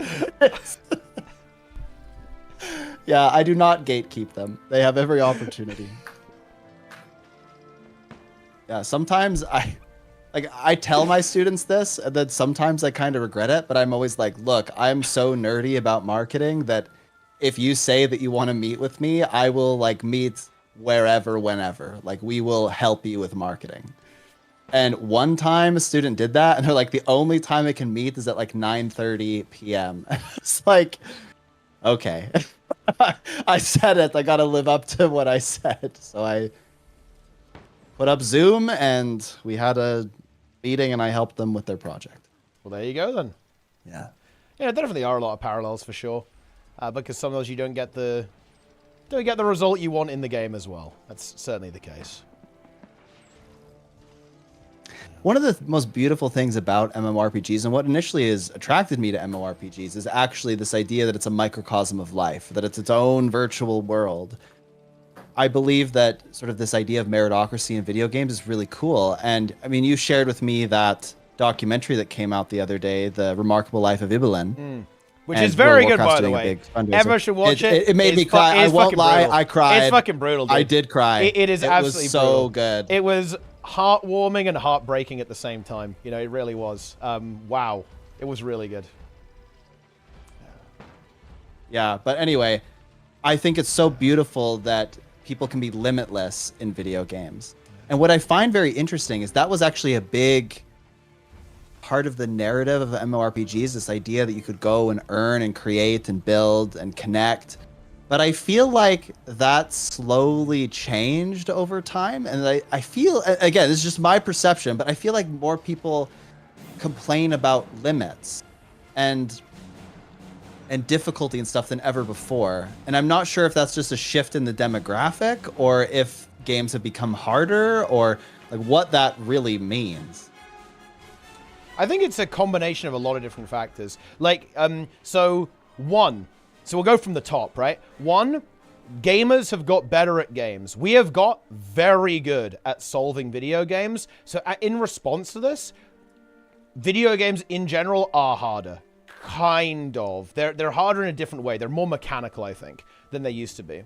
The other thing is that I think because gaming has become very mainstream now, I think, the demographic has fundamentally shifted. Like, if you were a gamer back when, like, old school games were coming out, like, you know, in the early 2000s and before even, that was kind of like a big deal. You're like, you know, you're committing to this hobby, right? You've got a computer that was not necessarily common at the time compared to now. Everyone's got like 17 computers, right? Like, you've invested a lot into this hobby. As a result of that, you're probably going to take it pretty seriously, right? So you're going to be okay with, and you'll probably even be looking for kind of a meritocracy-oriented system. However, when gaming has become more mainstream, I would say like a really big part of gaming is now actually... It's escapism, but it's an escape from meritocracy. I think people like this a lot. Like, real life is hard, right? Like, real life is hard. Getting your grades is hard. Work is hard, right? Maybe a sport, right? Maybe, you know, like your competitive outlet might be in sport, right? For example, and that's really hard. To do well in. And then gaming, for a lot of people, I think, is a refuge from this. It is not actually just about, I want to... I think the impulse here is very different, right? Like, the old impulse where you're talking about, like, having almost like a copy of the world where it's a fair meritocratic system, I actually agree with you. I think that was a big driving force in original MMORPGs. 100%, right? Was that, you know, life is rough, but here I can compete. Like, here, it doesn't matter about my IRL situation. I can win. I can be the best. I can be who I want to be, right? Within this virtual world. And of course, I don't think that's necessarily gone either, actually. It still exists, very obviously, right? You know, people still play MMOs competitively. People game competitively. Less so in MMOs, I would say. More so in other genres at this point, but it of course still is a thing. But yeah, I would say that the demographic has shifted more towards an escape from meritocratic systems rather than an extension and a fair version of those things. In fact, I think that a really big argument people would make is that I work really hard in real life to, provide for your family, for example, or to save up and buy something, or, you know, to work hard at your job to get a promotion, right? You work really hard in real life to obtain these things. They don't really want to do that in the video game, right? Like, to put it very, very bluntly, I think that people actively like the fact that video games are easy and you get rewarded with just time and not skill. And sometimes even just like, not even with time, just on their own. People like that. I think that's a key draw of modern MMOs, is that they are actually easy. Is that, yeah, you don't need to work to obtain rewards in MMOs. This is, in my opinion, a key selling point of these games. Many other video games are very highly skill-driven. I mean, look at popular games. Let's say League of Legends, for example, is one of the most popular video games. That ultimately is a brutally competitive, skill-oriented game. And not everyone really wants that.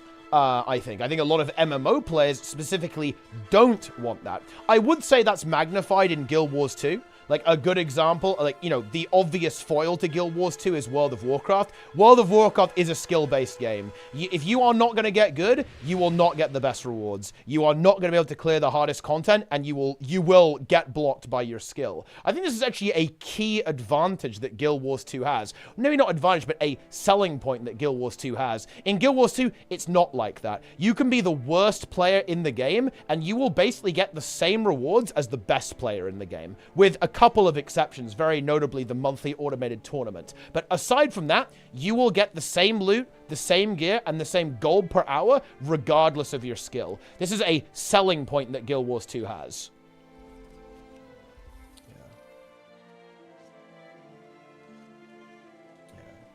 No, it's not, I work hard, therefore I'm entitled to be good in a video. It's not like that. It's actually a choice of experience type. I think that many players are not looking for a skill-oriented experience in an MMO. I think many players are actually looking for a relaxing or quote-unquote cozy experience in a video game. When people say cozy game, by the way, guys, that's shorthand for you don't have to do anything in the game to achieve the objective or get the reward. That's what cozy means. And that is what people want in a lot of these games. There's a big reason why WoW added content like delves in the War Within. It's to make it easier. So you can basically do content that is less skill-oriented than the kind of main progression system in World of Warcraft and still get good items and good loot. But there you go. Yeah. And again, I think it's really important that I do share my perspective on here. Because look, if you don't realize that I understand other people's perspective, then I can't help you. I very clearly do, right? And now I will give my opinion. I need it to be challenging. Like, if my hobby isn't challenging me, I'm bored. I can't do it.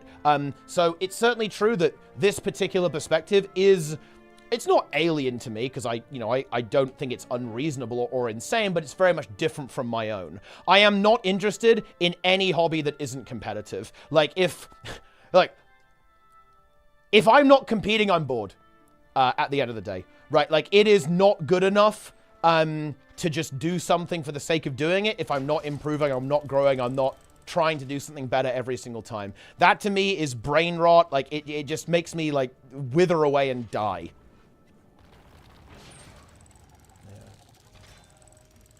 Yeah, I think what you've said, very, very accurate. I think that life has just changed.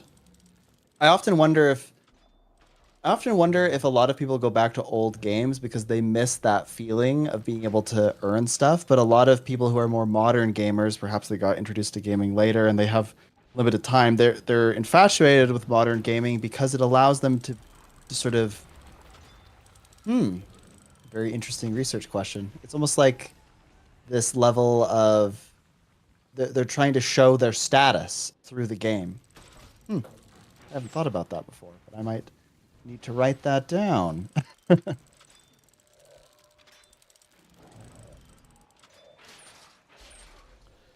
People can enjoy all hobbies this way. Some people watch movies for fun and escapism, but watching them do serious cinematography critique and analyzing the writing and the acting. Yeah, sure. Like, it's definitely a different engagement with the product and a different experience that people are looking for. MMOs in general struggle with this a little bit because you have like a very wide audience, so you have to try to devise a way in which you can actually deliver different experiences to different players who are looking for different things. So that's like where a lot of the complexity comes in here as well.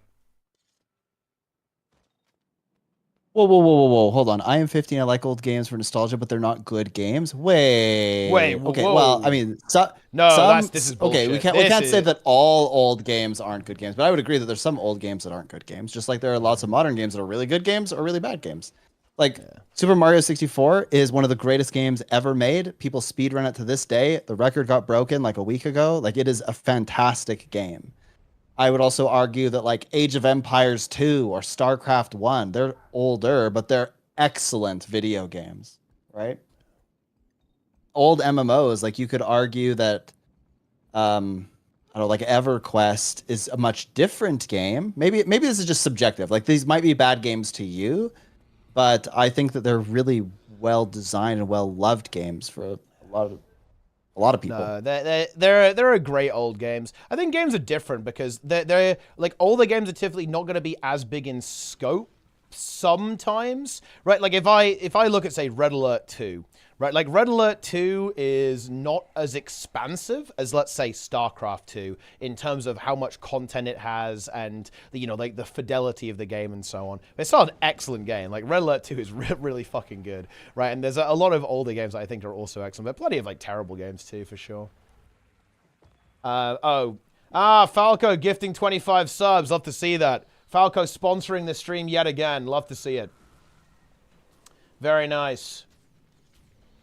Yeah, no, I'm glad the stream got banned. Look, memes aside, guys, it's very easy for me to laugh at that stream because it was not me being impersonated by an AI, right? Like, it's way less funny for Darren's and obviously everyone else kind of concerned within like the embedding drama, like it is way more concerned to people like them than it is for me. Like for me, it's obviously funny, and for us it's funny, but again, you are not the one being impersonated by AI, right? That is unacceptable. And also, I mean, yeah, them broadcasting hacks is also not good as well. That's also pretty funny, to be honest, but yeah, it is what it is. Yeah.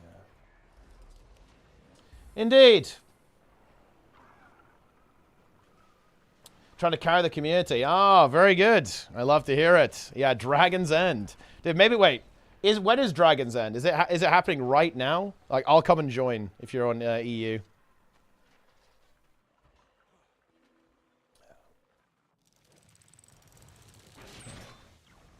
Yes, now on NA. Oh, well, I probably can't come then. But, well, you better kill it.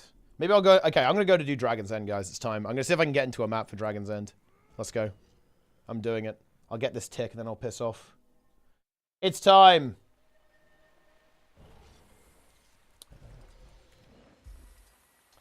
Indeed. Yeah, all games are definitely different than more modern games for sure.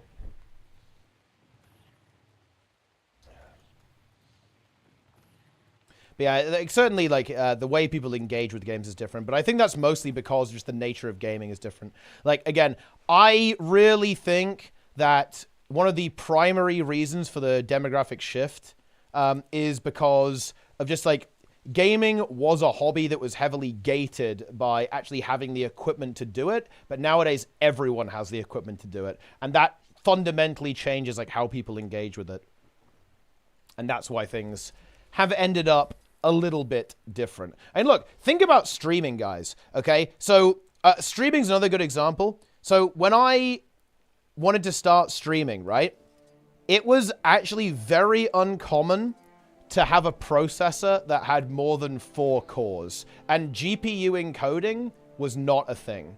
So actually streaming was kind of non-trivial, actually. Having a machine that was capable of doing that was non-trivial. Whereas now, almost everyone is going to have some kind of hardware that's going to be capable of doing that. It's much easier to actually have the equipment in order to do it.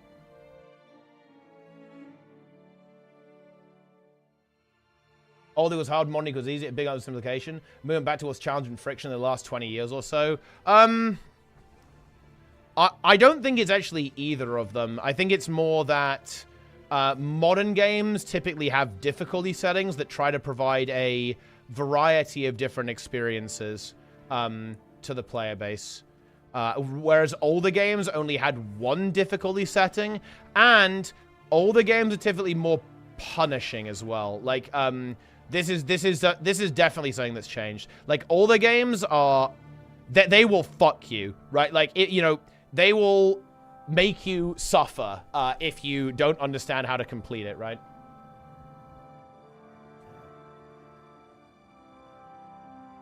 Yeah, newer competitive games are much harder than any vintage games. I think it's really you've got to be really careful. You have to be really, really careful when you say like a game is harder or easier. Unless you're talking about a game like Pong. Or like a very, very simple game that like has very deterministic outcomes.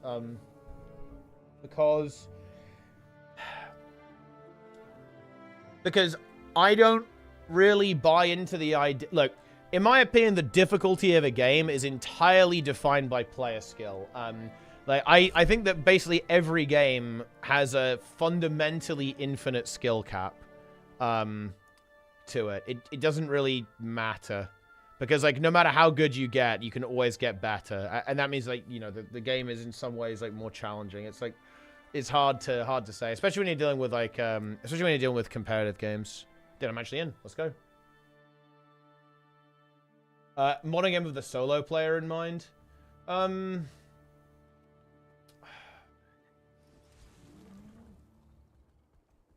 Kind of.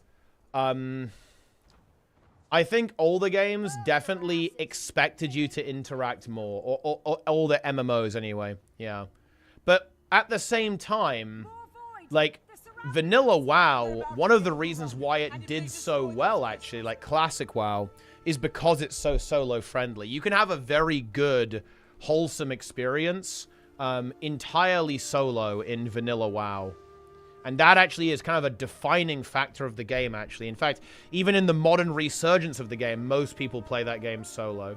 And you can really see that with how successful Hardcore was, because like Hardcore is a very solo-oriented game mode. NFL's at the time, you will not fail in an A, you'll be fine. Discord offers a far better opportunity than what games can offer. This is actually true. One of the worst things for MMOs was actually social media. Social media fucked MMOs hard. Let me tell you why. Well, back in the day, guys, World of Warcraft was social media. That was your chat room, right? Like, that was your chat room. Was Azeroth, right? Like, you'd go there and talk with your friends. Because, like, what was the alternative? Like, MSN Messenger? Okay, Xfire? Right? Like, bro, like, this stuff was terrible. It was, like, absolute garbage. You didn't really have Facebook or Twitter yet, or Discord or anything like that. Like, yeah, like, hop on Ventrilo with the boys, right? That's the best you've got. And, like, WoW was essentially, like, your social media. But, obviously, then social media existed, and that kind of, like, replaced WoW. Well, not just WoW, obviously MMOs, right? Like, MMOs were replaced by actual social media platforms. And that meant that now, like, people, you know, just don't need to use the game to talk to each other. And like the other thing here as well, there's another thing here, guys. Another meme. This is a really important one. The reason to talk to people has also vanished. Why would you talk to people in an MMO? Because you don't have knowledge and you want knowledge. You need to know something. You need to learn something, right? But here's the thing. Because of the internet, all information about everything is publicly available, and it will be sold for you day one, right? And this is not a bad thing. I'm not saying this is bad. I'm saying this is a thing that's happened, and it's had consequences on MMOs that have made them a lot less social. You don't need to talk to someone to go, how did you get that item? Where do you get that drop? How do I complete this quest? That doesn't exist anymore, because all of that information is publicly available, and you don't need to talk to someone to get it. Like, the entire concept of an MMO has actually been kind of eroded away by social media and the internet in general, which I think it's had some definitely some good consequences, right? But also some pretty negative ones as well, with, like, the integrity of the game. Yeah.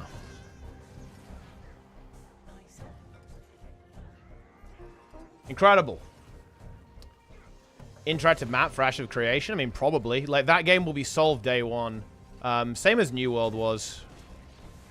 Which is definitely something that wasn't great about New World.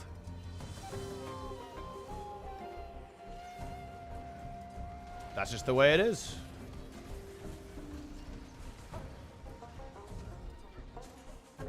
Frame one, indeed.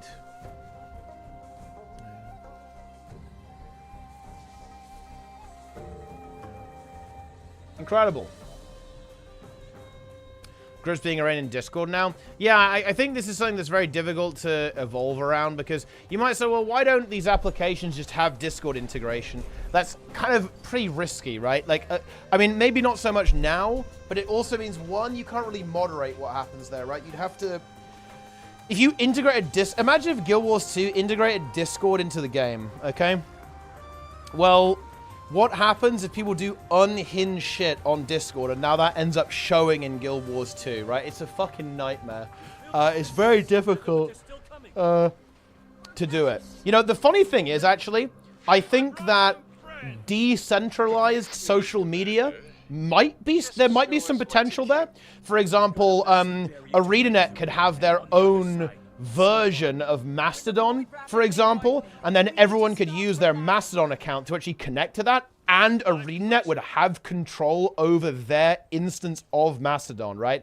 As opposed to having to basically interact with a third party, you know, elsewhere, right? So there's actually some potential. Like you could, if there was some kind of decentralized social media, you could maybe integrate that, because then the game developer has control over the social media that you're basically proxying, right, into the game. or just want to be liable for that. Yeah, and that's why something that's decentralized could have some potential. No, don't kill her. We did it. But Suwon's in pain. Come, we must save her. Yeah. Herself. Meet me at the temple. What's Mastodon? It's basically Twitter, but you can have one account for this service, and you can connect to a whole bunch of like copies basically of it. It's like you can run your own version of Twitter, but people who have got an account can connect to it. They don't have to make a new one for your version. That's basically the deal. She's close. Be ready. Exactly. You can host your own little copy of it, and you can set the rules there. Pretty interesting concept, I think.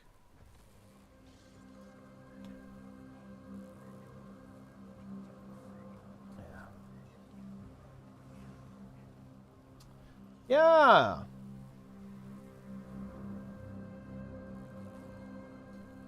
But I don't think anything like that exists for anything more than text communication. Because the thing is that if you wanted to... Well, I mean, it wouldn't... I mean, for a company like ArenaNet, it's probably doable.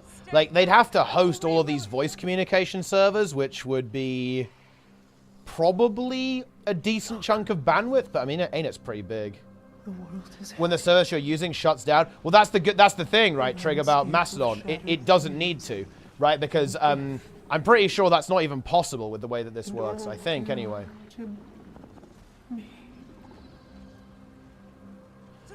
How the economics for Discord work out? Simple. They sell your data.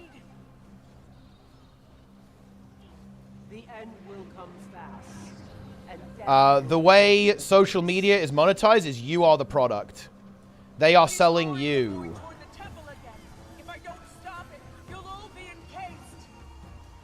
That is how. You will join us now. All Indeed. That's all social media, by the way, guys. You are the product, my friends. Enjoy it.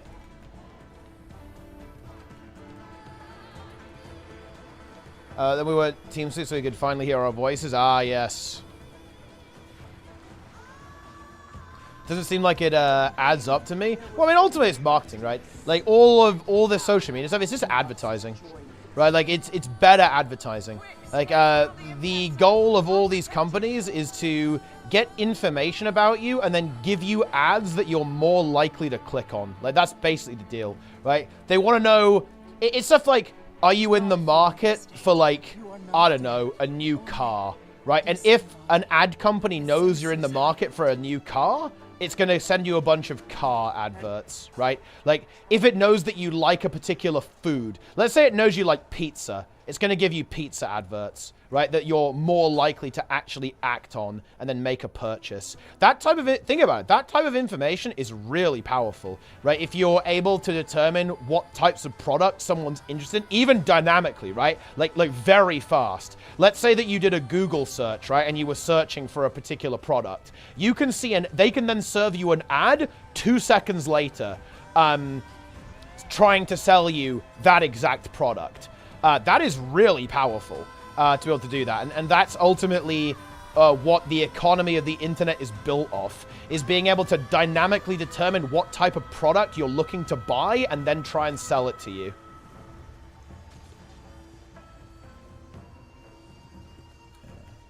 So there you go. You haven't searched for but spoke about IRL. I mean, I don't really know anything about that. I'm not sure if that's actually happening. I mean, with stuff like that, you've always got to bear in mind confirmation bias. Like, there'll be loads of times where you probably spoke about something and then you didn't get an ad. And then the one time it does happen, you go, whoa, that's fucking crazy. To be honest. Like, so that is happening. But honestly, that might happen sometimes. I actually don't know, like, if that's ever been confirmed that, like, I know that stuff like Alexa listens to you, doesn't it, right? Like, some of these, like home assistant devices, they will kind of spy on you a bit. And I think Well, wasn't Microsoft spying on people with fucking Xboxes or something like that? It was like listening to you. And I don't know, maybe it could get some information there, but I don't know. I'm not sure if that's even confirmed. Careful, she's hungry again. Ah. Exactly, yeah. It could also, as X says, it could also be the inverse, yeah. So in other words, you saw it, then you talked about it, then it popped up again. So you have to be a little bit careful there with how this is operating, because I'm not sure if we're on that level of corporate dystopia yet, but who knows. Wait. Sneb, what the fuck is this? Someone has just said, I feel like failing this event for fun in chat. Wow. They want to fail Dragon's End. Sometimes that can be fun. They deliberately want to fail Dragon's End. What do you think about that? Well, I mean, I wouldn't do that to my friends around me, right?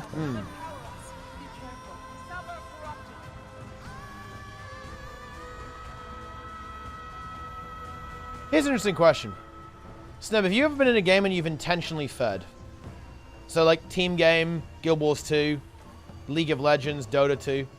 Have you ever entered? Keep fighting. I'm forming a weapon for you. It's nearly ready. Oh, in a MOBA? In any game. In any game. I will admit, I tilt really hard in SC2 and Warcraft 3 if I'm being verbally abused for long enough. Yeah. And in that game, that does happen. Yep. Like, I'll be playing, like, I had a teammate that was just, like, verbally abusing me constantly for, like, 20 minutes straight. Yep. And eventually I was like, you know what? I don't even care about winning. I just, like, you know, TP'd to his base and TK'd him and then left. I was just so sick of him. Okay.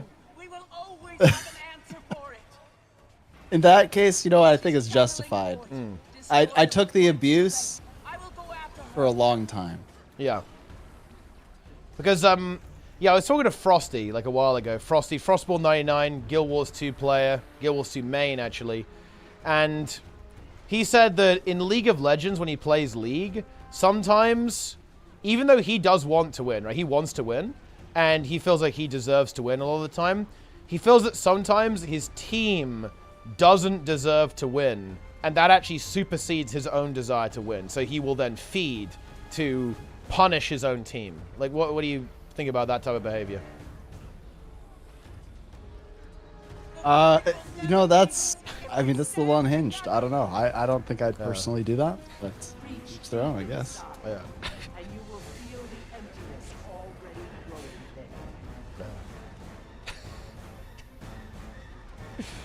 I find the idea of intentionally feeding to throw the game extremely funny. I won't lie. I do find it very funny to me.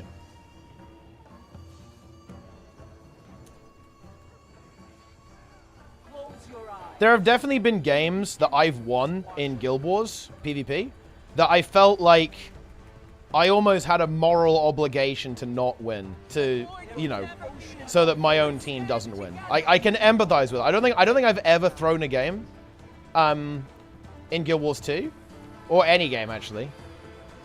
But I do empathize. I think I understand. I do understand it.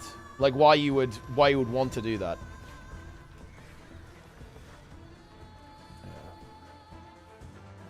Sometimes you just queue for StarCraft 2 and immediately leave in 1v1 over and over and over again, that's so what that you happens can in become Warcraft. bronze, so that you can. That was if I get Warcraft stomp 3. on people. I didn't even know what the fuck. Yeah, that remember when shit you and I is. tried to play the game We that tried, one yeah, time? we tried to for like play the 20 game. minutes? People instantly left. Like it was again and again and again. What is wrong with people? Play the game. Quick, stand around the impact site. I'll protect you. Oh yeah. Wait, Disco Nunu? I have no idea what this is. Okay, I've googled it. It used to work like this. You pick Nunu, Clarity, Clairvoyance, Summoner spells. Open the game and take Red Trinket and Boots. Run to lane, use Clairvoyance to create a blue area, and use Red Trinket as a disco ball. Then you sit there and do the Nunu dance. So wait, so this is trolling like at the start of the game. So you don't even play the game, you just immediately start feeding and trolling instantly. Like what? Why would you do that?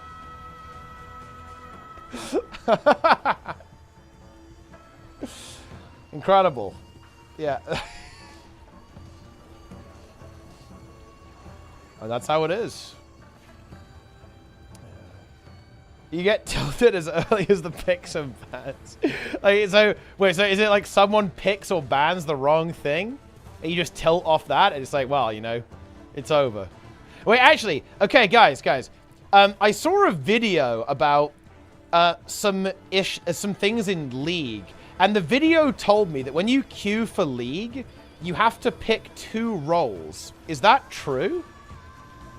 So, like, you can't just say, oh, yeah, I only jungle. You have to say that, okay, I could jungle, or I could, let's say, I don't know, play support or something. Holy shit. That is so fucking bad. Because, hang on, that to me is like, that is insane. What? What? Because to me, that is very problematic, because that is just toxicity fuel, right? That is just like pure toxicity. Because that means if you get the role that you're not so good at, you're potentially going to be playing at an elo that's maybe inappropriate for you, like with that particular role. And you might just not want to do it. You might just like not enjoy that role very much. You're kind of forcing people to play roles that they don't play or maybe aren't as good at. For their skill bracket. Holy shit, what a terrible fucking system. Jesus Christ. Yeah. Can be too long? There's no shot. These games are huge. These games are like Omega big.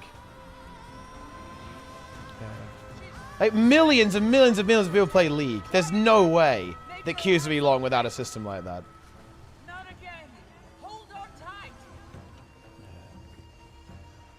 Nobody plays jungle or AD carry right now? That's interesting, actually. This seems like... Okay, hang on a minute. Then, okay, hang on. Whoa. Then hear me out, guys. Call me out if I'm wrong here. Then surely this is a problem with AD carries in jungle, right? Like, if people don't want to play this role, then maybe change the role or, like, address the issues with the role. Like, why don't people want to play these? Like, why don't people want to play? Is it like boring or what? Like, that's, you know, like, why do people not want to play these roles?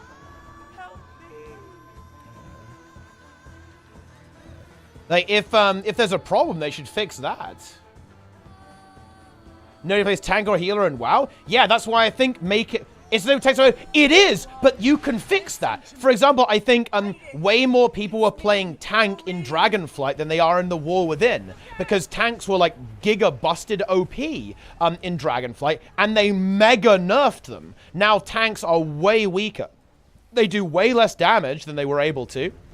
Relative to a DPS player, and they're way squishier. They're way more vulnerable.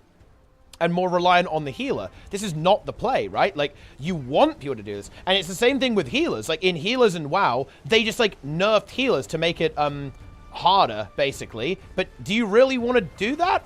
I don't know. Like, do you want people to not want to play this fucking role? I don't know, man. Yeah. I'm not sure if that's the play. I think there are things you can do to counteract this.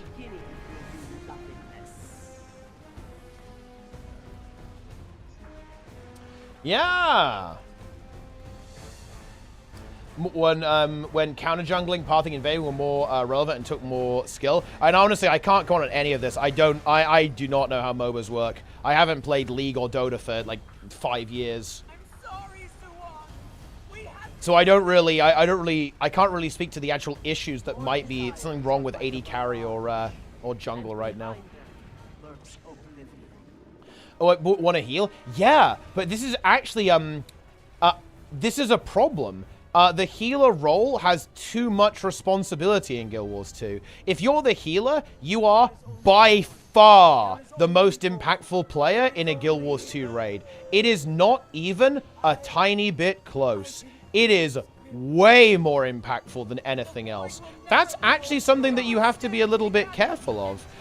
You really do. Because if you have a role that is very high responsibility compared to another, obviously people are not going to want to play that nearly as much. This is where the entire high DPS thing comes from. High DPS is this thing manifesting, right? It's because DPS just isn't very important in Guild Wars 2. And so people gravitate to that role that doesn't really have any responsibility compared to healers that give the boons, heal the squad, tank, and do all the mechanics at the same time. Yeah, that's a big design problem.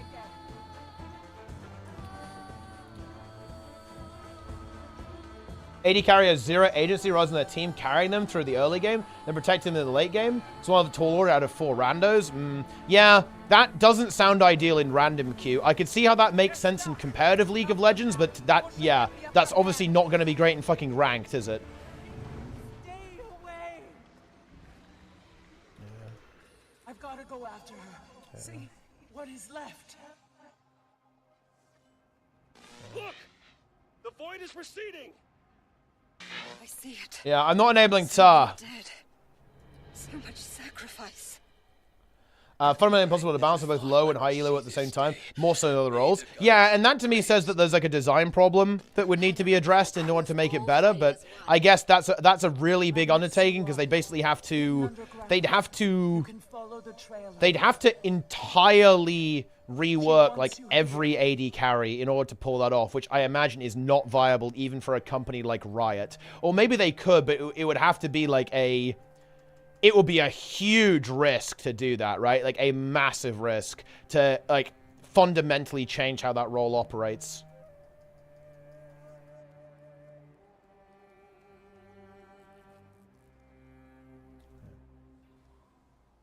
Yeah. Doesn't happen that often. You can get autofill that isn't even those 2 selected. Bruh, it just sounds fucking cursed. Like, it's very interesting, actually. Okay, because, like, here's the interesting thing to me, Green Death. That, to me, says that there is toxicity baked into the design of League of Legends. And I wouldn't say that lightly. But if you have a system like that, yeah, you are asking for toxicity. You are literally creating it. Like, that is toxicity, like, just in the game. Will be written about in history books. I can't believe we were a part of it. Very interesting. The roles balance around building literally only offensive items and 0 defense. People get asked when everything one-shots them. If they get out of position, you get refused to build said defensive items. But I mean, can you... if you build defensive items, would that not impede your ability to perform the role, right? At that point. As a support main, it almost never happens. I guess because not as many people want to play support as, like, the other roles, right? So you basically always get what you want. You can't leave. Imagine you join a Fractal CM run, your team wipes 10 times on each boss, and if you leave, you get banned. Well, you can surrender, no? Like, you just surrender it, like, 20 minutes or whatever.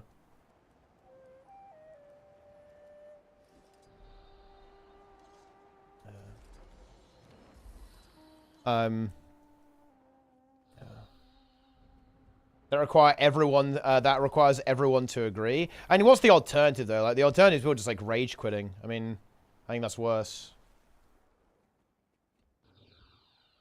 People hold you hostage by not surrendering. I mean, if you like, are you gonna get banned if you AFK like a clearly lost game? And if like three other people like all AFK a clearly lost game, is that really gonna get you in trouble? You actually will? Ooh, that's actually a bit questionable. How do they do the, man, this is honestly a really big problem with scale. Like, they probably can't really manually review it, can they? Can they manually review every game? There's no shot. Because if a human looked at it, surely you wouldn't get banned, right? Like, if you AFK a clearly lost game, there's no big deal.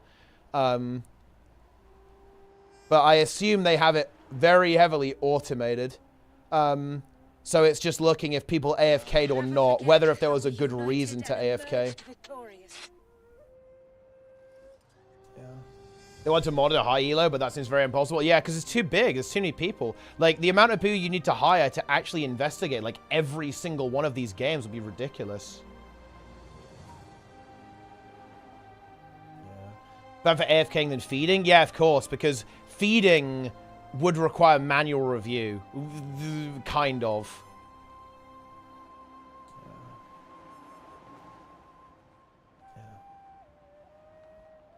That actually kind of is. That's a challenge. Honestly, it's a big challenge for Blizzard, Riot to actually handle that.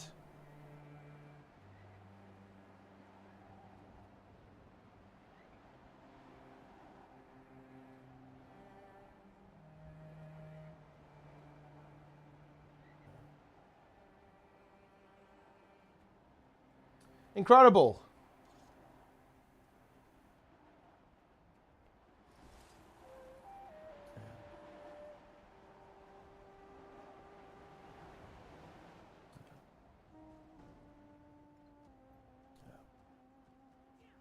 For feeding dozens of times as a unique strat, or being challenger every season.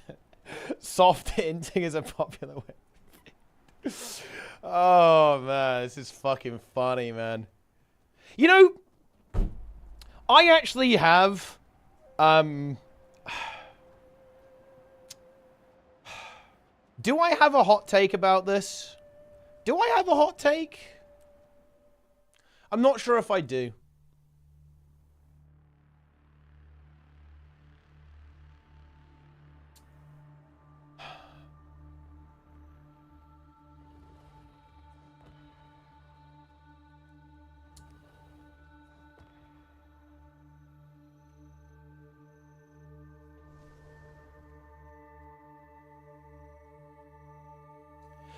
I think people are very keen to blame systems for why a game is toxic.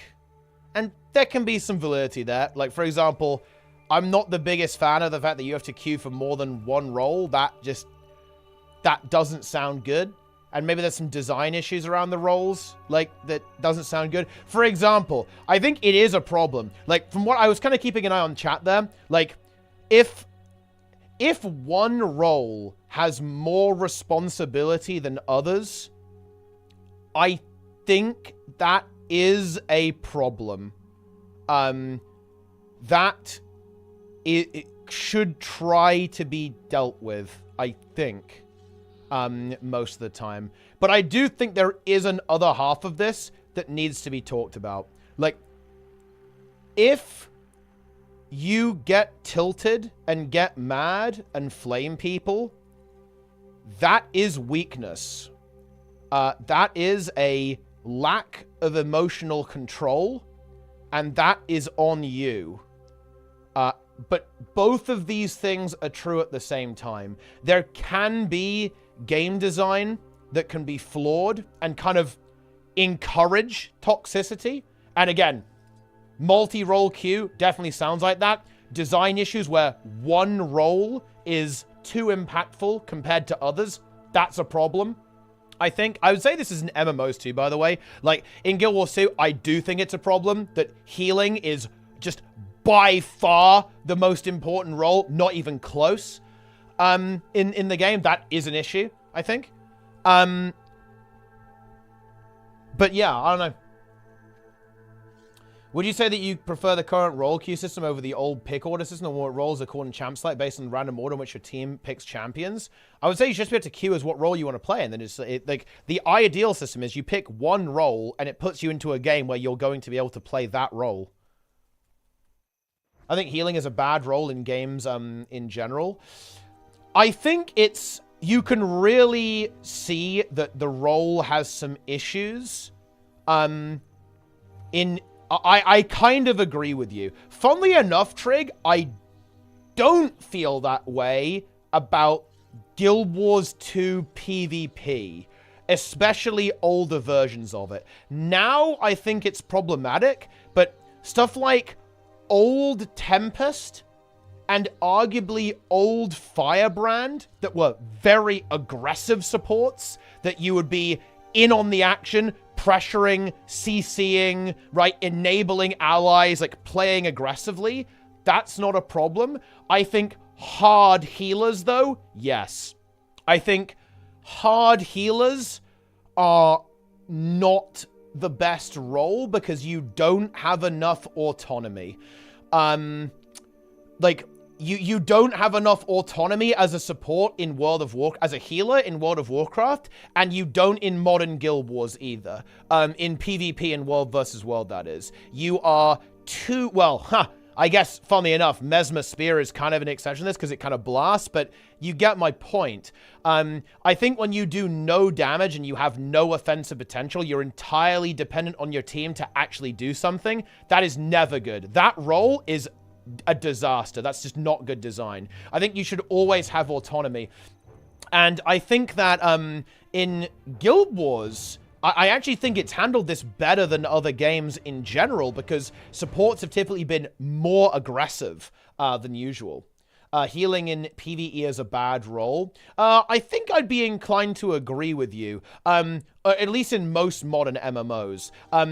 I feel like WoW almost has it right, and I think Final Fantasy is a bit like this too. I think healers should do damage. I think this is a really important thing. Healers should do damage, and they should have autonomy. Healers need tools that they can use to survive and actually affect the outcome. Right now, especially in WoW, I really feel that as a healer, you are too reliant on DPS players to press their defensives to live, and the tank not being an imbecile. Like, there's a big reason, actually. Do you guys know why people like playing DPS in WoW? Because in a lot of ways, you actually have a lot of autonomy, actually, as a DPS player in World of Warcraft. You are very responsible for your own survival, and you're entirely responsible for your damage output. You have a lot of control over, like, how well you perform as a DPS player. And you do as a tank less so than Dragonflight, I think. You also have a way higher potential to just straight up grief people as a tank as well. Less so as a DPS. You can definitely still do it. As well, like you can still grief, but not to the same extent as a tank can grief. But yeah, I actually do agree with this. This is a good point by Trig, I think. I think in modern MMOs, there are actually some problems with the healer role in general, because you lack autonomy, I think, compared to the other roles as a healer. The healer is bad, the group will fail. This means in lower level content, they're forced to take their damage ups very low to the point healing almost isn't needed. Yeah, absolutely. This is very obvious in WoW too, by the way. Like, the healing checks only really start to kick in when you get to the higher keys and when you get into mythic raiding or like early heroic. That's absolutely true, yeah. Like, and this makes it so that in a lot of content, you as the healer almost don't really have a lot of impact on the fight, which leads to a very unsatisfying experience that many players understandably don't really enjoy. Because you just don't feel like you can do anything, because you kind of can't, right? You're entirely held hostage by the tanks not being idiots and the DPS not being brain dead, right? As the healer. And you're just kind of there along for the ride. This is not a good state of affairs. You don't really want that to be the case, do you? Return.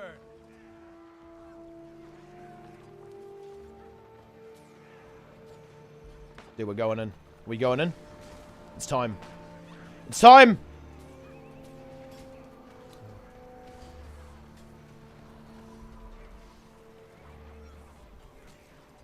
I don't have my mace on. That's probably not good.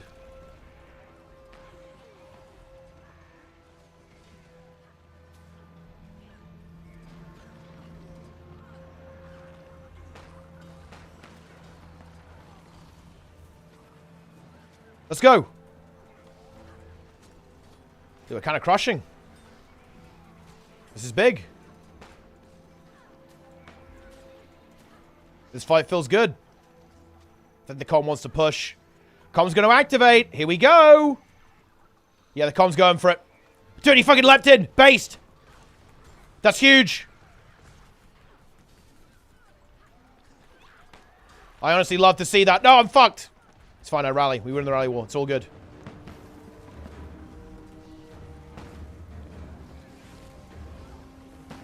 cleansing. Cleanse the team. Oh shit, we're kind of crumbling a bit. Oh, we got a lot of kills, but might not be enough. And we lost many of our own as well. Yeah. Unfortunate. Healing check. Oh, yeah. If a DPS player is bad, the fight takes longer, but it's certainly still clearable. If the boss require a decent healer, may as well lose. Exactly, yeah. It's like fundamentally different. To be fair, I think you just have to add damage checks to make it go the other way. And I don't know. I can't speak to Final Fantasy, but it definitely feels that way in WoW. There are multiple damage checks, both in M+ and raids, even in heroic. That if you don't have enough damage, you're fucked. You're absolutely turbo fucked. Honestly, in a lot of these encounters, but yeah, at the end of the day, like healing does tend to end up being like more of a hard fail state sometimes.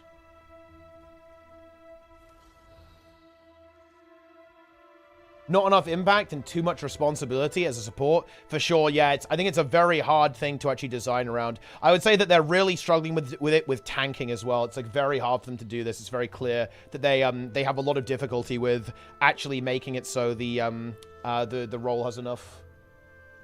Like the role is in a good spot.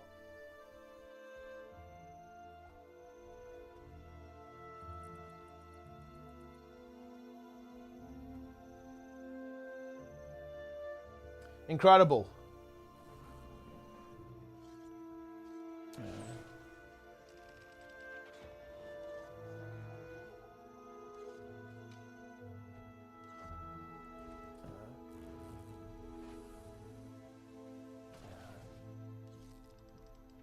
Yes. Far more about mitigation checks and actual healing output requirements. That's interesting. That almost feels like that kind of mirrors how WoW is in a way, right? Almost. Because WoW, I feel like that's a very big focus these days on using defensives and group wides at the correct time in order to survive damage events. And then like the healing is kind of something you combine with the mitigation to survive the damage events. But, you know, I actually think that, funnily enough, I think that original Guild Wars had this right. I think that the best designed role for support or healer is absolutely a version of support that is exactly that. I think more akin to the MOBA support, more of an aggressive, or I feel like almost like the Dota support, actually. Because I think supports in Dota are like very aggressive. They're almost like spellcasters, almost like mages in a sense in like League of Legends, right? They often have like a lot going on their own. And I think that that type of design is actually superior to kind of the traditional healer role that we see pop up in MMOs a lot of the time. Yeah, healing as a defensive or passive role is no good. I think it needs to be more aggressive. Mostly CC playmakers. Yeah, I think that's good. That's good design, in my opinion.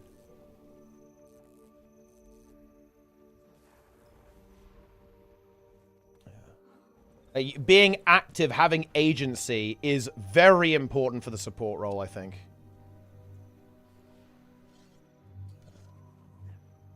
Indeed.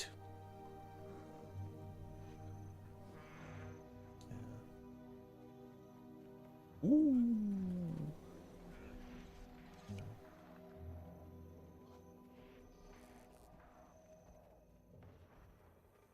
The Final Fantasy tick rate. Interesting. You see people's health go up at different times. That is very interesting, actually. Do you ever die to that?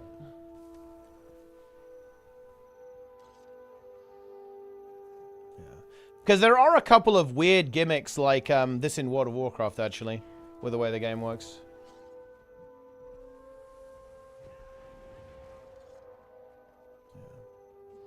Better players become... there's a reason why the better players become MMOs, the more often they heal, and where they negative heal and plus DPS. Wait, I don't actually know what you even mean. Saving heal till the last possible moment. Interesting. Oh, I see. Yeah, you remove healers and add more DPS. Yeah, sure. So you get more and more damage.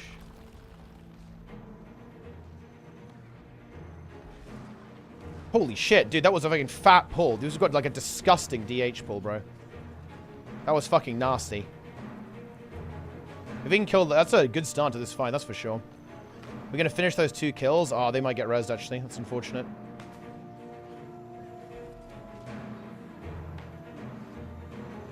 Okay. The vote that Con wants to go in. Con wants to go fucking hard, man. Do it. I'm ready. I'm mentally prepared. I think he wants to go in. He wants to get tasty. Oh, another pull. Oh, dude, these pulls are on point, man. Look at these disgusting pulls. You love to see it. This guy got pulled as well.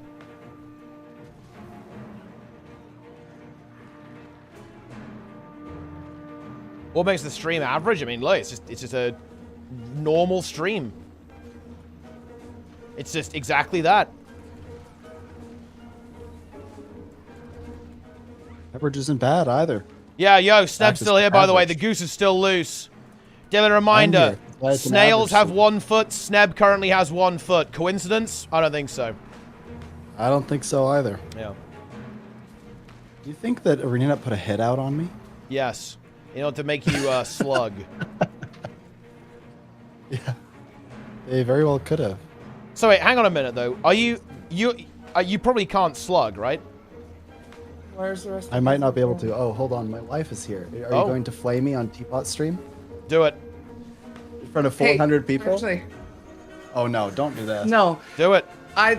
The people need to take a vote if I'm allowed to go to bingo, and you just need to suck it up and watch the kids tonight. Oh. no. Hang on. So I can go to bingo. And we could have a vote. We could do a poll. We actually could do this. I have a broken foot. He's fine. What do we think, They're chat? mostly independent. Now they're all... Bingo is enabled. Do a poll. Yeah, we're doing a poll. Mods, make the He's poll. doing the poll. Nice. I'm not making it. You can't make it. Well, yeah, I'm still fighting, but I can in a moment. Let her... Okay, alright, okay, yeah. We've got the poll. The poll's up. Bingo or no bingo? It's looking good so far. It's 88% in favor. 22 votes. There are a couple of no votes, though. There are some no votes.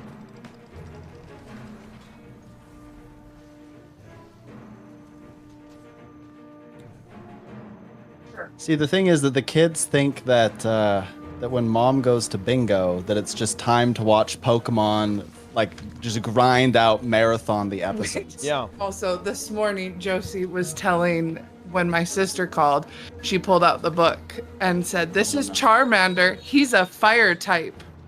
That's true. There's a book with all the cards on it. If you had a Pokemon type, Sneb, what would it be?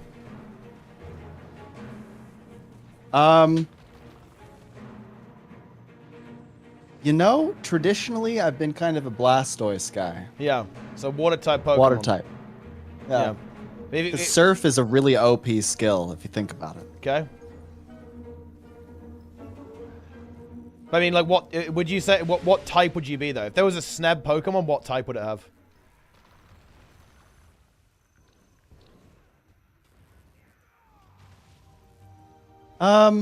What type? Yeah. I mean, water type. Is there supposed to be a different kind of type? I'm kind of confused. Well, I mean, you'd go water type Pokemon. You'd be a water type Pokemon. Yeah, I'd be water type. Okay.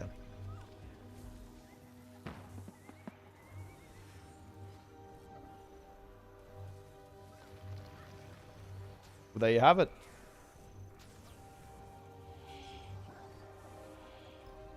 Yeah. Okay, let's take a look at this poll. It's 47 to 10 in favor. 82% said yes. He's quite excited in the background. He screamed bingo enabled.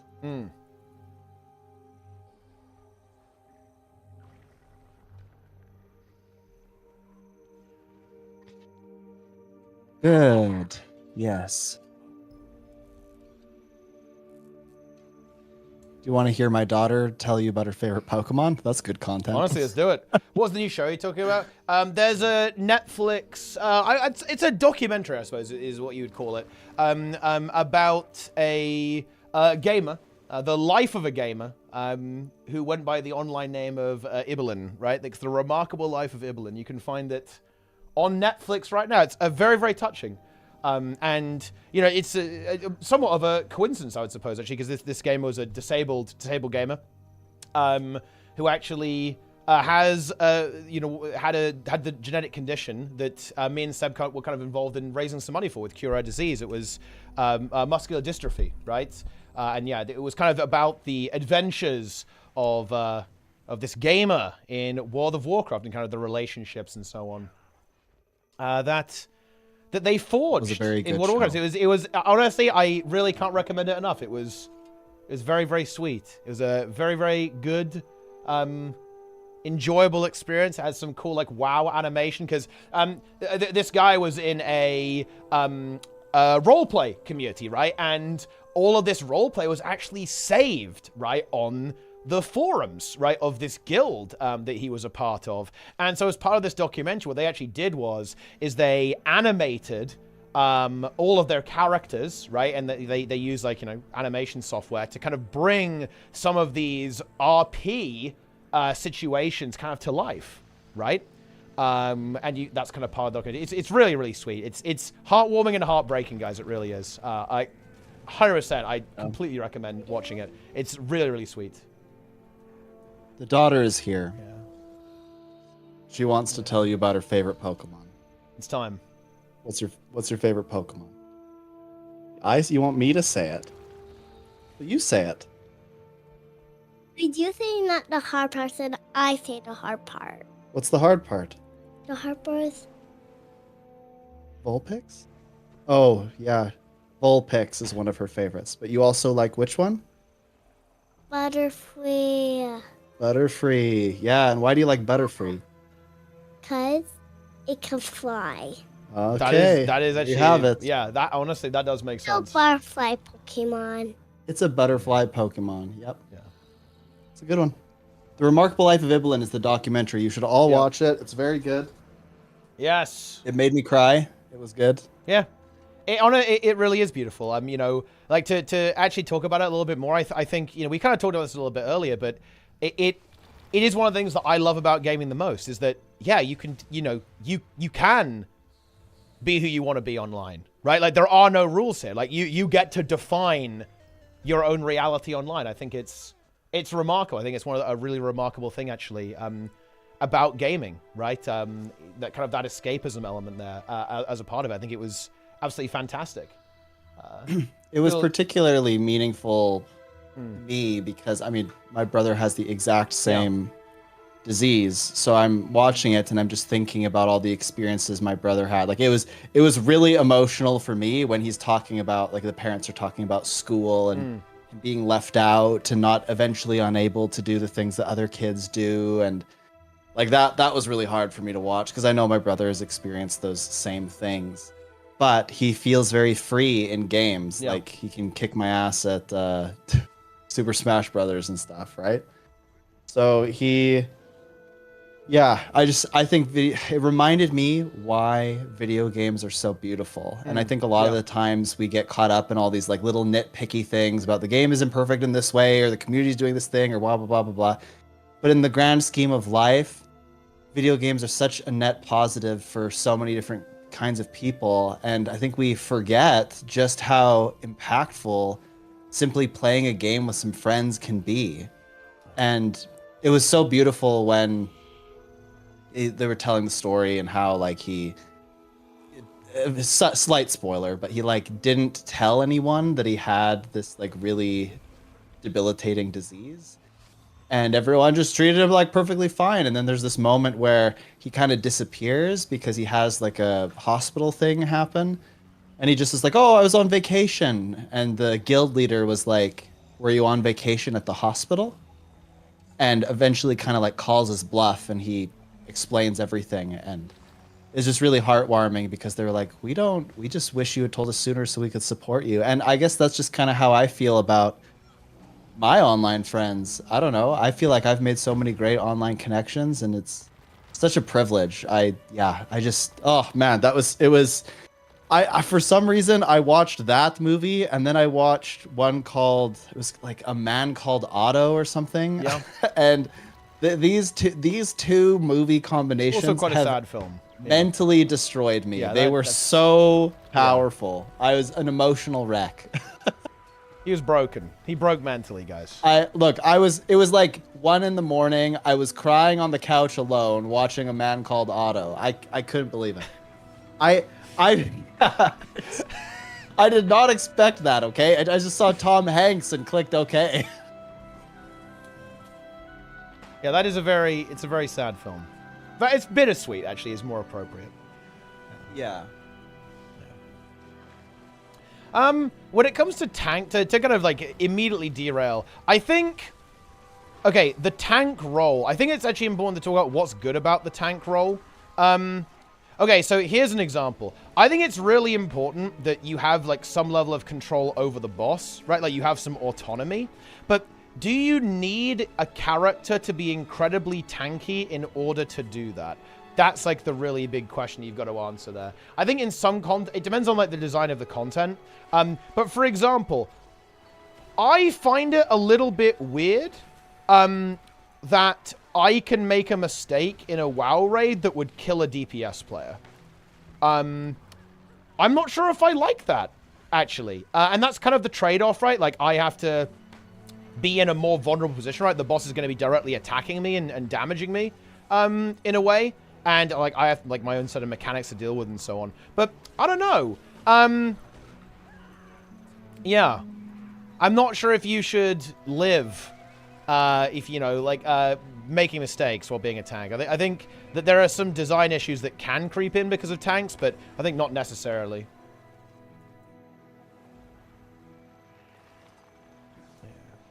Without a tank, well, you can have a boss just follow you around, right, and punch you. Like, you don't have to like have a special role for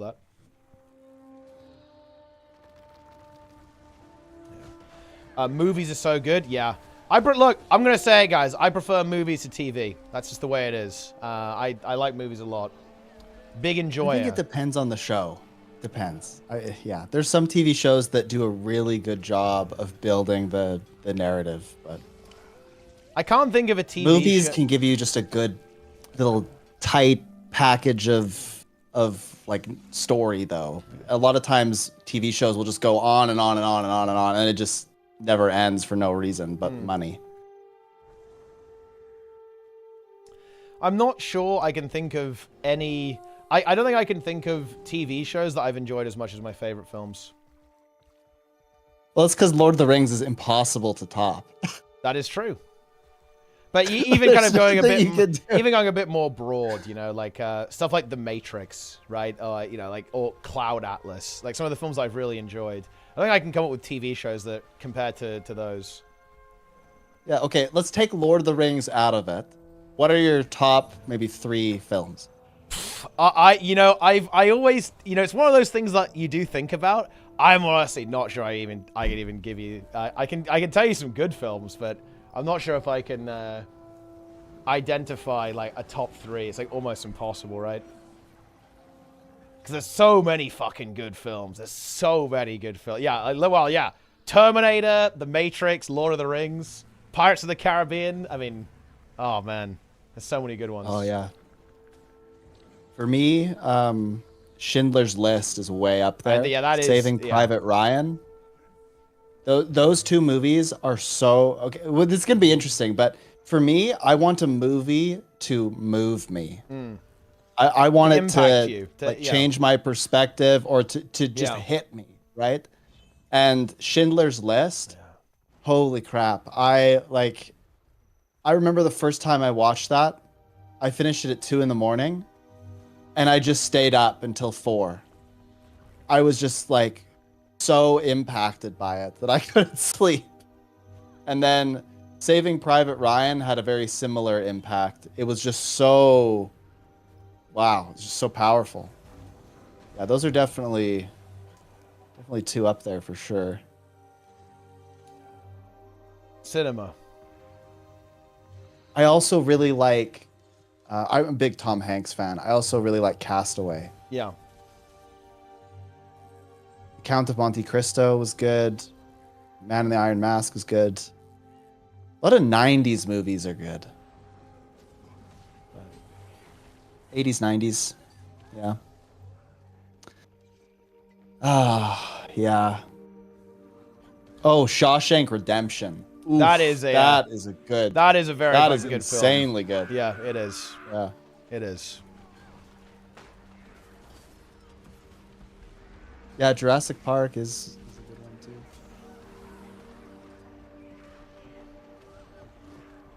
I feel like it's hard to find just like a really good movie though.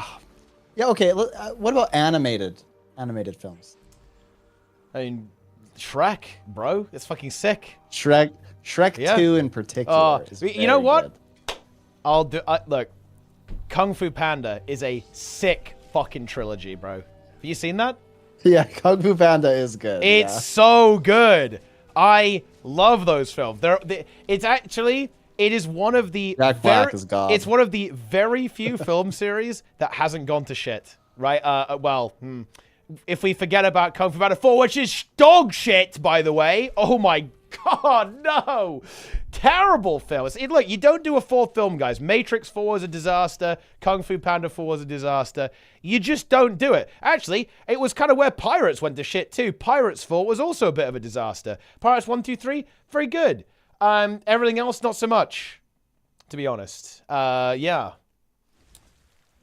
Don't do a fourth film, guys. That's what we've learned, I guess. Yeah, look, think about that, Seb. Lord of the Rings did 3 films and it was God tier. A bunch of other films went for 4 and they were terrible. What a coincidence.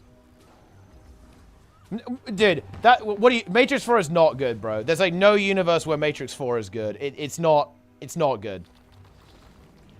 It's like a rehash of the first film, but bad.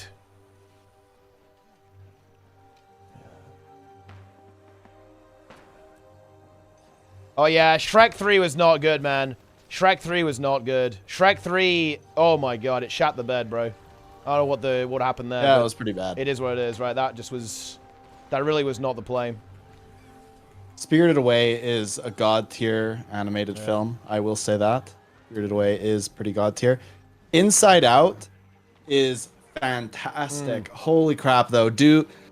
I like I said, I have a hard time. I cry in movies. Inside Out 2, holy crap. It talks about anxiety as a new emotion, right? And not like, good. Bad emotion. Yeah, and they like personify anxiety in the most beautifully perfect way. And the character goes through this anxiety and this hockey team and blah blah blah. And the whole time I was sitting there like, holy, the people that made this are just brilliant in every way. Like they understand this emotion so well. And oh, it was so powerful. I definitely cried in that one. I also cried in Toy Story. Toy Story, is it 3? Toy Story 3, like they should have stopped at Toy Story 3. I'm sorry, they should have. Toy Story 3 was perhaps one of the most brilliant animated films ever. Oh, yeah, when Andy's like, I think it was 3. I'm pretty sure it was 3 where he's like dropping off his toys. And then there's the scene at the end where he plays with them one last time with the little girl. Oh my gosh, it's so sad. Yeah, man.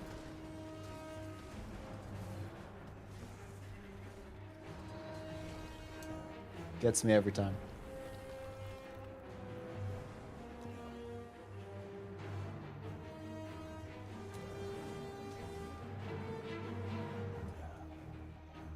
I watched this YouTube video where this guy forces his mom to watch the entire Lord of the Rings trilogy, and he films like her reaction. And at first she's like, I don't want to watch this shit. And then slowly, like she just she starts like getting into it, and she's like bawling at different parts, right? And then it's the end of the third film, and she's just like sobbing, right? And you're like, wow, she has experienced what all of us have. Thoughts on the literally me movie genre? This to me is unbelievably fascinating and also unbelievably sad. My thoughts on it is that it's people who completely miss the point, and I think some people have difficulty with non-literal speech, and you know, okay, that's something that we can work on, I guess. But I think people really miss the point on these films, and I really struggle to see how, because when we're talking about literally, we're talking about stuff like Blade Runner, we're talking about American Psycho, we're talking about like Joker even, actually, right? People miss the point because they come away from the film and go, this is good, when, in my opinion, this is very clearly not the case. If you look at all of those films, they are not happy films. Like, the characters are portrayed as having a really, really rough time. The fact that there's a small number of people whose response is that actually that's a good thing. They kind of glorify that state of being. That's an odd response to have, I think. I'm not entirely sure how you could miss the point that hard, but I guess it is what it is, to be honest. Fight Club? Yeah, Fight Club is another really good example. Fight Club, I could almost understand not getting it, because it does kind of look... You do have to at least think about it a little bit to understand what the film's getting at. Is that true? I don't know. Dude, oh, fuck, bro. I don't know.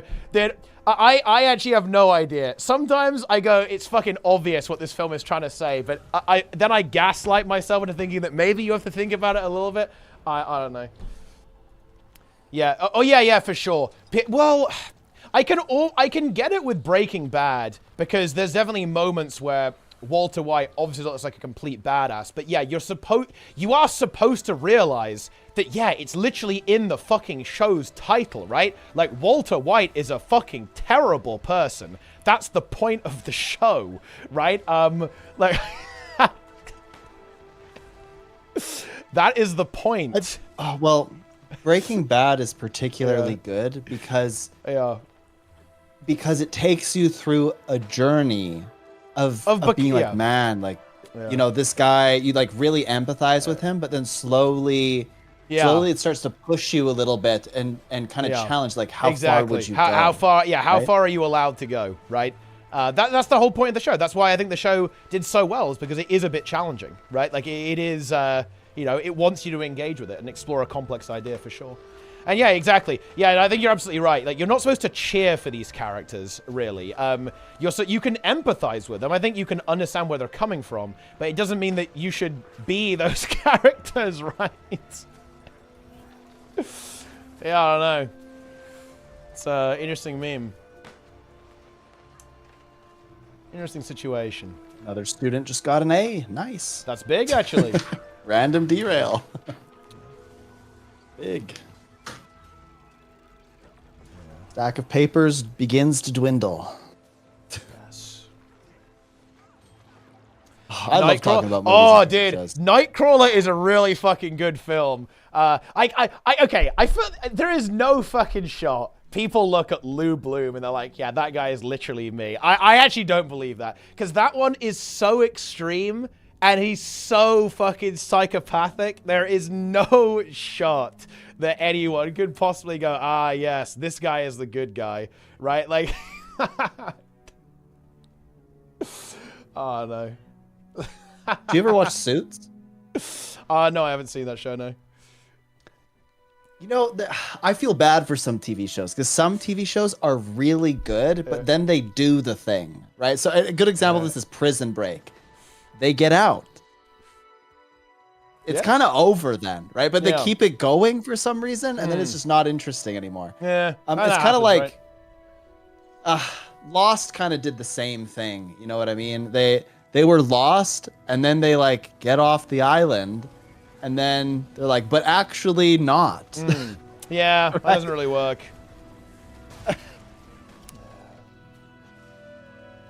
Yeah, you know what Lost TV show is really good? Okay, don't watch. You know what TV show is fucking good, man? man? Nobody's gonna have heard of this one. Utopia, not the Amazon version, the original British version. It was on Channel 4. That show was fucking good, man. Yes. Did you go watch it? Or don't. It's up to you, I guess.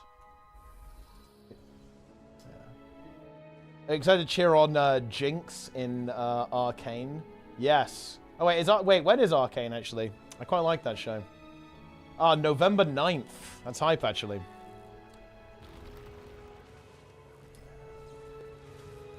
Yes. Yeah, I was actually really impressed. I was really impressed with Arcane, actually. It's quite good.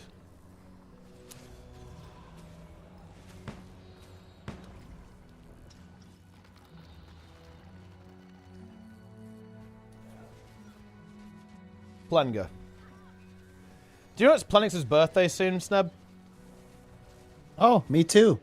When's Plenix's birthday? I think it's the 20th. I actually don't know. Let me check my calendar. I have it in my calendar. Mine is the 11th. Oh shit, it's coming up soon. Oh, dude, I can't see it on my... Dude, why is Windows so scuffed?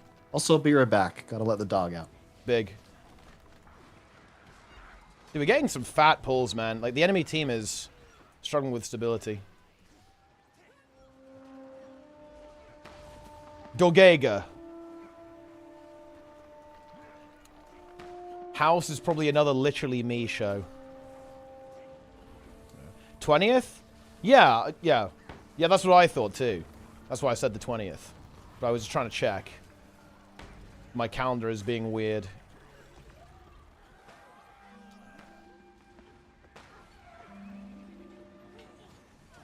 I think that what can happen sometimes is if you show a character that kind of has in some sense an experience that people can relate to, they go, well, that means this character is good. And that's not necessarily the case. Or that state of being is good, right? Like, for example, like a lot of movies, I think Fight Club is a really good example, right? Like Fight Club is Fight Club is a film that's, I think many people can kind of relate to the character's experiences, but that doesn't necessarily mean that being that way is good, right? Like, yeah, it's definitely not a good state of being to be in. Yeah, people do like cool characters. That is true, but there's a difference between liking a cool character and like glorifying a cool character. That's not the same thing.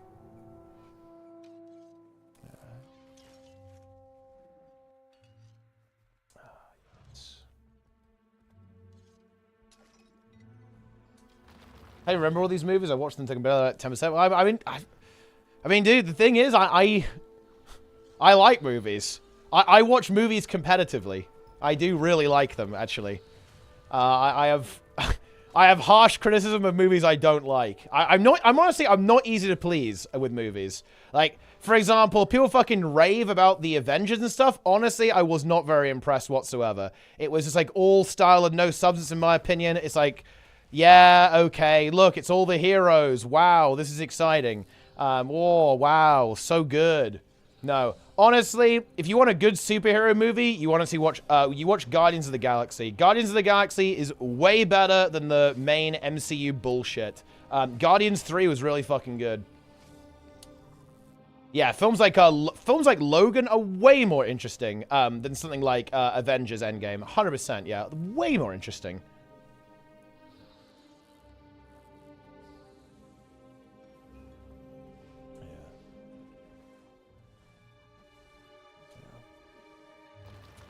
I've never seen Guardians of the Galaxy. What? Bro! Yeah, I haven't. You trolling? I also haven't seen basically any superhero movie. I mean, that's fair enough. I'll watch it tonight if you guys say it's that good. It's good, bro. Yeah, Guardians 1, 2, and 3. Pretty good. But there's only 3 of them, so that's all of them. Yeah, I used to be really I loved the superhero. Like, I watched Iron Man 2. Yep. Like, I used to really like those shows. But then there just became too many of them. And I just stopped watching. So I never watched Avengers, any of that stuff. Still haven't seen it. So when people like make references to Endgame, I have no idea what I'm talking about.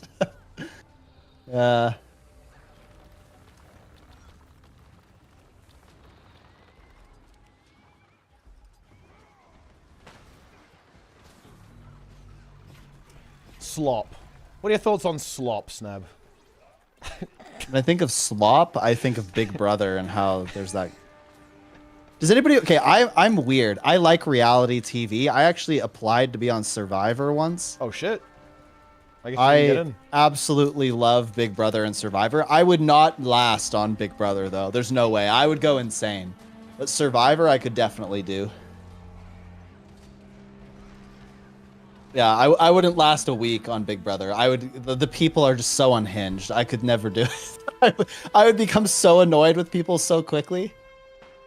Oh, yeah. Big Brother this season was pretty good. Survivor's pretty fire right now too. They actually had an esports caster on Survivor, and he was the most arrogant guy ever, and was voted out unanimously. Yeah. Treg, how dare you say that about Guardians of the Galaxy? How dare you say that? You're a disgrace.